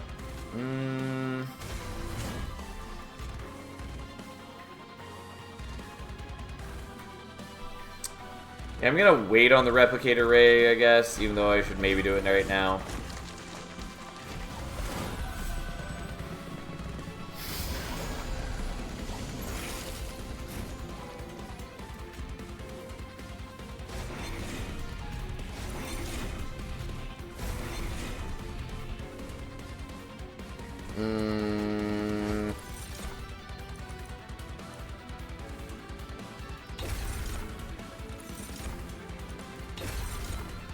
Be really nice to have the replicator ray on this turn so I can dupe this guy twice. That's the only problem. Is like, I'm sort of okay with duping two different Alpha Fiends, but duping the same one twice is dramatically better for us.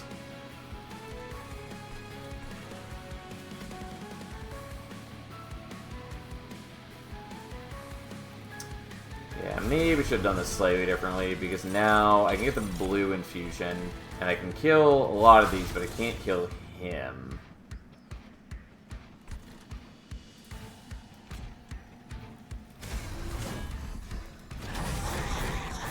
Yeah, he loses some reanimate, which isn't great. Oh, I didn't kill you. How did I not kill you? Well, we're gonna redo that, because that was not a tenable option. I just assumed they were dying. Oh, it's because I had sat my guys down to no attacks. I'm like sitting here with 5 dudes on the floor and just assuming that I'm killing 3 enemies. Yeah, you can tell that I was absolutely totally giving it my undivided attention.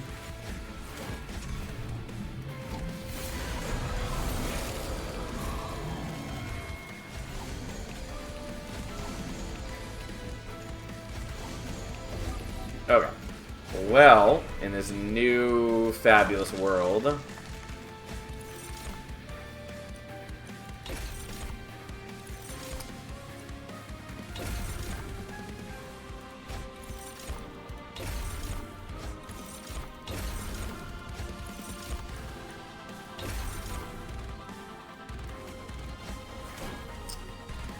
yeah, well, let's do that, I guess. Probably actually just play out the replicator ray.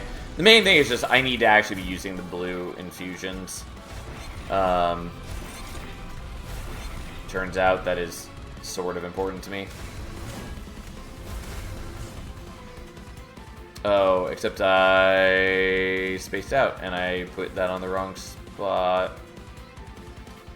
Want to give rage to the back fiend so they start scaling. I mean, you're spitting some valid points.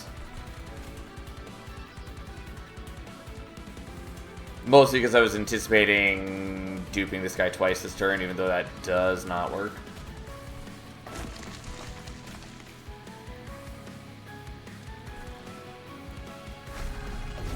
Whatever, that's fine. I made mistakes. is ultimately what it comes down to.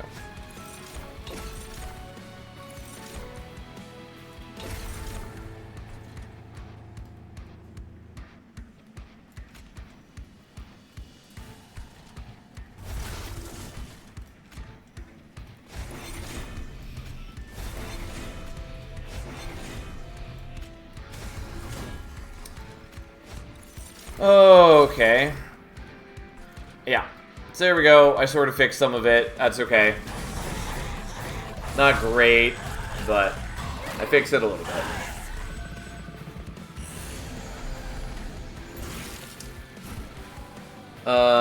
Yeah, you're not ideal, but I do still really want to do this. So that's what we're going to do, even though I'm making them a lot stronger than I want them to be.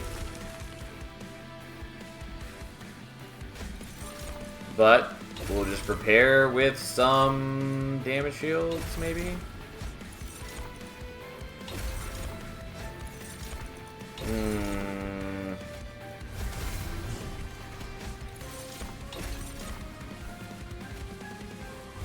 Yeah, I probably should not have buffed the enemies as much as I did. It's fine, I'll make do, but I really do want to be killing these guys before they get to higher floors.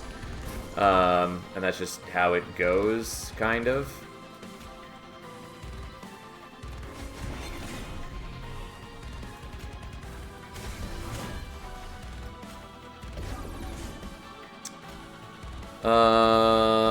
Yeah, not what I was hoping for, but fine. But, again, really should have just duped the Alpha Fiends more. I was being too greedy, and I should not have given him one of the equipment. There was reasons to do it, but it was not proper in all things.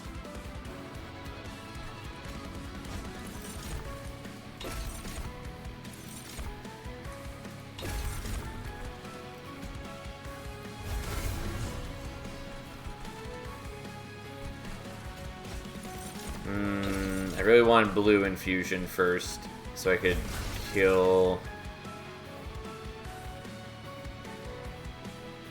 Oh, it's really not killing most of you guys. Well, that's irritating.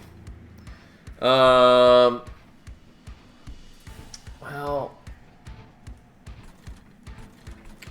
Yeah, that is annoying. Yeah, you were in the way. I'm debating if I want to do this turn differently, since I was spacing out that the unstable explosion wasn't going to kill all these guys. I think maybe I do prefer doing that differently. Yeah, let's not do it that way. Because the whole point of getting the blue infusion like that was to kill them.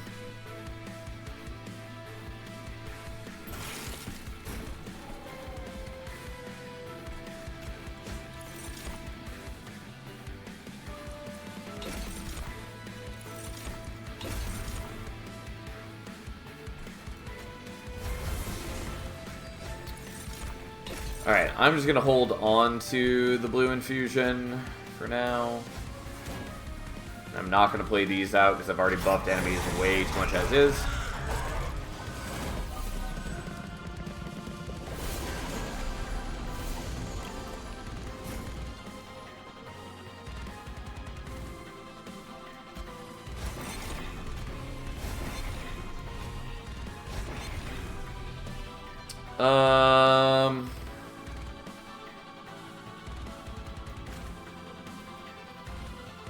I think I'm actually just going to do that.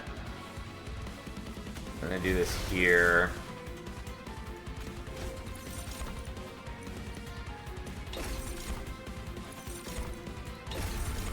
Yeah, you know what? We'll just supercharge that with Orochi's ability.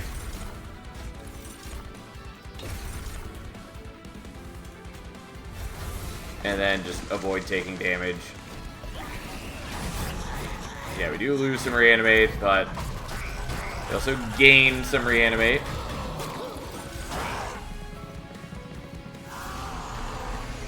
Oh, okay. Yeah, I don't totally want to buff everything.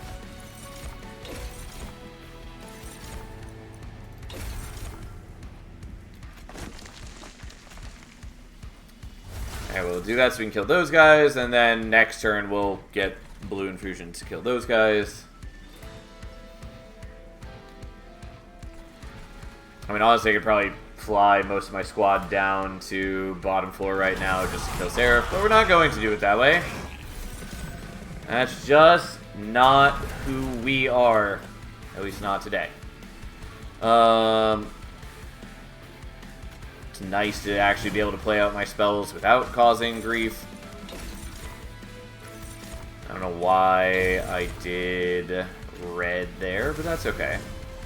Well, that's fine. We'll just do it this way instead. And just delete all those problems. Again, not like we were really in danger of losing here, but still. Anyways, we'll just retreat you guys to a safe distance. And then take a minimal amount of damage on our steelworker, and then just absolutely murder things. Is our deck perhaps a bit clumsy? Yeah, I might describe it that way, but that's okay. It's still got a lot of things going for it. Especially if we actually dupe the right unit twice in the same turn.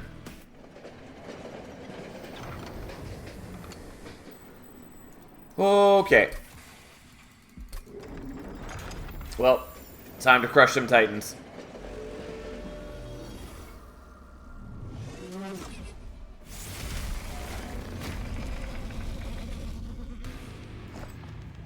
Alright.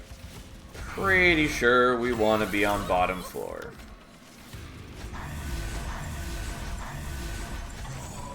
And you get that. And then Fiend 1, 2, and 3 airdrop into existence. We are going to give you the Fortified Pauldrons and not make the same mistakes as before, kind of. Honestly, I should probably just take the damage from that and suck it up.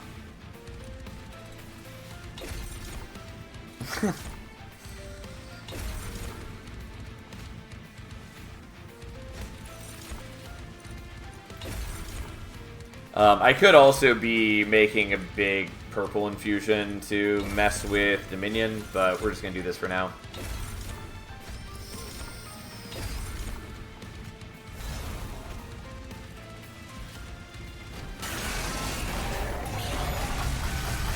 Because with purple, we can stop Dominion from hurting us. We can also give him melee weakness so he takes extra damage. Also, I should just stop playing the Curse of Entropies.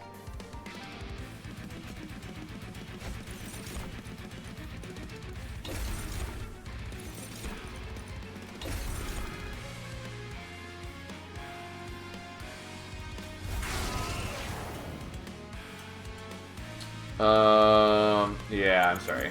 I meant to do this slightly differently. I didn't realize that I put myself down too low on Ember. Okay. You know what? Let's... Yeah, I don't want to play the secret ingredient, actually, is the problem. Because then I have enough to actually do this.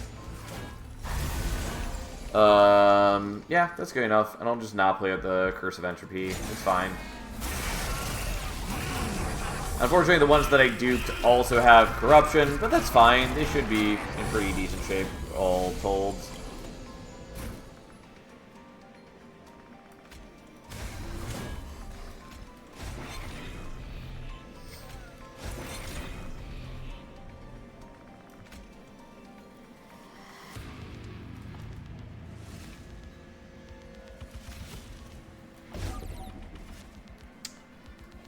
That just seems generally better than me taking a bunch of damage.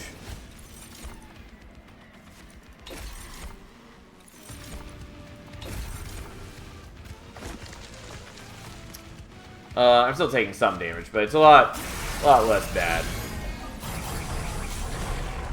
As long as I can keep my fiends alive, they'll do plenty of work.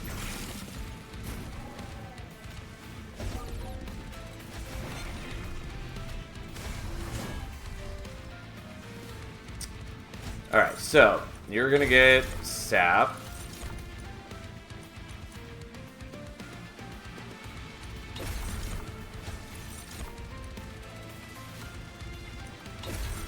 Yeah, the problem is you're going to do a fair bit of damage to my pyre, but I guess I'm just going to accept that because I didn't do anything to stop it. Okay. You know what? No. Let's stop that.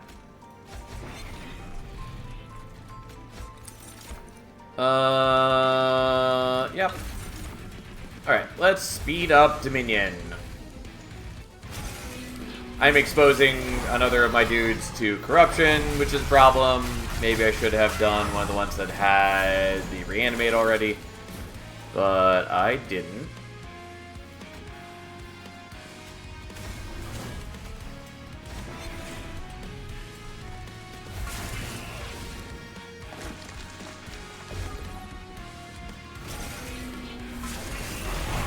Yeah, well, here we are. My deck is clumsy, but we just need to do a bit more damage and we'll be good.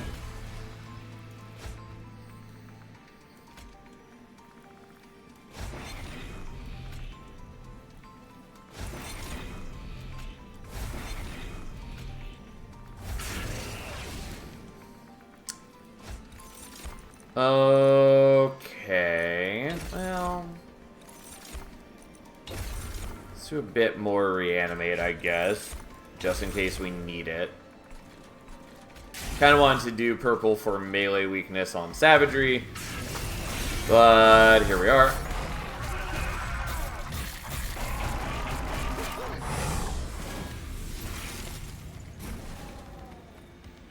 Thought I'd put more sap on you than that, but fair enough.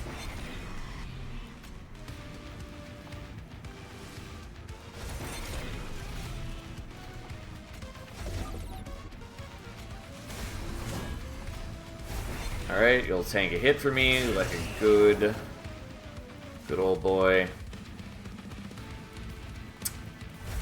Alright, let's go for purple.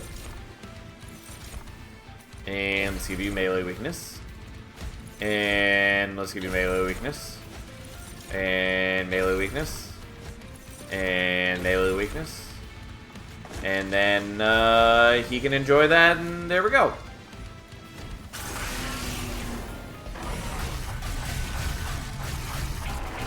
Ta-da! There we go. Woo!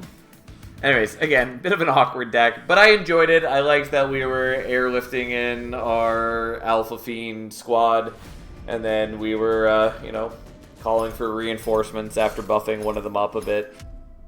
It was pretty cute, even if it was kind of clunky, and not nearly as good as some other options could have been. Hey, as long as it works, yep, you're right. That's what matters. Anyways, that's it for me for the night because it's late. I will be back tomorrow. We will play more Monster Train, and soon we will have the DLC in our hands. Again, it comes out on Monday, I believe, and so we will probably be doing a long stream on Monday. We'll see. I have early morning stuff to do on Monday, so I might have to get some sleep after that, but we'll see. Regardless, probably a long stream on Monday. I'm looking forward to showing off all the new stuff. And like I said, I've barely played any of Soul Savior, so that's basically all new to me. But mostly I'm just excited to play Wormkin and Railforged in normal runs. Because they're cool, and it's new stuff for me to do. Anyways, thanks for hanging out, everyone. Have a wonderful evening. I will see you tomorrow. Enjoy your time till then.